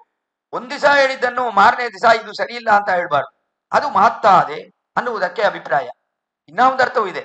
ಮಾತಾದೆ ಅಂದ್ರೆ ಒಬ್ರು ಆಚಾರ್ಯರು ಒಂದು ಅರ್ಥವನ್ನು ಹೇಳ್ತಾರೆ, ಹೇಳಿದ್ಮೇಲೆ ಇದೇ ಸರಿಯಾದ ಅರ್ಥ ಅಂತ ಹೇಳಿದ್ಮೇಲೆ ಮಾರನೇ ದಿವಸ ಇನ್ನೊಬ್ರು ಬಂದ್ಬಿಟ್ಟು, ಸ್ವಾಮಿ ನಿನ್ನೆ ನಾನು ಕೇಳಿದೆ ನಿಮ್ಮ ಉಪನ್ಯಾಸ, ನೀವ್ ಹೇಳಿದ್ರಲ್ಲ ಆ ಅರ್ಥ ಸರಿ ಇಲ್ಲ, ನಾನು ಹೇಳ್ತೀನಿ ನೋಡಿ ಇದೇ ಅರ್ಥ ಸರಿಯಾದ ಅರ್ಥ ಅಂತ ಹೇಳಿದ್ರೆ, ಓ ಹೌದು ಈ ಅರ್ಥವೇ ಸರಿಯಾಗಿದೆ, ಆದ್ದರಿಂದ ನಾಳೆ ಈ ಅರ್ಥವನ್ನೇ ಹೇಳ್ತೀನಿ ಅಂತ ಹೇಳ್ಬಾರ್ದು. ನಾವು ಹೇಳುವ ಅರ್ಥ ದೃಢವಾಗಿರ್ಬೇಕು. ಅಂದ್ರೆ ಇನ್ನೊಬ್ರು ಆಚಾರ್ಯರು ಬಂದು, ನೋಡಿ ಸ್ವಾಮಿ ಈ ನೀವು ಹೇಳಿದ ಅರ್ಥ ಸರಿ ಇಲ್ಲ, ನಾನು ಹೇಳಿದ ಅರ್ಥವೇ ಸರಿ ಅಂತ ಹೇಳಿದ್ರೆ, ಇಲ್ಲ ನಾನು ಹೇಳಿದ ಅರ್ಥವೇ ಸರಿ ಅಂತ ಸ್ಥಾಪನೆ ಮಾಡಬೇಕು. ಆ ಶಕ್ತಿ ವಿಶೇಷ ಇರಬೇಕು. ಅವ್ರು ಹೇಳಿದ್ ಕೂಡ್ರೆ ಹಾ ಸರಿ ನೀವ್ ಹೇಳಿದ್ದೆ ಸರಿ ಅಂತ ಹೇಳ್ಬಾರ್ದು. ನಾವ್ ಹೇಳಿರುವುದು ಸರಿ ಅಂತ ದೃಢವಾದ ಅಭಿಪ್ರಾಯ ಬರಬೇಕು. ಆ ರೀತಿ ಅಭಿಪ್ರಾಯ ಬಂದು ಅರ್ಥಗಳನ್ನು ಹೇಳಬೇಕು. ಅದು ಮಾತಾದೆ. ಅವರು ಹೇಳಿದ್ದನ್ನು ಕೇಳಿ ಯಾರೋ ಒಬ್ರು ಅವರು ದೊಡ್ಡ ಶ್ರೇಷ್ಠರಾದ ಆಚಾರ್ಯರು ಇದ್ರೆ ಕೂಡ ಸರಿ ಅವ್ರು ಹೇಳಿರುವ ಅರ್ಥ ಸರಿಯೇ, ಪ್ರಮಾಣಕ್ಕೆ ಅದು ಸರಿಯಾಗಿದೆ ಅಂತ ನಮ್ಮ ಮನಸ್ಸಿಗೆ ಬಂದ್ರೆ ಹೇಳ್ಬೋದು. ಅದನ್ನು ಬಿಟ್ಟು ಯಾರೋ ಒಬ್ಬ ಅಲ್ಪಜ್ಞನು ಅವನ್ ಬಂದು ಹೇಳಿದ್ರೆ ಅದು ಸರಿ ಅಂತ ಕೊಳ್ಳಿದ್ರೆ ಇವ್ರು ಏನು ಆಚಾರ್ಯರು? ಅದು ಪ್ರಯೋಜನವಿಲ್ಲ. ಆದ್ದರಿಂದ ಮಾತಾದೆ ಅನ್ನುವುದಕ್ಕೆ ಇದೂ ಅರ್ಥವಾಗಿ ಕೊಳ್ಳಬಹುದು. ಇಲ್ಲಿ ಮಾತಾದೆ ಬಾಳ್ ಶೌರ್ಯ ಅಂತ 300 ಮொழிಯಿಂದ ಮೊರತಪ್ಪಾಮಲ್ ಕೇಟ್ಟು ಪಿನ್ನೋರ್ದು ಧಾಮದನೈ ಪೇಶ வேண்டும். ಮಣವಾಳ ಮಾಮನಿಗಳು ಅದ್ಭುತವಾಗಿ ಹೇಳ್ತಾರೆ, 300 ಮொழிಯಿಂದ ಮೊರೆತಪ್ಪಾಮಲ್ ಕೇಟ್. 300 ಇದಾರಲ್ಲ ನಮ್ಮ ಆಚಾರ್ಯರು, ಅವರಲ್ಲಿ ಮೊರೆತಪ್ಪಾಮಲ್ ಕೇಟ್ ಯಾವ ರೀತಿ ಅರ್ಥಗಳನ್ನು ಕೇಳಬೇಕು ಆ ಒಂದು ಪ್ರಕ್ರಿಯೆಯಲ್ಲೇ ಕೇಳಬೇಕು. ಅಂದ್ರೆ ಆಚಾರ್ಯನಲ್ಲಿ ಇದ್ದು ಎಲ್ಲ ಅರ್ಥಗಳನ್ನು ಕೇಳಬೇಕು. ಅದನ್ನು ಬಿಟ್ಬಿಟ್ಟು ಸುಮ್ಮನೆ ಅಲ್ಲಿ ಕೇಳಿದೆ ಇಲ್ಲಿ ಕೇಳಿದೆ, ಇಲ್ಲೊಂದು 4 ಅರ್ಥ ಕೇಳಿದೆ, ಅಲ್ಲೊಂದು 4 ಅರ್ಥ ಕೇಳಿದೆ, ಆ ಸ್ವಾಮಿಯಲ್ಲಿ ಕೇಳಿದೆ ಈ ಸ್ವಾಮಿಯಲ್ಲಿ ಕೇಳಿದೆ, ಸರಿ ಸಾಕು ಅಂತ ಹೇಳದೆ ಎಲ್ಲ ಅರ್ಥಗಳನ್ನು ಕೇಳಬೇಕು. ಮುರೈ ತಪ್ಪಾಮಲ್ಲ, ಅದೇ ಮುರೈ ಅಂದ್ರೆ ಅದೇ ಪ್ರಕ್ರಿಯೆ. ಆಚಾರ್ಯರು ಹೇಗ್ ಕೇಳಿದ್ರು ಆ ಕಾಲದಲ್ಲಿ ಅಂದ್ರೆ ಎಲ್ಲ ಅರ್ಥಗಳನ್ನು ಕೇಳ್ಬೇಕು, ಆಮೇಲೆ ಹೇಳ್ಬೇಕು ಅಲ್ಲಿ ಅರ್ಥ ವಿಶೇಷಗಳನ್ನು. ಅದನ್ನು ಬಿಟ್ಟು ಹೇಳೋದು ಅನ್ನುವುದು ಸರಿ ಇಲ್ಲ. ಅದೇ ಇಲ್ಲಿ ಮಾತಾದೆ ಅನ್ನುವುದಕ್ಕೆ ಅಭಿಪ್ರಾಯ. ಆಮೇಲೆ ಇನ್ನ ಒಂದು ಅರ್ಥವೂ ಇದೆ. ಏನರ್ಥ ಅಂದ್ರೆ ಒಬ್ಬರ ಆಚಾರ್ಯನಲ್ಲೇ ಕೇಳುವುದು ಅನ್ನುವುದು ಒಂದು ಕ್ರಮ ಇದೆ. ಅಂದ್ರೆ ಏನ ಅಭಿಪ್ರಾಯ ಅಂದ್ರೆ ಸುಮ್ಮನೆ ಇವತ್ತು ಒಬ್ರು ಆಚಾರ್ಯರಲ್ಲಿ ಕೇಳೋದು, ಹೇಳ್ಬಿಟ್ಟು ಸರಿ ಇವ್ರು ಹೇಳಿದ ಅರ್ಥ ಸರಿ ಪರವಾಗಿಲ್ಲ ಚೆನ್ನಾಗಿದೆ, ಆದ್ರೂ ಕೂಡ ಏನು ಅಷ್ಟೊಂದು ಆಕರ್ಷಕವಾಗಿಲ್ಲ, ಇನ್ನೊಬ್ಬರಲ್ಲಿ ಕೇಳೋಣ, ಅವರಲ್ಲಿ ಕೇಳೋದು, ಅವರನ್ನು ಕೇಳ್ಬಿಟ್ಟು ಇದು ಅಷ್ಟು ಆಕರ್ಷಕವಾಗಿಲ್ಲ, ಇನ್ನೊಬ್ಬರಲ್ಲಿ ಕೇಳೋಣ. ಆ ತರ ಇರಬಾರ್ದು. ಕೇಳುವಾಗ ಹೇಳಿರ್ಬೇಕು. ಒಬ್ಬರ ಆಚಾರ್ಯರಲ್ಲಿ ಕೇಳುವಾಗ ಅವರಲ್ಲಿ ಅತ್ಯುತ್ತಮವಾದ ಒಂದು ಭಕ್ತಿ ಶ್ರದ್ಧೆ ಅದರ ಜೊತೆ ಕೇಳ್ಬೇಕು. ಅದನ್ನು ಬಿಟ್ಬಿಟ್ಟು ಇವ್ರಿಗೆ ಏನ್ ಗೊತ್ತು, ಇವರಲ್ಲಿ ಹೋಗ್ಸೆ ಕೇಳ್ತಾ ಇದೀವಲ್ಲ, ಇವ್ರಿಗೆ ಏನ್ ಗೊತ್ತು, ಏನ್ ಗೊತ್ತಿದೆಯೋ ಏನ್ ಗೊತ್ತಿಲ್ವೋ, ಸರಿ ನೋಡೋಣ ಕೇಳ್ ನೋಡೋಣ ಅನ್ನುವ ಅಭಿಪ್ರಾಯದಲ್ಲಿ ಕೇಳ್ಬಾರ್ದು. ಭಕ್ತಿ ಶ್ರದ್ಧೆಯಿಂದ ಕೇಳ್ಬೇಕು ಆಚಾರ್ಯನಲ್ಲಿ. ಅದು ಇಲ್ಲಿ ಅಭಿಪ್ರಾಯ. ಆಚಾರ್ಯನನ್ನು ಮಾತಾದೆ, ಆಚಾರ್ಯರನ್ನು ಬೇರೆ ಇನ್ನೊಬ್ಬರ ಆಚಾರ್ಯಲ್ಲಿ ಹೋಗಿ ಕೇಳುವುದು, ಒಂದ್ ದಿವಸ ಒಬ್ರಲ್ಲಿ ಒಂದಿನ ಇನ್ನೊಬ್ಬರಲ್ಲಿ ಆತರ ಕೇಳ್ತಾ ಇದ್ರೆ ಅರ್ಥಗಳು ಏನು ಅಂತ ನಮ್ಮ ಮನಸ್ಸಿಗೆ ದೃಢವಾಗಿ ಬರುವುದೇ ಶ್ರಮವಾಗತ್ತೆ. ಅದರಿಂದ ಒಬ್ಬರಲ್ಲೇ ಕೇಳ್ಬೇಕು. ಅದರ ಮೇಲೆ ಅವರು ಹೇಳುವ ಅನೇಕ ಅರ್ಥಗಳನ್ನು ಕೇಳ್ಬೇಕು. ಅಂದ್ರೆ ಆಚಾರ್ಯರು ಒಬ್ಬರಲ್ಲೇ ಕೇಳ್ಬೇಕಂದ್ರೆ ಇನ್ನೊಬ್ಬರಲ್ಲಿ ಕೇಳಬಾರ್ದ ಸ್ವಾಮಿ ಅಂತ ಆ ರೀತಿ ಅಲ್ಲ. ಒಬ್ಬರಲ್ಲೇ ಕೇಳ್ಬೇಕಂದ್ರೆ ವಿಶೇಷಜ್ಞರಲ್ಲಿ ಕೇಳ್ಬೇಕು. ಜ್ಞಾನ ಇಲ್ಲದೆ ಇರುವ ಆಚಾರ್ಯರಲ್ಲಿ ಹೋಗಿ ಕೇಳುವುದು ಸರಿಯಲ್ಲ. ಅದರಿಂದ ಒಬ್ಬರಲ್ಲಿ ಕೇಳ್ಬೇಕು ಅಂದ್ರೆ ಏನು, ಜ್ಞಾನ ಇರುವ ಆಚಾರ್ಯರುಗಳಲ್ಲಿ ಕೇಳಬೇಕು, ಅದು ಅಭಿಪ್ರಾಯ. ಈ ರೀತಿ ಕೆಲವಾರು ವಿಷಯಗಳಿದೆ ಇಲ್ಲಿ. ಮಾತಾದೆ ಪಾಲ್ಶ್ವರ್ಯಂ, ಹಾಲಿನಂತೆ ಇರುವ ಆಶ್ಚರ್ಯವಾದ ಆ ಭಗವದ್ ಗುಣಗಳು, ಅದನ್ನು ಯಾವಾಗ್ಲೂ ಹೇಳುವ ತಿರುಮಲೆಯಲ್ಲಿ ಅರಿವಿಗಳ ಹಾಗೆ ಅಂತ ಆಶ್ಚರ್ಯವಾಗಿ ದೃಷ್ಟಾಂತ ಹೇಳ್ತಾರೆ ನಮ್ಮ ಪೂರ್ವಾಚಾರ್ಯ. ಜಲಧಾರೆಗಳಿದೆಯಲ್ಲ ತಿರುಮಲೆಯಲ್ಲಿ, ಆ ರೀತಿ ಹೇಳುವವರು ನಮ್ಮ ಆಚಾರ್ಯರುಗಳೆಲ್ಲ. ಎಷ್ಟು ಅರ್ಥಗಳು, ಒಂದಲ್ಲ ಎರಡಲ್ಲ ಹೇಳ್ತಾ ಇರ್ತಾರೆ ಅರ್ಥಗಳನ್ನು. ಅದು ಆಚಾರ್ಯರುಗಳಿಗೆ ಇರುವ ಅತ್ಯುತ್ತಮವಾದ ಒಂದು ಪ್ರಭಾವ, ವೈಭವ. ತಿರುಮಲೆಯಲ್ಲಿ ಪಾಪ ವಿನಾಶಿನಿ, ಆಕಾಶಗಂಗೆ, ಆ ತರ ಎಲ್ಲ ಎಷ್ಟೋ ಜಲಧಾರೆಗಳಿದೆಯಲ್ಲ, ಅದರಲ್ಲಿ ಅವಿಚ್ಛಿನ್ನವಾಗಿ ಜಲ ಬರ್ತಾನೇ ಇರತ್ತೆ. ಆ ರೀತಿಯ ಆಳ್ವಾರ್ಗಳು ಆಚಾರ್ಯಗಳು ಅರ್ಥಗಳನ್ನು ಹೇಳಿದ್ರೆ ಅವರು ಹೇಳ್ತಾನೇ ಇರ್ತಾರೆ. ಆ ತರ ಒಂದು ಸ್ವಭಾವ ಇದೆ ಆಚಾರ್ಯರುಗಳಿಗೆ, ಅದೂ ಇದೆ ಇಲ್ಲಿ. ಅದನ್ನು ನೋಡ್ತೀವಿ. ಶ್ರೀ ಗೀತಾಚಾರ್ಯನು ಅವನು ಹೇಳ್ದ, ಶಿಷ್ಯಸ್ತೇಯಂ ಶಾದಿಮಾಂ ತ್ವಾಂ ಪ್ರಪನ್ನ ಅಂತ ಹೇಳ್ದ. ಒಂದೇ ಒಂದು ಮಾತು, ನಾನು ಶಿಷ್ಯನಾಗಿರ್ತೀನಿ ಅಂತ ಅರ್ಜುನ ಒಂದು ಮಾತು ಹೇಳ್ದ. ಅದಕ್ಕೆ 700 ಶ್ಲೋಕಗಳು, 18 ಅಧ್ಯಾಯಗಳು, ಎಷ್ಟು ಹೇಳ್ದ ಶ್ರೀ ಗೀತಾಚಾರ್ಯನು. ಅಂಗಂಗ್ ಅಳವಳವಂದ ಅಪ್ಪೂಚಿಗಾಟ್ಟಿಗಿನ್ನ ನಮ್ಮನೇ ಅಪ್ಪೂಚಿಗಾಟ್ಟಿಗಿನ್ನ ಅಂತ ಎಷ್ಟು ವಿಷಯಗಳು ಹೇಳ್ದ ಶ್ರೀ ಗೀತಾಚಾರ್ಯನು. ಆ ರೀತಿಯ ಆಚಾರ್ಯರುಗಳು ಕೂಡ ಆಳ್ವಾರ್ಗಳು ಎಷ್ಟು ಹೇಳ್ತಾರೆ, ಎಷ್ಟು ಉಪದೇಶಗಳು ಆಳ್ವಾರ್ಗಳು ಮಾಡಿದ್ದಾರೆ. ಸ್ವಾಮಿ ನಮ್ಮಾಳ್ವಾರ್ ಮಾಡುವ ಉಪದೇಶಗಳು ಸೊನ್ನಾಲ್ ವಿರೋಧಮಿದು ಆಗಿಲು ಸೊಳ್ಳುವನ್ ಕೇಳ್ಮಿನೋ ತಾ ಸೊನ್ನಾಲ್ ವಿರೋಧ. ನಾನಿದನ್ನು ಹೇಳಿದ್ರೆ ನಿಮ್ಗೆ ವಿರೋಧವಾಗತ್ತೆ, ಆದರೂ ಅಷ್ಟು ಅರ್ಥಗಳನ್ನು ನಾನು ಹೇಳ್ತೀನಿ. ನನ್ಗೆ ಹೇಳದಂತೆ ತಡೆಯಲಾಗದು, ನಾನು ಎಲ್ಲರಿಗೂ ಹೇಳಲೇಬೇಕು, ಹೇಳ್ದಿದ್ರೆ ನನ್ಗೆ ತಡ್ಕೊಳಕ್ಕಾಗಲ್ಲ, ಆದ್ರಿಂದ ಹೇಳ್ತೀನಿ ಅಂತ ಎಲ್ಲರಿಗೂ ಅರ್ಥವನ್ನು ಹೇಳಿದ್ರಲ್ಲ ಸ್ವಾಮಿ ನಮ್ಮಾಳ್ವಾರ್. ಆ ರೀತಿಯೇ ಪರಮಾಚಾರ್ಯರಾದ ಯಾಮುನಾಚಾರ್ಯರು ಎಷ್ಟು ಸುಂದರವಾದ ಅರ್ಥಗಳನ್ನು ಸ್ತೋತ್ರರತ್ನದಲ್ಲಿ ಹೇಳಿದ್ದಾರೆ. ಎಷ್ಟು ನಿರ್ವಾಹಗಳನ್ನು ನೋಡ್ತೀವಿ ನಾವು ತಿರುವಾಯುಮಡಿ ಮುಂತಾದ ವ್ಯಾಖ್ಯಾನಗಳಲ್ಲಿ. ಆಳವಂದ ನಿರ್ವಾಹ ಅಂತ ಎಷ್ಟೊಂದು ಅರ್ಥ ವಿಶೇಷಗಳನ್ನು ನಮಗಾಗಿ ಹೇಳಿದ್ದಾರೆ. ಈ ರೀತಿ ತಿರುಮಲೆಯಲ್ಲಿ ಅರಿವಿಗಳು, ಪಶುಗಳು ಹೇಗೆ ಅಲ್ಲಿ ತಿರುಮಲೆಯಲ್ಲಿ ಹಸುಗಳೆಲ್ಲ ಹೇಗೆ ಅಂದ್ರೆ ತಿರುಮಲೆಯಲ್ಲಿ ಹೇಗೆ ಜಲಧಾರೆಗಳಿದೆಯೋ ಆ ರೀತಿಯ ಹಸುಗಳು ಕೂಡ ಹಾಲನ್ನು ವರ್ಷಿಸುತ್ತದೆ. ಆ ರೀತಿಯ ಇಲ್ಲೂ ಕೂಡ ಆಚಾರ್ಯರುಗಳು ನಮಗಾಗಿ ಅರ್ಥ ವಿಶೇಷಗಳನ್ನು ಹೇಳಿದ್ದಾರೆ. ಅದರಲ್ಲೂ ಸ್ವಾಮಿ ರಾಮಾನುಜರು ಹೇಳಿರುವ ಅರ್ಥಗಳು, ಆ ಅರ್ಥಗಳು ಎಷ್ಟೆಲ್ಲ ಇದೆ. ನವರತ್ನಗಳ ಹಾಗೆ ಇರುವ ನವಗ್ರಂಥಗಳು ಅಂತ ನೋಡಿದ್ರೆ ಅವುಗಳೇ ಹಾಲಿನಂತೆ ಇರುವ ಅತ್ಯದ್ಭುತವಾದ ಗ್ರಂಥಗಳು. ಅದನ್ನೇ ಇಲ್ಲಿ ಮಾತಾದೆ ಪಾಲ್ ಶೋರಿಯಂ ಬಳ್ಳಲ್ ಪೆರುಂ ಪಶುಕ್ಕಳ್ ಅಂತ. ಹಾಲು ಅನ್ನುವುದಿದೆಯಲ್ಲ, ಅದು ನಮಗೆ ನಾವು ಹುಟ್ಟುವಾಗ್ಲೇ ಹಾಲು ಬೇಕು ನಮ್ಗೆ, ಹಾಲನ್ನು ಕೊಂಡೇ ನಾವು ಬದುಕಿದ್ದೇವೆ. ಆ ರೀತಿಯ ಕೊನೆಯ ತನಕ ಹಾಲಿದೆ. ಹಾಗೆ ಇವರು ಹೇಳುವ ಅರ್ಥ ವಿಶೇಷಗಳಿದೆಯಲ್ಲ, ಸ್ವಾಮಿ ರಾಮಾನುಜರು ಹೇಳುವ ಅರ್ಥ ವಿಶೇಷಗಳು, ಅದು ನಮಗೆ ಮೊದಲು ನಮ್ಗೆ ಉಪಜೀವನಕ್ಕೆ ವಿಷಯವಾಗಿದೆ. ಕೊನೆಯ ತನಕ ಅದೇ ನಮ್ಗೆ ಉಪಜೀವನಕ್ಕೆ ವಿಷಯವಾಗಿದೆ. ಹೆಂಗ್ ನೋಡ್ಬೋದು ಅಂದ್ರೆ ಅಂಡ್ರನಾನ್ ಪಿರಂದಿನೆ ಪಿರಂದರ್ವಿನ್ ಬರಂದಿಲೆ ಅಂತ. ಮೊದಲು ನಾವು ಹುಟ್ಟುವುದು ಅಂದ್ರೆ ಯಾವಾಗ ಹುಟ್ತೀವಿ, ಆಚಾರ್ಯ ಸಂಬಂಧ, ಸ್ವಾಮಿ ರಾಮಾನುಜರ ಸಂಬಂಧ ಅದು ನಮಗೆ ಆದ್ಮೇಲೆ, ಅಂದ್ರೆ ಆಚಾರ್ಯನಲ್ಲಿ ಹೋಗಿ ಪಂಚಸಂಸ್ಕಾರ ಮಾಡ್ಕೋತೀವಲ್ಲ, ಅದೇ ರಾಮಾನುಜರ ಸಂಬಂಧ. ಅದು ಆದ್ಮೇಲೆ ನಮ್ಗೆ ಜನನ, ಅವತ್ತೇ ನಮ್ಗೆ ಹುಟ್ಟಿದ ದಿನ ಅಂತ ನಾವು ಕೊಂಡಾಡ್ಬೇಕು. ಯಾವತ್ತೂ ಆಚಾರ್ಯನ ಸನ್ನಿಧಿಗೆ ಹೋಗಿ ನಮ್ಗೆ ಪಂಚಸಂಸ್ಕಾರ ಆಗತ್ತೋ ಆ ದಿನವನ್ನೇ ನಾವು ಹುಟ್ಟಿದ ಹಬ್ಬ ಅಂತ ಕೊಂಡಾಡ್ಬೇಕು. ಆ ದಿನ ಕೊಂಡಾಡಿದ ಮೇಲೆ ಆಮೇಲೆ ಹೇಗಿದೆ, ನಮ್ಗೆ ಹಾಲ್ ಬೇಕು, ಹುಟ್ಟಿದ ಮೇಲೆ ಹಾಲ್ ಬೇಕಲ್ಲ. ಆ ಹಾಲನ್ನು ಕೊಡುವವರೇ ಸ್ವಾಮಿ ನಮ್ಮ ಆಚಾರ್ಯರು. ನಮಗೆ ಎಷ್ಟೋ ಅರ್ಥ ವಿಶೇಷಗಳನ್ನು ಹೇಳ್ತಾರಲ್ಲ, ಅದೇ ಹಾಲು, ನಮಗೆ ಹಾಲು. ಈ ಹಾಲು ಹೇಗಿದೆ ಅಂದ್ರೆ ಯಾವದಾತ್ಮಭಾವಿ ಇದೆ ಈ ಹಾಲು. ಈ ಗುಣವಿಷಯ, ಈ ಒಂದು ಸದುಪದೇಶಗಳು, ಅದು ಯಾವದಾತ್ಮಭಾವಿ ನಮ್ ಜೊತೆ ಇರುತ್ತದೆ ಈ ಸದುಪದೇಶಗಳು. ಆದ್ದರಿಂದ ಅದನ್ನು ಹಾಲು ಅಂತ ಹೇಳ್ಬೋದು. ಈ ಸದುಪದೇಶಗಳನ್ನು, ಆ ಉಪದೇಶಗಳನ್ನು ನಮಗೆ ಮಾಡಬೇಕು. ಅದೇ ಇಲ್ಲಿ ಆಂಡಾಳಿನ ಅಭಿಲಾಷೆ ಶ್ರೀರಾಮಾನುಜರಲ್ಲಿ. ಅದನ್ನೇ ಏತ್ರಕಳಂಗಳ್ ಅಂತ ಸ್ವಾಮಿ ರಾಮಾನುಜರನ್ನು ಹೇಳಿ, ಏತ್ರಕಳಂಗಳ್ ಎದುರು ಪೊಂಗಿ ಮೀದಳಿಪ್ಪ ಮಾತಾದೇ ಪಾಲ್ ಸೊಳಿಯಂ ವಳ್ಳಲ್ ಪೆರುಂಬಶುಕ್ಕಳ್ ಅಂತ ಸ್ವಾಮಿ ರಾಮಾನುಜರು ಅವರು ಎಷ್ಟೋ ಅರ್ಥ ವಿಶೇಷಗಳನ್ನೆಲ್ಲ ಕೊಂಡ್ರಲ್ಲ ಈ ಆಚಾರ್ಯರಲ್ಲಿ.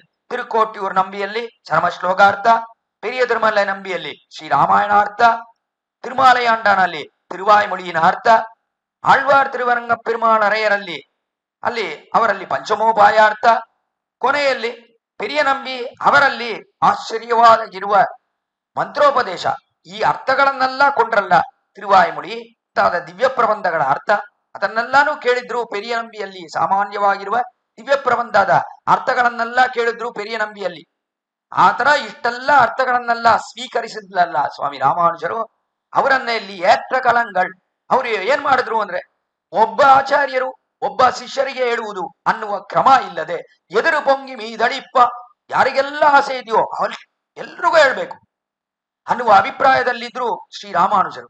ಎದುರು ಪೊಂಗಿ ಮೀದಳಿಪ್ಪ ಅಂತ ಪಾರುಳಗಿಲ್ ಆಸೆಯುಡೆಯವರ್ಕೆಲ್ಲ ಆರ್ಯರ್ಗಾಳ್ ಕೂರುಂ ಅಂತ ಎಲ್ಲರಿಗೂ ಹೇಳಿ, ಯಾರಿಗೆಲ್ಲ ಆಸಕ್ತಿ ಇದೆಯೋ, ಯಾರಿಗೆಲ್ಲ ಈ ಅರ್ಥಗಳನ್ನು ಕೇಳ್ಬೇಕು ಅನ್ನುವ ಅಭಿಲಾಷೆ ಇದೆಯೋ ಅವರುಗಳಿಗೆಲ್ಲ ಹೇಳಿ, ಅವರಿಗೆ ಆಸಕ್ತಿ ಇರಬೇಕು, ಕೇಳ್ಬೇಕು ಅಂತ, ಈ ಅರ್ಥಗಳಲ್ಲಿ ವಿಶ್ವಾಸ ಇರಬೇಕು ಅಂತವರಿಗಳೇ ಹೇಳಿ ಅಂತ ಹೇಳಿ, ಎದುರು ಪೊಂಗಿ ಮೀದಳಿಪ್ಪ ಮಾತಾದೇ ಬಾಲ್ ಶೊರಿಯಂ ವಳ್ಳಲ್ ಪೆರುಂ ಪಶುಕ್ಕಳ್ ಅಂದ್ರೆ ಯಾಮುನಾಚಾರ್ಯರು ಯಾವ ಅರ್ಥಗಳನ್ನು ಹೇಳಿದ್ರು ಆ ಅರ್ಥಗಳನ್ನೇ ಹೇಳಿದ್ರು. ಆ ಕಾಲದಲ್ಲಿ ಈ ಶಿಷ್ಯರಾದ 5 ಶಿಷ್ಯರು, ಪೆರಿಯ ನಂಬಿ, ಪೆರಿಯ ತಿರುಮಲೈ ನಂಬಿ, ತಿರುಕೋಟಿಯೂರ್ ನಂಬಿ, ಆಳ್ವಾರ್ ತಿರುವರಂಗ ಪೆರುಮಾಳ್ ಅರೆಯರ್, ತಿರುಮಾಲಯಾಂಡ ಅನ್ನುವ 5 ಶಿಷ್ಯರು, ಅವರೇ ಇಲ್ಲಿ ವಳ್ಳಲ್ ಪೆರುಂ ಪಶುಕ್ಕಳ್ ಔದಾರ್ಯ ಕೊಂಡಿರುವ ಬಹಳ ಶ್ರೇಷ್ಠವಾದ ಹಸುಗಳು ಇವರೇ. ಆ ತರ ಇರುವ ಹಸುಗಳು, ಆ ಹಸುಗಳು ಅವರುಗಳೇ ಇಲ್ಲಿ ಸ್ವಾಮಿ ರಾಮಾನುಜರಿಗೆ ಅರ್ಥ ವಿಶೇಷಗಳನ್ನೆಲ್ಲ ಹೇಳಿದ್ರು. ಮಾಟ್ರಾದೆ ಯಾವ ರೀತಿ ಆಳವಂದಾರ್ ಹೇಳಿದ್ರು ಅದೇ ರೀತಿ ಆ ಅರ್ಥ ವಿಶೇಷಗಳನ್ನೆಲ್ಲ ಶ್ರೀರಾಮಾನುಜರಿಗೆ ಹೇಳಿದ್ರು. ಮಾಟ್ರಾದೆ ಬಾಲ್ಶೊರಿಯಂ ವಳ್ಳಲ್ ಪೆಶುಂ ಪಶುಕ್ಕಳ್, ಆ ತರ ಔದಾರ್ಯ ಕೊಟ್ಟಿರುವ ಹಸುಗಳು ಇವರು. ಅವರುಗಳು ಆಟ್ರಪ್ಪಡೈತ ಅಂದ್ರೆ ಎಷ್ಟೊಂದು ಹಸುಗಳು ಅಂದ್ರೆ ಆಳವಂದ ಅವರು ಈ 5 ಹಸುಗಳು ಆಗಿರುವ ಈ 5 ಶಿಷ್ಯರು ಅವರುಗಳಿಗೆ ಅರ್ಥ ವಿಶೇಷಗಳನ್ನು ಹೇಳುತ್ತಾ ಅದೇನಾಯ್ತು, ಎಲ್ಲರೂ ಆಳವಂದಾರಿನ ಶಿಷ್ಯರುಗಳಾಗ್ಬಿಟ್ರು. ಸ್ವಾಮಿ ರಾಮಾನುಜರ ಆಳವಂದಾರಿನ ಶಿಷ್ಯರು, ಇನ್ನ ರಾಮಾನುಜರ ಶಿಷ್ಯರುಗಳು ಅವರುಗಳೆಲ್ಲ ಆಳವಂದಾರಿನ ಶಿಷ್ಯರು ಅಂತ ಹೇಳುವಂತೆ ಆ ಅರ್ಥ ವಿಶೇಷಗಳೆಲ್ಲ ಬಂದ್ ಸೇರಿದೆಯಲ್ಲ. ನಮ್ಮ ಆಚಾರ್ಯರು ಹೇಳುವ ಅರ್ಥಗಳು ಅವುಗಳು ನಮ್ಮಲ್ಲಿ ಇರದೆ ನಮ್ಮ ಸಂತತಿಗಳಾಗಿ ಅನುಭವಿಸುವಂತೆ ಹೋಗಿ ಸೇರತ್ತಲ್ಲ, ಆ ರೀತಿ ಎಲ್ಲರೂ ಆಳವಂದಾರಿನ ಶಿಷ್ಯರು ಅಂತ ಹೇಳುವಂತೆ ಆಯಿತು ಸಂಪ್ರದಾಯ. ಅದನ್ನ ಇಲ್ಲಿ ಆಟ್ರಪ್ಪಳೈತ್ತಾನ್ ಅವರ ಮಗನಾದವರು ಯಾಮುನಾಚಾರ್ಯರ ಮಗನೇ ಇಲ್ಲಿ ಸ್ವಾಮಿ ರಾಮಾನುಜ. ಆಟ್ರಪ್ಪಳೈತ್ತಾನ್ ಮಗನೇ ಹರಿವುರ. ಇದನ್ನು ಹೇಳಿದ್ರೆ ರಾಮಾನುಜರಿಗೆ ಎಷ್ಟು ಸಂತೋಷ.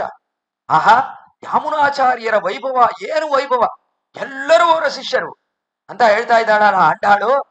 ಎಷ್ಟು ಆಶ್ಚರ್ಯವಾಗಿ ಹೇಳಿದ್ನು ಆಂಡಾಳ್ ಅಂತ ರಾಮಾನುಜರಿಗೆ ಅಷ್ಟೆಲ್ಲ ಆನಂದ ಆಗತ್ತೆ ಇದನ್ನು ಕೇಳಿದ ಕೂಡಲೇ. ಕಾರಣ ಯಾಮೋನಾಚಾರ್ಯರಲ್ಲಿ ಅಷ್ಟೊಂದು ಭಕ್ತಿ, ದ್ರೋಣಾಚಾರ್ಯರಲ್ಲಿ ಏಕಲವ್ಯನಿಗೆ ಎಷ್ಟೊಂದು ಭಕ್ತಿ, ಅಷ್ಟು ಭಕ್ತಿ ಇಲ್ಲಿ ರಾಮಾನುಜರಿಗೆ ಆಳವಂದಾರಲ್ಲಿ ಅಂತ ಕೆಳಗನೆ ನಾವು ಅನುಭವಿಸಿದ್ವಿ.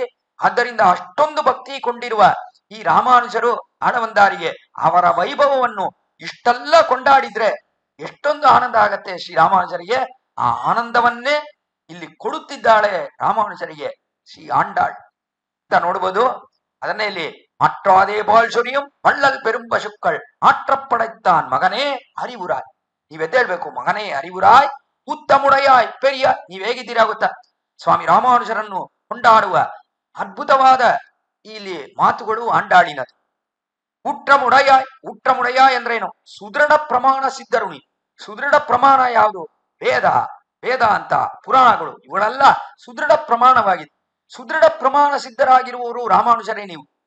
ಏನ್ ಹೇಳಿದೆ ಸುದೃಢ ಪ್ರಮಾಣ? ಪ್ರಮಾಣ ಅಂದ್ರೆ ದೃಢವಾಗಿರುವ ಪ್ರಮಾಣ, ಸುದೃಢ ಪ್ರಮಾಣ.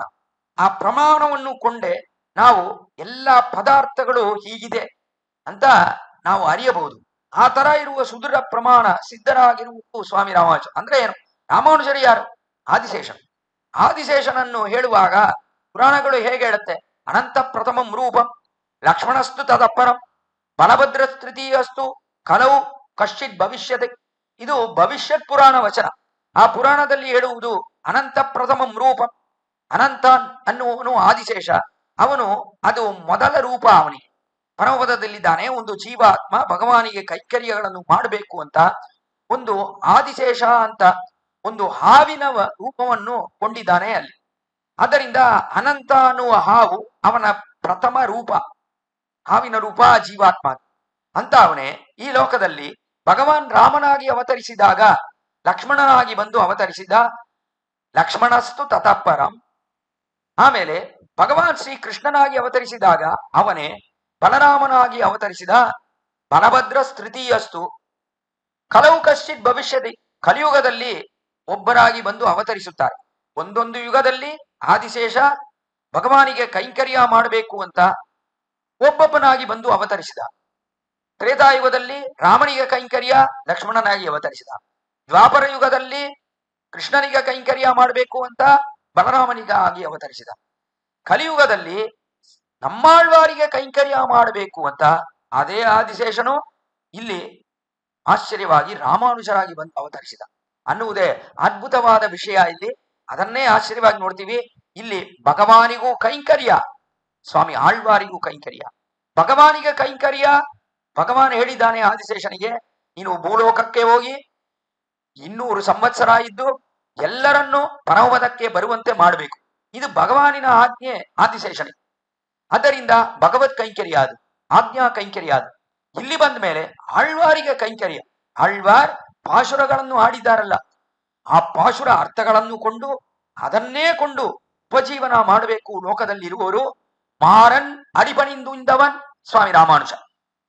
ಆದ್ದರಿಂದ ರಾಮಾನುಜರಿಗೆ ಕೈಂಕರ್ಯ ಅನ್ನುವುದು ಹೇಗಾಯ್ತು ಈ ಲೋಕದಲ್ಲಿ ಅಂದ್ರೆ ಅನುಜ್ಞಾ ಕೈಂಕರ್ಯ. ಅಂದ್ರೆ ಸ್ವಾಮಿ ನಮ್ಮಾಳ್ವಾರಿಗೆ ಕೈಂಕರ್ಯ ಮಾಡುವುದೇ ಬಹಳ ಶ್ರೇಷ್ಠವಾದದ್ದು. ಭಗವಾನಿನ ಅಡಿಯವರಾದ ಸ್ವಾಮಿ ನಮ್ಮಾಳ್ವಾರ್. ಸ್ವಾಮಿ ನಮ್ಮಾಳ್ವಾರಿಗೆ ಕೈಂಕರ್ಯ ಮಾಡಬೇಕು. ಅಡಿಯವನಿಗೆ ಅಡಿಯವನಾಗಿರ್ಬೇಕು, ಶೇಷಭೂತರಿಗೆ ಶೇಷಭೂತನಾಗಿರ್ಬೇಕು. ಅಡಿಯಾರಡಿಯಾರ್ ತಮ್ಮಡಿಯಾರಡಿಯಾರ್ ತಮಕ್ಕಡಿಯಾರಡಿಯಾರ್ ಅನ್ನುವ ಆಳ್ವಾರಿನ ಪಾಶುರಕ್ಕೆ ಅನುಗುಣವಾಗಿ ಆಳ್ವಾರ್ ಅಡಿಯರು, ಆ ಅಡಿಯವರಿಗೆ ನಾವು ಅಡಿಯವರಾಗಿರ್ಬೇಕು ಅನ್ನುವುದೇ ಶ್ರೀರಾಮಾನುಜರ ಅಭಿಪ್ರಾಯ, ಆದಿಶೇಷನ ಅಭಿಪ್ರಾಯ. ಅದರಿಂದ ಸುದೃಢ ಪ್ರಮಾಣ ಸಿದ್ಧವಾಗಿರುವನು ಆದಿಶೇಷ. ಇನ್ನ ಒಂದು ವಚನವೂ ಇದೆ ಪುರಾಣದಲ್ಲಿ, ಕಲವು ರಾಮಾನುಜ ಸ್ಮೃತ. ಕಲಿಯುಗದಲ್ಲಿ ಆದಿಶೇಷನೇ ರಾಮಾನುಜ. ಅದರಿಂದ ಸುದೃಢ ಪ್ರಮಾಣ ಸಿದ್ಧವಾಗಿರುವವನು ಆದಿಶೇಷ, ಅವರೇ ನೀವು ಸ್ವಾಮಿ ರಾಮಾನುಜ. ಊಟ್ರ ಮುಡಯಾಯ್, ಇನ್ನ ಒಂದು ಅರ್ಥವೂ ಇದೆ. ಊಟ್ರ ಮುಡಯಾಯ್ ಪೆರಿಯಾಯ್. ಅಂದ್ರೆ ಪೆರಿಯಾಯ್ ಅಂದ್ರೆ ಸುದೃಢ ಪ್ರಮಾಣ ಸಿದ್ಧರಾಗಿರುವ ರಾಮಾನುಜರೇ. ಆ ವೇದ ಅಂದ್ರೆ ಪುರಾಣಗಳು, ಅವುಗಳು ಕೊಂಡಾಡಿದೆ. ಪ್ರಕೃಷ್ಟ ವಿಜ್ಞಾನ ಬಲೈಕ ಧಾಮನಿ. ಆದಿಶೇಷನಿಗೆ ಏನು ವೈಭವ! ಪ್ರಕೃಷ್ಟ ವಿಜ್ಞಾನ ಬಲೈಕ ಧಾಮನಿ. ಪ್ರಕೃಷ್ಟ ವಿಜ್ಞಾನ ತುಂಬಾ ಆಶ್ಚರ್ಯವಾದ ಜ್ಞಾನ, ಆ ರೀತಿಯೇ ಬಲ, ಇವುಗಳೆಲ್ಲ ಕೊಂಡಿದ್ದಾನೆ ಶ್ರೀ ಆದಿಶೇಷ ಅನ್ನುವುದೇ ಇವನಿಗೆ ವೈಭವ. ಜ್ಞಾನ ಅಂದ್ರೆ ಇವನಾಗೆ ಜ್ಞಾನವಂತರು ಇಲ್ಲ, ಬಲ ಅಂದ್ರೆ ಇವನಾಗಿ ಶಕ್ತಿವಂತರು ಇಲ್ಲ ಅಂತ ಹೇಳುವಂತೆ ಒಂದು ವೈಭವ ಆದಿಶೇಷನಿಗಿದೆ.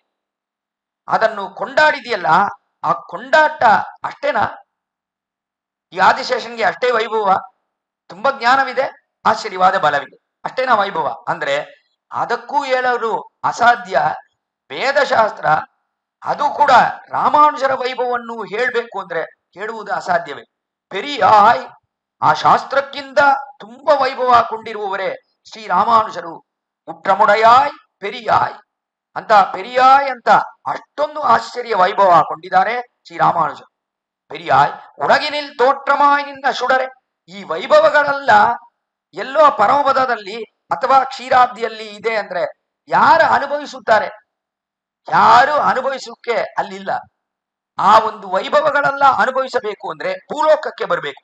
ಅನಂತನಾದ ಆದಿಶೇಷನ ವೈಭವಗಳನ್ನೆಲ್ಲ ಅನುಭವಿಸಬೇಕು ಅಂದ್ರೆ ಒಂದು ರೂಪ ಕೊಂಡು ಈ ಲೋಕಕ್ಕೆ ಬರಬೇಕು.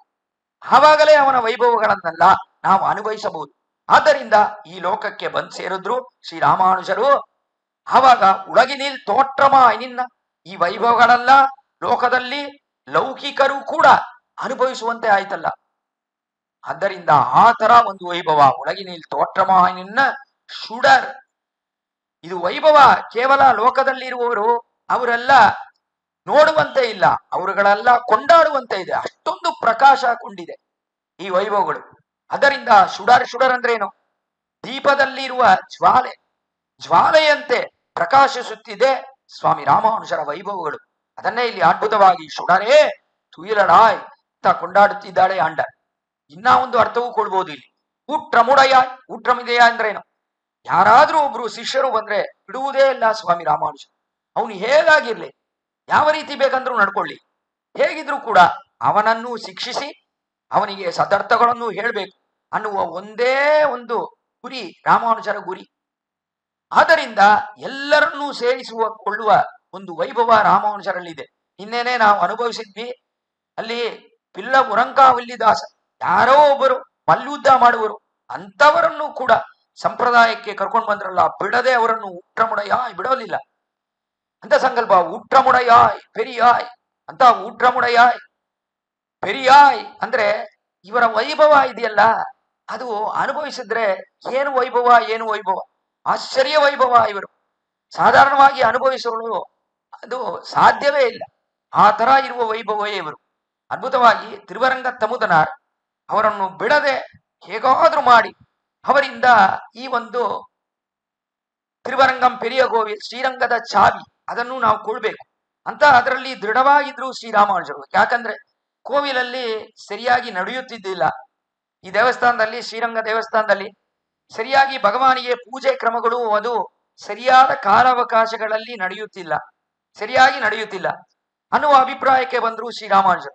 ಆದ್ದರಿಂದ ಈ ಕೋವಿಲ್ ನಿರ್ವಾಹ, ಶ್ರೀರಂಗ ದೇವಸ್ಥಾನ ನಿರ್ವಾಹ ಅದೆಲ್ಲ ಆ ಕಾಲದಲ್ಲಿ ತಿರುವರಂಗ ತಮುದನ ಅವರಲ್ಲಿ ಇತ್ತು ಕೋವಿಲ್ ನಿರ್ವಾಹ. ಆ ನಿರ್ವಾಹವನ್ನು ನಾವು ಕೈಗೊಳ್ಬೇಕು ಅನ್ನುವ ಕಾರಣದಿಂದ ಹೇಗೋ ಮಾಡಿ ತಿರುವರಂಗ ತಮುದನ ಅವರ ಮನಸ್ಸಲ್ಲಿ ನಾವು ಹೋಗಿ ಇದ್ದು ಹೇಗಾದ್ರೂ ಮಾಡಿ ಆ ಕೋಯಿಲ್ ಚಾವಿಯನ್ನು ನಾವು ಕೊಡ್ಬೇಕು, ಆಮೇಲೆ ಈ ಕೋಯಿಲಲ್ಲಿ ಎಲ್ಲ ಸರಿ ಮಾಡಬೇಕು ಅನ್ನುವ ಅಭಿಪ್ರಾಯಕ್ಕೆ ಬಂದ್ರು ಶ್ರೀರಾಮಾನುಜರು. ಆ ಕಾರಣದಿಂದ ಅದರಲ್ಲಿ ದೃಢವಾದ ಒಂದು ಅಭಿಪ್ರಾಯವನ್ನು ಕೊಂಡು ಒಮ್ಮೆ ಈ ತಿರುವರಂಗ ತಮುದನಾರ್ ಅವರ ಮನೆಯಲ್ಲಿ ಒಮ್ಮೆ ಶ್ರಾದ್ದ, ಒಂದು ಅವರ ತಾಯಿಗೋ ತಂದೆಗೋ ಶ್ರಾದ್ದ ಬಂತು. ಆ ಶ್ರಾದ್ದ ಬರುವಾಗ ಅಲ್ಲಿ ಹೋಗಿ ಶ್ರೀ ಕೂರತ್ತಾಳ್ವಾನನ್ನು ಒಂದು ಸ್ವಾಮಿಯಾಗಿರಿ ನೀವು. ರಾಮಾನುಜರು ಹೇಳಿದ್ರು, ನೀವು ಒಂದು ಸ್ವಾಮಿಯಾಗಿರಿ, ಸ್ವಾಮಿಯಾಗಿದ್ದು ಅವರು ಕೊನೆಯಲ್ಲಿ ಅಲ್ಲಿ ನಿಮ್ಗೆ ಎಲ್ಲಾ ತೃಪ್ತಿ ಆಯ್ತಾ ಅಂತ ಕೇಳ್ತಾರೆ.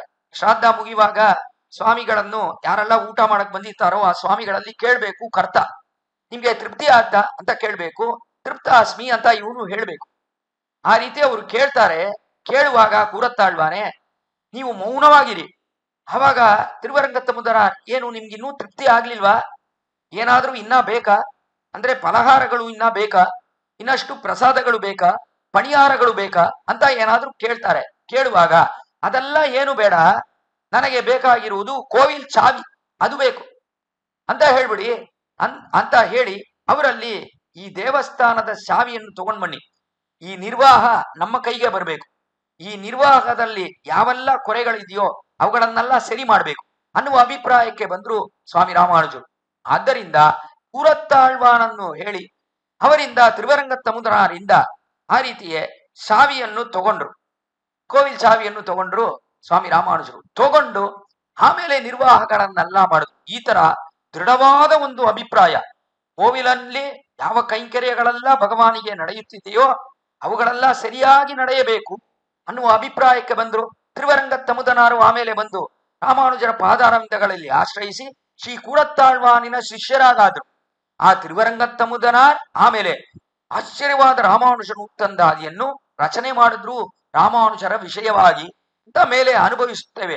ಆ ತರ ಇರುವ ತಿರುವರಂಗತ್ತಮುದನಾರ್ ಏನು ಆಶ್ಚರ್ಯ, ಏನು ಆಶ್ಚರ್ಯ, ಎಷ್ಟು ನನ್ನಲ್ಲಿ ಪ್ರೀತಿ ರಾಮಾನುಜರಿಗೆ, ನನ್ನನ್ನು ಬಿಡದೆ ಅನುವರ್ತನೆ ಮಾಡಿ ನನ್ನಿಂದ ಆ ಕೋವಿಲ್ ಚಾವಿಯನ್ನು ತಗೊಂಡು, ಅದು ಮಾತ್ರ ಇಲ್ಲದೆ ನನ್ನನ್ನು ಕುರತ್ತಾಳ್ವಾನಿನ ಶಿಷ್ಯರಾಗಿಯೂ ಮಾಡಿದ್ರಲ್ಲ, ಏನು ಮಹಾನಿವರು ಅಂತ ಅವರು ಕೊಂಡಾಡುವಂತೆ ಉಟ್ರಮುಡೆಯಾಯ್ ಪೆರಿಯಾಯ್, ಅವರಿಗೂ ಕೂಡ ಅನುಭವಿಸಲಾಗದಂತೆ ಎಷ್ಟು ದೊಡ್ಡವರು ಇವರು ಸ್ವಾಮಿ ರಾಮಾನುಜರು, ತುಂಬಾ ಶ್ರೇಷ್ಠವಾದವರು ಅನ್ನುವ ಅಭಿಪ್ರಾಯಕ್ಕೆ ಬಂದರು. ಭಗವಾನ್ ಅವನು ದೊಡ್ಡವನ, ಇವರು ದೊಡ್ಡವರ, ಸ್ವಾಮಿ ರಾಮಾನುಜರು ದೊಡ್ಡವರ ಅಂತ ಇಲ್ಲಿ ಒಂದು ವಾದ ವಿವಾದ ಮಾಡಿದ್ರೆ ನಿಜವಾಗಿ ನೋಡಿದ್ರೆ ರಾಮಾನುಜರೇ ಶ್ರೇಷ್ಠವಾದವರು, ಭಗವಾನಿಗೆ ಅಷ್ಟೊಂದು ಶ್ರೇಷ್ಠತೆ ಇಲ್ಲ, ಅಷ್ಟೊಂದು ವೈಭವ ಇಲ್ಲ ಅಂತ ಹೇಳ್ಬೇಕು. ಕಾರಣವೇನು? ಆ ಭಗವಾನೇ ಇವರು ಒಳಗಡೆ ಬಂದ್ಬಿಟ್ಟು ಇರಿಪಿಡಂ ವೈಗುಂದಂ ವೇಂಗಡಂ மாலிரும் சோலை என்னும் பொறுப்பிடம் மாயனுக்கென்பர் நல்லோர் அவதன்னடும் வந்திருப்பிடம் மாயன் ராமானுஜன் மனத்து இன்னவன் வந்திருப்பிடம் ಎಂದನ್ இதயத்துள்ளே ತನಕ್ಕಿನ್ಬುರವೆ. ಅದ್ಭುತವಾದ ಪಾಶುರ ತಿರುವರಂಗತ್ತ ಮುದಾರಿನ ರಾಮಾನುಜನ ವೃತ್ತಂದಾದಿಯಲ್ಲಿ ಕೊನೆಯ ಪಾಶುರ ಏನು ವೈಭವ ಗೊತ್ತಾ ರಾಮಾನುಜರದು? ಇರಿಪಿಡಂ ವೈಗುಂದಂ ವೇಂಗಡಂ, ಭಗವಾನ್ ಇದ್ದಾನಲ್ಲ ಮಾಯನಕ್ಕಿರುಪಿಡಂ, ಮಾಯನ್ ಆಶ್ಚರ್ಯಭೂತವಾದ ಮಾವ ಅವನು ಎಲ್ಲೆಲ್ಲ ಇದ್ದಾನೆ. ಇರುಪಿಡಂ ವೈಗುಂದಂ ವೇಂಗಡಂ, ಶ್ರೀ ವೈಗುಂಠದಲ್ಲಿದ್ದಾನೆ, ತಿರುವೇಂಕಟದಲ್ಲಿದ್ದಾನೆ, ವೈಗುಂಡಂ ವೇಂಗಡಂ ಮಾಲಿರುಂ ಶೋಲೆಯನ್ನು ಪೊರುಪಿಡಂ, ಮಾಲಿರುಂ ಶೋಲೆ ತಿರುಮಾಲಿರುಂ ಶೋಲೆ ಅನ್ನುವ ತಿರುಮಾಲಿರುಂ ಶೋಲೆ ಅಲ್ಲಿದ್ದಾನೆ ಭಗವಾನ್. ತಿರುಮಾಲಿರುಂ ಶೋಲೆ ಅಂತ ಇಲ್ಲಿ ಸಮೀಪದಲ್ಲಿ ಮಧುರೆ ಅನ್ನುವ ಆ ಒಂದು ಸ್ಥಳಕ್ಕೆ ಸಮೀಪದಲ್ಲಿರುವ ಆಶ್ಚರ್ಯವಾದ ದಿವ್ಯದೇಶ ತಿರುಮಾಲಿರುಂ ಶೋಳಮಲೆ. ಆ ತಿರುಮಾಲಿರುಂ ಶೋಳಮಲೆಯಲ್ಲಿದ್ದ ಮಾಲಿರುಂ ಶೋಲೆಯನ್ನು ಪೊರುಪಿಡಂ ಮಾಯನಕ್ಕೆಂಬರ್ ನಲ್ಲೋರ್, ಮಾಯನ್ ಶ್ರೀ ಭಗವಾನ್ ಶ್ರೀಮನ್ ನಾರಾಯಣನಿಗೆ ಇವುಗಳೆಲ್ಲ ವಾಸಸ್ಥಾನವಾಗಿದೆ. ವೈಕುಂಠ ಏನು, ತಿರುಮಲೆ ಏನು, ತಿರುಮಾಲಿರುಂ ಶೋಳಮಲೆ ಏನು, ಇವುಗಳೆಲ್ಲ ವಾಸಸ್ಥಾನವಿದೆ. ಅಂದರೆ ಏನು ಆಶ್ಚರ್ಯ ಅಂದ್ರೆ ಆ ವಾಸಸ್ಥಾನದ ಜೊತೆ ಭಗವಾನು ಸೇರಿ ಎಲ್ಲಿ ಬಂದಿದ್ದಾನೆ ಅಂದ್ರೆ ರಾಮಾನುಜರ ಹೃದಯಕ್ಕೆ ಬಂದಿದ್ದಾನೆ. ಅಂದ್ರೆ ಯಾರು ದೊಡ್ಡವರು? ಭಗವಾನ್ ದೊಡ್ಡವನ, ರಾಮಾನುಜರ ದೊಡ್ಡವನ? ರಾಮಾನುಜರ ಒಳಗೆ ಭಗವಾನೇ ಬಂದ್ ಸೇರ್ದ, ಆ ವಾಸಸ್ಥಾನಗಳ ಜೊತೆ ಬಂದ್ ಸೇರ್ದ, ದಿವ್ಯದೇಶಗಳ ಜೊತೆ ಬಂದ್ ಸೇರ್ದ. ಅಂದ್ರೆ ಯಾರು ದೊಡ್ಡವರು? ರಾಮಾನುಜರೇ ದೊಡ್ಡವರು. ಮಾಯನ್ வந்திருப்பிடம் மாயனுக்கென்பர் நல்லோர் அவதன்னொடும் வந்திருப்பிடம் மாயனி ராமானுஷன் ಮನತ್ತೆ ಇನ್ನವನ್ வந்திருப்பிடம் ಎಂದನ ಇದಯತ್ತುಳ್ಳೆ ಅಂತ ಕೊಂಡಾಡಿದ್ದಾರೆ ತಿರುವರಂಗತ್ತಮುದನ.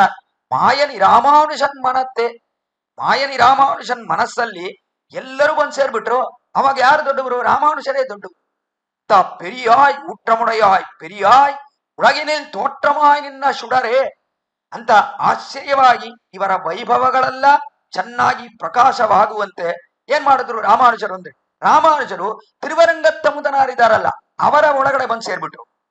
ತಿರುವರಂಗತ್ತಮುದನಾರ್ ಒಳಗಡೆ ಬಂದು ಸೇರಿದ್ರು. ಇಲ್ಲಿ ಸೇರಿದ ಕಾರಣದಿಂದ ಉಳಗಿನಿಲ್ ತೋற்றಮಾಯ್, ಲೋಕದಲ್ಲಿ ಆಹಾ ಏನ್ ಆಶ್ಚರ್ಯ, ಏನ್ ಆಶ್ಚರ್ಯ, ರಾಮಾನುಜರು ಎಷ್ಟು ದೊಡ್ಡವರು, ಅಷ್ಟು ದೊಡ್ಡವರಾದ ರಾಮಾನುಜರು ಅವರೇ ಬಂದು ಯಾವಾಗ್ಲೂ ತಿರುವರಂಗತ್ತಮುದನಾರ್ ಹೃದಯದಲ್ಲೇ ಇದ್ದಾರಲ್ಲ ಅಂತ ಕೊಂಡಾಡುವಂತೆ ಇಲ್ಲಿ ಬಂದು ಸೇರಿದ್ರು. ಉಳಗಿನಿಲ್ ತೋற்றಮಾಯ್ ನಿನ್ನ ಶುಡರ್, ಅದು ಹೇಗೆ ಪ್ರಕಾಶಿಸಿತು ಅಂದ್ರೆ ಶುಡರಾಗಿ ಜ್ವಾಲೆಯಾಗಿ ಪ್ರಕಾಶಿಸುತ್ತಿದೆ ಅಂದ್ರೆ ಅದು ಹೇಗೆ ಅಂದ್ರೆ ಈ ಒಂದು ರಾಮಾನುಜ ನೂತಂದಾದಿ ಅದರ ಮೂಲಕ ರಾಮಾನುಜ ವೈಭವಗಳೆಲ್ಲ ಎಲ್ಲಿ ನಾವು ಅನುಭವಿಸಬಹುದು, ಪ್ರಕಾಶದಿಂದ ಅನುಭವಿಸಬಹುದು ಅಂದ್ರೆ ರಾಮಾನುಜ ನೂತಂದಾದಿಯಲ್ಲಿ ಅನುಭವಿಸಬಹುದು. ಏನಾಶ್ಚರ್ಯ, ಆ ಸೌಭಾಗ್ಯ ಅಡಿಯನ್ಗೊಂದು ದೊಡ್ಡ ಸೌಭಾಗ್ಯ. ರಾಮಾನುಜ ನೂತಂದಾದಿಯಲ್ಲಿ ನಮ್ಮ ಶ್ರೀಮಠದಲ್ಲೇ ಹೇಳುವಂತೆ ಒಂದು ದೊಡ್ಡ ಭಾಗ್ಯ ವಿಶೇಷ. ಅದು 2001ನೇ ವರ್ಷ ಅದು ಪ್ರಾರಂಭವಾಯಿತು. ಅಲ್ಲಿ ಪ್ರಾರಂಭವಾಯಿತು, ಬೆಂಗಳೂರು ಮಹಾನಗರದಲ್ಲಿ ಅದು ಪ್ರಾರಂಭವಾಯಿತು. ಆಮೇಲೆ ಪ್ರಾರಂಭವಾಗಿ ಶ್ರೀಮಠದಲ್ಲೇ ಕೊನೆಯಲ್ಲಿ ಆ ಉಪನ್ಯಾಸಗಳು ನಡೀತಾ ಇತ್ತು, ಕಾಲಕ್ಷೇಪಗಳು ನಡೀತಾ ಇತ್ತು. ವ್ಯಾಖ್ಯಾನವನ್ನು ಕೊಂಡು ಒಂದೊಂದು ಪಾಶುರಕ್ಕೂ ಆಖ್ಯಾನವನ್ನು ಕೊಂಡು ಒಂದೊಂದು ತಿಂಗಳಲ್ಲಿ ತಿರುವಾದರೆ ಆರ್ದ್ರ ನಕ್ಷತ್ರ ಬರುತ್ತಲ್ಲ ಆ ದಿನಗಳಲ್ಲಿ ಅನುಭವ ಅಂತ ಪ್ರಾರಂಭಿಸಿ ಶ್ರೀಮಠದಲ್ಲಿ ಅದು ಕಾಲಕ್ಷೇಪ ರೂಪವಾಗಿ ಸ್ವಾಮಿಯು ನಮ್ಮ ಜಿ.ಆರ್. ಸ್ವಾಮಿಯು ಅದನ್ನೆಲ್ಲ ಅನುಭವಿಸುವಂತೆ ಅದು ನಡೀತಾ ಇತ್ತು ಅಲ್ಲಿ. ಆಮೇಲೆ ಕೊನೆಯಲ್ಲಿ ಅದರ ಶಾತುಮರೆ ಆಶ್ಚರ್ಯವಾಗಿ ಇಲ್ಲಿ ಆಳ್ವಾರ್ತನರಿಯಲ್ಲಿ ಭವಿಷ್ಯದ ಆಚಾರ್ಯ ಸನ್ನದಿಯಲ್ಲಿ 7 ಜೀವರ್ ಸ್ವಾಮಿಗಳು ಬಂದಿದ್ರು ಅನುಗ್ರಹಿಸಲು. ಏನು ಸುಂದರವಾದ ಒಂದು ಅನುಭವ. ಅಡಿಯೇನ ಪೂಜ್ಯ ತಂದೆಯವರು ಇದ್ರು. ಅವಾಗ ಸ್ವಾಮಿ ಶ್ರೀಮಠದಿಂದ ಯದುಗಿರಿ ಯತಿರಾಜ ಮಠದ ಸ್ವಾಮಿ ಅಲ್ಲಿಂದ ನಮ್ಮ ಆಶ್ಚರ್ಯವಾದ ಪರಮಹಂಸ ಇತ್ಯಾದಿ ಬಿರುದಾಲಂಕಾರ ಭೂಷಿತರಾದ ಯದುಗಿರಿ ಯತಿರಾಜ ನಾರಾಯಣ ರಾಮಾನುಜ ಜೀಯರ್ ಸ್ವಾಮಿ ಇವಾಗಿದ್ದಾರಲ್ಲ ಸ್ವಾಮಿ ಇಲ್ಲಿ ಬಂದು ರಾಮಾನುಜರ ಸಹಸ್ರಾಬ್ದಿ ಆ ವರ್ಷದಲ್ಲಿ 2017ನೇ ವರ್ಷ ಇಲ್ಲಿ ಭವಿಷ್ಯದಾಚಾರ್ಯ ಸನ್ನದಿಯಲ್ಲೇ ರಾಮಾನುಜನು ತಂದಾದಿಯ ಸಾತುಮರೆ. ಏನು ಆಶ್ಚರ್ಯ! ಸ್ವಾಮಿಯೂ ಅಲ್ಲಿಂದ ಬಂದಿದ್ರು, ಬೆಂಗಳೂರಿಂದ ಸ್ವಾಮಿ ಬಂದಿದ್ರು. ತಮ್ಮ ತಿರುಮೇನಿ ಶ್ರಮವನ್ನೆಲ್ಲ ನೋಡದೆ ಇಲ್ಲಿಗೆ ಬಂದು ಅತ್ಯದ್ಭುತವಾಗಿ ಇಲ್ಲಿ ನಡೆಯಿತು. 7 ಜೀಯರ್ ಸ್ವಾಮಿಗಳು ಬಂದಿದ್ರು ಆ ಶಾತುಮರೆಗೆ. ತಿರುಮಲೆಯಿಂದ 2 ಜೀಯರ್ ಸ್ವಾಮಿಗಳು, ಮಾನಮಾಮಲೆ ಜೀಯರ್ ಸ್ವಾಮಿ, ತಿರುಕುರುಮುಡಿ ಜೀಯರ್ ಸ್ವಾಮಿ, ಕಾಂಚೀಪುರದಿಂದ ಅಡಗಿಮಣವಾರ ಜೀಯರ್ ಸ್ವಾಮಿ, ತಿರುಕೋವಲೂರಿಂದ ಜೀಯರ್ ಸ್ವಾಮಿ, ಆ ರೀತಿಯೇ ನಮ್ಮ ಯದುಗಿರಿ ಯತಿರಾಜ ಮಠ ಜೀಯರ್ ಸ್ವಾಮಿ ಇವರುಗಳು ಕೂಡ ಎಲ್ಲರೂ ಬಂದು ಸ್ವಾಮಿ ಅದ್ಭುತವಾಗಿ ಆ ಒಂದು ಗೋಷ್ಠಿಯನ್ನು ನಿರ್ವಹಿಸಿದ್ರು ಆ ಕಾಲದಲ್ಲಿ. ಅದೊಂದು ಸೌಭಾಗ್ಯ ಇವರ ಎಲ್ಲರ ಮುಂದೆ. ಈ ಒಂದು ರಾಮಾನುಜನು ತಂದಾದಿ ಶಾತುಮರೆಯನ್ನು ಹೇಳುವ ಒಂದು ಭಾಗ್ಯ ಅಡಿಯನಿಗೆ ಸ್ವಾಮಿಯ ಒಂದು ಸಂಬಂಧದಿಂದ, ಅವರ ಪಾದಾರವಿಂದಲೇ ಅಡಿಯನಿಗೆ, ಅವರ ಕಟಾಕ್ಷ ವೀಕ್ಷಣದಿಂದಲೇ ಅಡಿಯನಿಗೆ ಅದು ಸಿಕ್ತು. ಅದರಿಂದ ಆಶ್ಚರ್ಯವಾದ ದಿವ್ಯ ಪ್ರಬಂಧ ಇದೆಯಲ್ಲ ರಾಮಾನುಜ ನೂತಂದಾದಿ ಪ್ರಸಂಗಾತು, ಅದನ್ನು ಸೇರಿಸಿ ಇಲ್ಲಿ ಹೇಳಿದೆ. ರಾಮಾನುಜ ನೂತಂದಾದಿ ಅದೇ ಶುಡರಾಗಿರುವುದು, ಅದೇ ದೀಪ ಜ್ವಾಲೆಯಾಗಿರುವುದು. ಅದರಲ್ಲಿ ರಾಮಾನುಜರ ಅತ್ಯದ್ಭುತವಾದ ಗುಣಗಳನ್ನು ನಾವು ಅನುಭವಿಸುವಂತೆ ಇದೆ. ಆ ತರ ಇರುವ ಶುಡರ ಅದು ರಾಮಾನುಜ ನೂತಂದಾದಿಯೇ ಇಲ್ಲಿ ಶುಡರಾಗಿ ರಾಮಾನುಜರ ಸಕಲ ಗುಣಗಳನ್ನು ಅನುಭವಿಸುವಂತೆ ಇದೆ. ಅದನ್ನೇ ಇಲ್ಲಿ ಊಟ್ರಮುಡೆಯಾಯ್ ಪೆರಿಯಾಯ್ ಉಳಗಿನಿಲ್ ತೋற்றಮಾಯ್ ನಿನ್ನ ಶುಡ, ಲೋಕದಲ್ಲಿ ಎಲ್ಲ ಅನುಭವಿಸುವಂತೆ ಇರುವ ಆಶ್ಚರ್ಯವಾದ ಒಂದು ಶುಡರ್ ಅಂದ್ರೆ ಅದೇ ರಾಮಾನುಜನು ತಂದಾದಿ. ಶ್ರೀರಾಮಾನುಜರೇ ಒಂದು ದೀಪ. ಆ ದೀಪವ ಜ್ವಾಲೆ ಅದು ಎಲ್ಲಿ ಪ್ರಕಾಶಿಸುತ್ತಿದೆ ಅಂದ್ರೆ ರಾಮಾನುಜನು ತಂದಾದಿಯಲ್ಲಿ ಪ್ರಕಾಶಿಸುತ್ತಿದೆ ಅಂತ ಅದ್ಭುತವಾಗಿ ಇಲ್ಲಿ ಅನುಭವಿಸಬಹುದು. ಒಳಗಿನಿಲ್ ತೋற்றಮಾ ನಿನ್ನ ಶುಡರೇ ತುಯಿಲಡ, ನೀವೆದ್ದೇಳ್ಬೇಕು, ದೇವರೀರು ಹೇಳ್ಬೇಕು ಅಂತ ಆಂಡಾಳಿಲಿ ಪ್ರಾರ್ಥಿಸುತ್ತಿದ್ದಾರೆ ರಾಮಾನುಜರನ್ನು. ನೀಲ್ ತೋற்றಮಾ ನಿನ್ನ ಶುಡರೇ ತುಯಿಲಡಾಯ್ ಮಾಟ್ಟಾರುಣಕ್ಕೆ ವಳಿದೊಳೆಂದು ವಾಶಕ್ಕನ್. ಶತ್ರುಗಳೆಲ್ಲ ಹೇಗ್ ಬರ್ತಾರೋ ನಿಮ್ಮ ಪಾದಾರವಿಂದಕ್ಕೆ ಬಂದು ಸೇರ್ತಾರೋ ಆ ರೀತಿಯಲ್ಲಿ ನಾವು ಬಂದಿದ್ದೀವಿ. ಶತ್ರುಗಳು ಯಾರು? ರಾಮಾನುಜರಿಗೆ ಶತ್ರುಗಳಿದ್ದಾರ ಅಂದ್ರೆ ರಾಮಾನುಜರಿಗೆ ಶತ್ರುಗಳು ಅಂದ್ರೆ ಭಾಗವತರುಗಳಿಗೆ ಯಾರು ಶತ್ರುಗಳು ಅವರುಗಳೇ ಇಲ್ಲಿ ಭಗವಾನಿಗೆ ಯಾರು ಶತ್ರುಗಳು ಅವರುಗಳೇ ಇಲ್ಲಿ ಭಾಗವತರಾದ ಸ್ವಾಮಿ ರಾಮಾನುಜರಿಗೆ ಶತ್ರು. ಅದನ್ನ ಕೆಳಗೆಲ್ಲ ನಾವು ಅನುಭವಿಸಿ ಬಂದಿದ್ದೇವೆ. ಅದರಿಂದ ಇಲ್ಲಿ ರಾಮಾನುಜರಿಗೆ ನೇರವಾಗಿ ಶತ್ರುವನ್ನು ಇಲ್ಲ. ಆದರೆ ಭಗವಾನಿಗೆ ಯಾರು ಗುಣವಿಲ್ಲ, ವಿಭೂತಿ ಇಲ್ಲ, ವಿಗ್ರಹವಿಲ್ಲ ಅಂತ ಹೇಳ್ತಾರಲ್ಲ ಅದ್ವೈತಿಗಳು, ಅವರುಗಳೇ ಶತ್ರುಗಳು. ನಿಜವಾಗಿಯೂ ಆಶ್ಚರ್ಯವಾದ ಒಂದು ವಿಚಾರ. ಶತ್ರುಗಳು ಅಂತ ನೋಡಿದ್ರೆ ಇಲ್ಲಿ ನಿಜವಾಗಿ ಶತ್ರು ಯಾರಂದ್ರೆ ಯಾದವ ಪ್ರಕಾಶ. ರಾಮಾನುಜರಿಗೆ ಶತ್ರು ಅಂದ್ರೆ ಯಾದವ ಪ್ರಕಾಶ. ಯಾಕಂದ್ರೆ ಅವನೇ ಆಚಾರ್ಯ, ಅವನೇ ಶತ್ರು. ಯಾದವ ಪ್ರಕಾಶನಲ್ಲೇ ರಾಮಾನುಜರು ಎಲ್ಲ ಅರ್ಥಗಳನ್ನು ಕೇಳ್ತಾ ಇದ್ರು ವೇದಾಂತಕ್ಕೆ. ಪೂರ್ವ ಪಕ್ಷ ಅದು ಅಂದ್ರೆ ಅದ್ವೈತ ಸಿದ್ಧಾಂತದಲ್ಲಿ ಏನು ಹೇಳ್ತಾರೆ ಅವರು ಅದನ್ನು ಕೇಳಬೇಕು ಅಂತ ಮೊದಲು ಯಾದವ ಪ್ರಕಾಶನಲ್ಲಿ ಅದ್ವೈತ ಪರವಾಗಿ ಅರ್ಥಗಳನ್ನೆಲ್ಲ ಕೇಳ್ತಾ ಬಂದ್ರು ರಾಮಾನುಜರು ವೇದಾಂತಕ್ಕೆ. ಇವರು ವಿಶಿಷ್ಟ ಅದ್ವೈತ ಪರವಾಗಿ ಅರ್ಥಗಳನ್ನೆಲ್ಲ ಹೇಳ್ತಾ ಇದ್ರು ಯಾದವ ಪ್ರಕಾಶನಿಗೆ. ಆಗಾಗ ಹೇಳ್ತಾ ಇರುವಾಗ ರಾಮಾನುಜರಿಗೆ ಶತ್ರುವಾದ ಯಾದವ ಪ್ರಕಾಶ ಹೇಗೆ ಶತ್ರು ಅಂದ್ರೆ ಅವನು ಭಗವಾನಿಗೂ ಶತ್ರು, ರಾಮಾನುಜರಿಗೂ ಶತ್ರು. ಎರಡು ಶಾಸ್ತ್ರವಾಯಿತು. ರಾಮಾನುಜರನ್ನು ಕೊಲ್ಬೇಕು, ಇದನ್ನು ಕೆಳಗೇನೆ ನಾವು ಅನುಭವಿಸಿದ್ವಿ. ರಾಮಾನುಜರನ್ನು ಕೊಲ್ಬೇಕು ಯಾಕಂದ್ರೆ ಇವರು ವಿಪರೀತವಾಗಿ ಅರ್ಥಗಳನ್ನು ಹೇಳ್ತಾ ಇದ್ದಾರೆ ಅಂತ ಅವನ ಭಾವನೆ. ವೇದಾಂತಕ್ಕೆ ಅರ್ಥ ಯಾವುದು ಅಂದ್ರೆ ಅದ್ವೈತವೇ ವೇದಾಂತಕ್ಕೆ ಅರ್ಥ, ವಿಶಿಷ್ಟಾದ್ವೈತ ಅಲ್ಲ ಅನ್ನುವುದು ಅವನ ಭಾವನೆ. ಅದರಿಂದ ರಾಮಾನುಜರು ವಿಶಿಷ್ಟಾದ್ವೈತ ಪರವಾಗಿ ಅರ್ಥಗಳನ್ನು ಹೇಳ್ತಾ ಇದ್ದಾರೆ ಅಂದ್ರೆ ಈ ರಾಮಾನುಜರೇ ನಮಗೆ ಶತ್ರು ಅಂತ ಅವನ ಅಭಿಪ್ರಾಯ. ಆದ್ದರಿಂದ ರಾಮಾನುಜರನ್ನು ಕೊಲ್ಬೇಕು. ಅದು ಎಲ್ಲಿ ಅಂದ್ರೆ ಕಾಶಿಯಲ್ಲಿ ಹೋಗಿ ಮಣಿಕರ್ಣಿಕಾ ಘಟ್ಟದಲ್ಲಿ ಗಂಗೆಯಲ್ಲಿ ಇವರನ್ನು ಮೂಳ್ಗಿಸಿ ಇವರನ್ನು ಕೊಂದು ಬಿಡಬೇಕು ಅನ್ನುವುದು ಅವನ ಅಭಿಪ್ರಾಯ.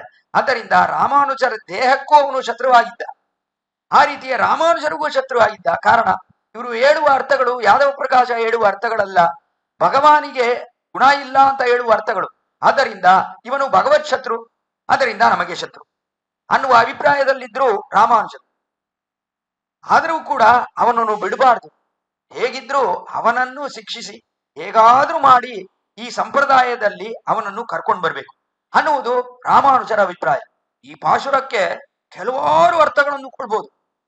ಅಂದ್ರೆ ನಿಜವಾಗಿಯೂ ಹೇಳ್ಬೇಕಂದ್ರೆ ಒಂದು ದಿನದಲ್ಲಿ ಹೇಳುವ ಪಾಶುರವೇ ಅಲ್ಲ ಇದು. ಇದು ಒಂದು 3-4 ದಿನ ಹೇಳ್ಬೇಕು. ಯಾಕಂದ್ರೆ ಇಲ್ಲಿ ನೋಡಿದ್ರೆ ಈ ಯಾದವ ಪ್ರಕಾಶ ಇದನ್ನೆಲ್ಲ ಅವನು ಶತ್ರುವಾಗಿದ್ದ.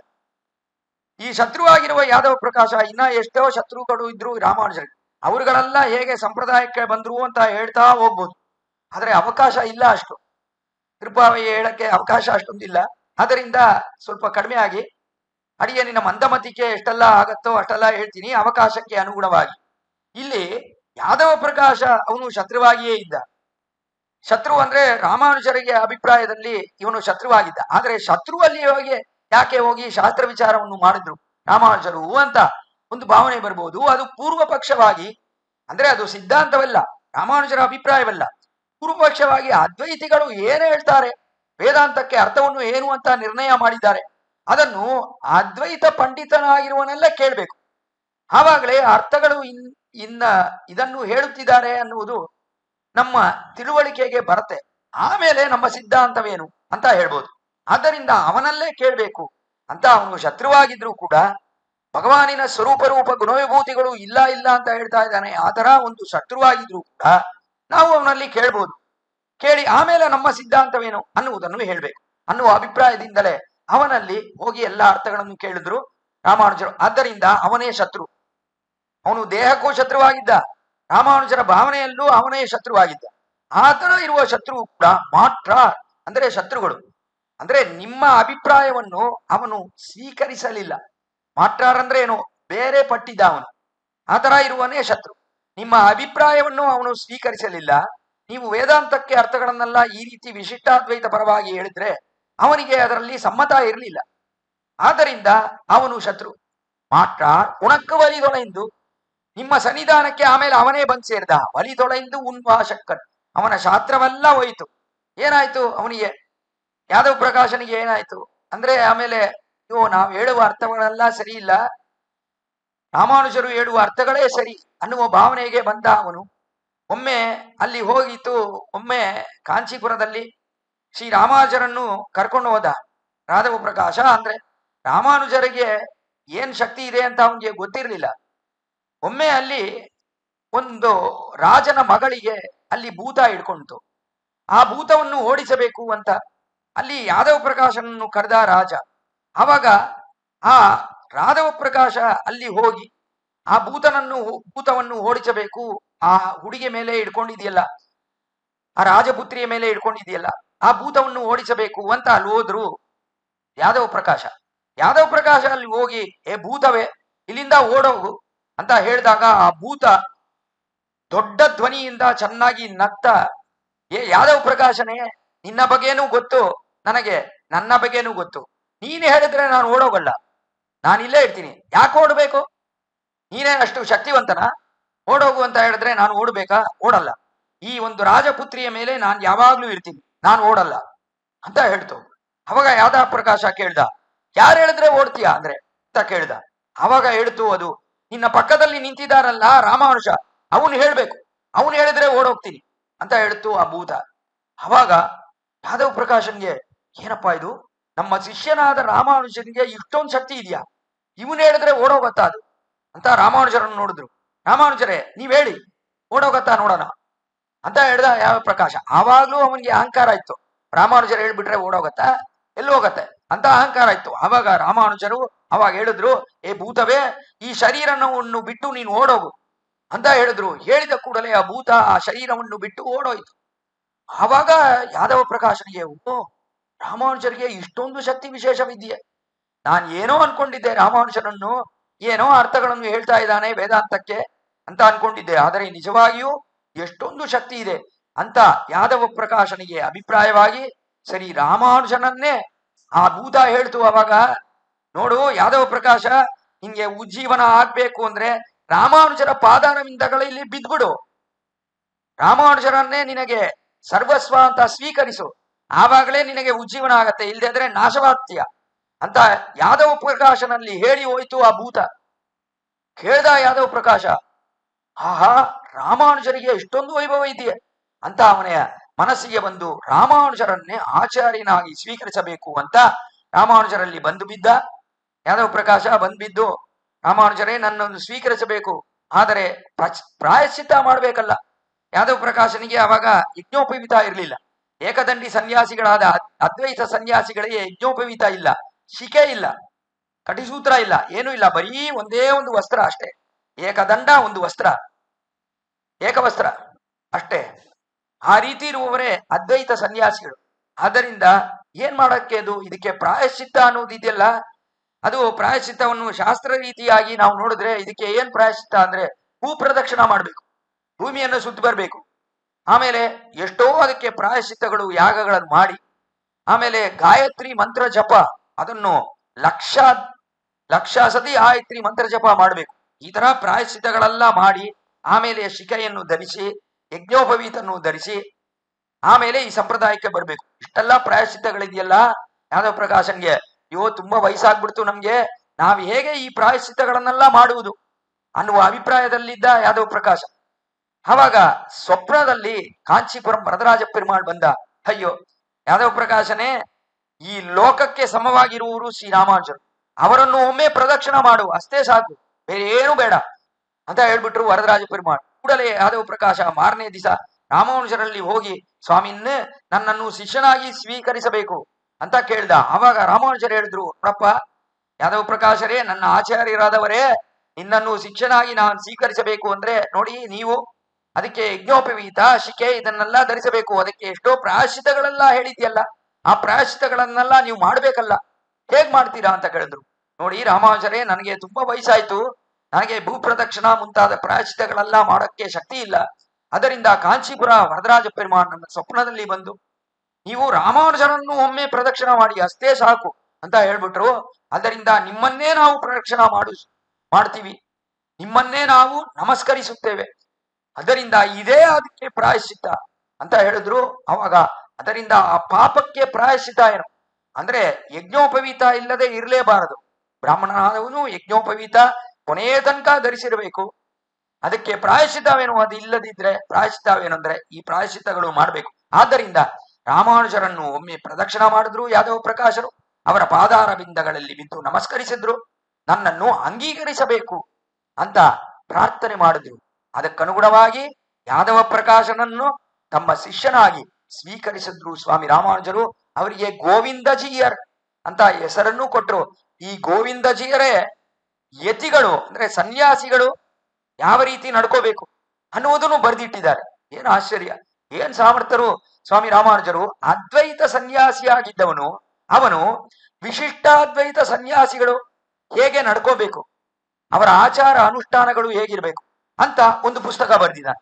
ಯತಿ ಧರ್ಮ ಸಮುಚ್ಚಯ ಅಂತ ಆ ಪುಸ್ತಕಕ್ಕೆ ಹೆಸರು ಯತಿ ಧರ್ಮ ಸಮುಚ್ಚಯ. ಆ ಯತಿ ಧರ್ಮ ಸಮುಚ್ಚಯ ಪುಸ್ತಕ ಇದೆಯಲ್ಲ, ಆ ಪುಸ್ತಕಕ್ಕೆ ಅನುಗುಣವಾಗಿ ಇವತ್ತಿಗೂ ಕೂಡ ನಮ್ಮ ಶ್ರೀ ವೈಷ್ಣವ ವಿಶಿಷ್ಟಾದ್ವೈತ ಸನ್ಯಾಸಿಗಳು ತಮ್ಮ ಆಚಾರ ಅನುಷ್ಠಾನಗಳನ್ನು ಕೊಟ್ಟಿದ್ದಾರೆ ಅಂತ ನೋಡ್ತೀವಿ. ಏನ್ ಆಶ್ಚರ್ಯವಾದ ಒಂದು ಕಾರ್ಯ ಸ್ವಾಮಿ ರಾಮಾನುಜರದು. ಅದನ್ನೇ ಇಲ್ಲಿ ಆಂಡಾಳ್ மாற்றாருனக்கு வழிதொலைந்து உன் வாசக்கண் மாற்றாது வந்து உன் ಅಡಿಬಣಿಮಾ ಪೋಲ್. ಇವರಿಗೆಲ್ಲ ನಿಮ್ ಪಾದಾರ ವಿಂದಗಳಲ್ಲಿ ಬಿದ್ದು ನಮ್ಮನ್ನು ಅಂಗೀಕರಿಸಬೇಕು ಅಂತ ಕೇಳ್ತಾರಲ್ಲ, ಯಾದವ ಪ್ರಕಾಶ ಆಗಿರುವವನು ಗೋವಿಂದಜೀಯರ ಅವರು ಬಂದಿದ್ದಾರೆ. ನಮ್ಮ ಗೋಷ್ಠಿಯಲ್ಲಿ ಗೋವಿಂದಜೀಯರು ಬಂದಿದ್ದಾರೆ, ಎಲ್ಲರೂ ಬಂದಿದ್ದಾರೆ ಇಲ್ಲಿ ಅಂತ ಆಂಡಾಳಿನ ಭಾವನೆ. ಅದನ್ನೇ ಇಲ್ಲಿ ರಾಮಾನುಜರಲ್ಲಿ ಹೇಳಿ, ವಾಸಕ್ಕಣ್ ಆಟ್ರಾದು ಒಂದು ಉನ್ ಅಡಿಬಣಿಮಾ ಪೋಲೆ, ಧರಿಸಲಾಗದಂತೆ ಅವರುಗಳಿಗೆ ಮನಸ್ಸಲ್ಲಿ ಧಾರಣ ಶಕ್ತಿ ಇಲ್ಲದಂತೆ ನಿಮ್ಮ ಪಾದಾರವಿಂದಗಳಲ್ಲಿ ಬಂದು ಬೀಳ್ತಾರಲ್ಲ, ಹೇಗೆ ಯಾದವ ಪ್ರಕಾಶ ಬಂದ್ಬಿದ್ನೋ, ಅರುಳಾಲ ಪೆರುಮಾಳ್ ಅನ್ನುವ ಯಜ್ಞಮೂರ್ತಿ ಬಂದ್ ಬಿದ್ರೋ, ಈ ರೀತಿಯೇ ಅನೇಕರು ಬಂದ್ ಸೇರ್ತಾರೆ ನಿಮ್ಮ ಪಾದಾರವಿಂದಗಳಲ್ಲಿ. ಆ ತರ ಇಲ್ಲದೆ ಪೋಟ್ರಿಯಾಮಂತ ಪುಗಳ್ದು ನಾವೇಗ್ ಬಂದಿದೀವಿ ಅಂದ್ರೆ ನಾವು ನಿಮ್ಮ ಗುಣಗಳನ್ನು ಹಾಡುತ್ತಾ ಬಂದಿದ್ದೇವೆ. ಪೋಟ್ರಿಯಾಮಂದು ಪೋಟ್ರಿ ಪೋಟ್ರಿ ಅಂತ ನಿಮ್ಮ ಗುಣಗಳಿಗೆ ಮಂಗಳಾಶಾಸನ ಮಾಡಿ, ನಿಮಗೆ ಮಂಗಳಾಶಾಸನ ಮಾಡಿ ನಿಮ್ಮ ಗುಣಗಳನ್ನು ಹೊಗಳುತ್ತಾ, ಪೋಟ್ರಿಯಾಮಂದೋ ಪುಗಳ್ದು ಅಂದ್ರೆ ಗುಣಗಳನ್ನು ಹೊಗಳುತ್ತಾ ಬಂದಿದ್ದೇವೆ. ಏನು ಗುಣ, ರಾಮಾನುಜರ ಗುಣ ಅಂತ ಅದನ್ನೇ ಹೊಗಳುತ್ತಾ ಇಲ್ಲಿ ಬಂದು ಸೇರಿದ್ದೇವೆ. ಆದ್ದರಿಂದ ರಾಮಾನುಜರೇ, ನೀವು ಕಣ್ಣನ್ನು ತೆರೆದು ನೋಡಬೇಕು, ನಮ್ಮನ್ನು ಕಟಾಕ್ಷಿಸಬೇಕು, ನಿಮ್ಮ ಕಟಾಕ್ಷ ವೀಕ್ಷಣವೇ ನಮಗೆ ಧಾರಣ ಅಂತ ಹೇಳಿ ಅದ್ಭುತವಾದ ಪಾಶುರವೇ ಪಾಶುರ.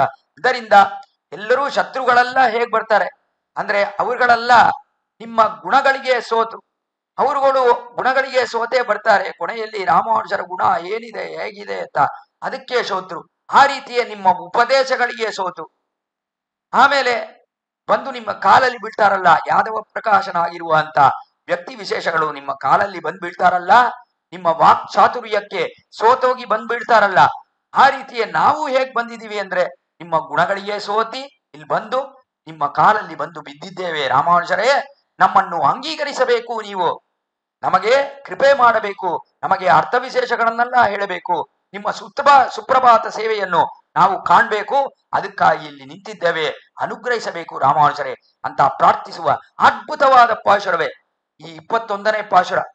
ಇನ್ನ ಎಷ್ಟೋ ಹೇಳ್ಬೇಕು ವಿಷಯಗಳು, ಆದರೆ ಅವಕಾಶ ದೌರ್ಲಭ್ಯದಿಂದ ಇಲ್ಲಿ ಈ ಅರ್ಥ ವಿಷಯಗಳನ್ನು ನಿಲ್ಲಿಸಿ ನಾಳೆ ದಿನ ಮುಂದಿನ ಪಾಶುರ, ಆ ಪಾಶುರದಲ್ಲಿ ಆಂಡಾಳ್ ಯಾವುದನ್ನು ಹೇಳುತ್ತಿದ್ದಾರೆ, ಸುಪ್ರಭಾತ ಸೇವೆಯನ್ನು ಕಾಣ್ಬೇಕು ಅಂತ ಕಾಯುತ್ತಿದ್ದಾಳೆ ಆಂಡಾಳ್.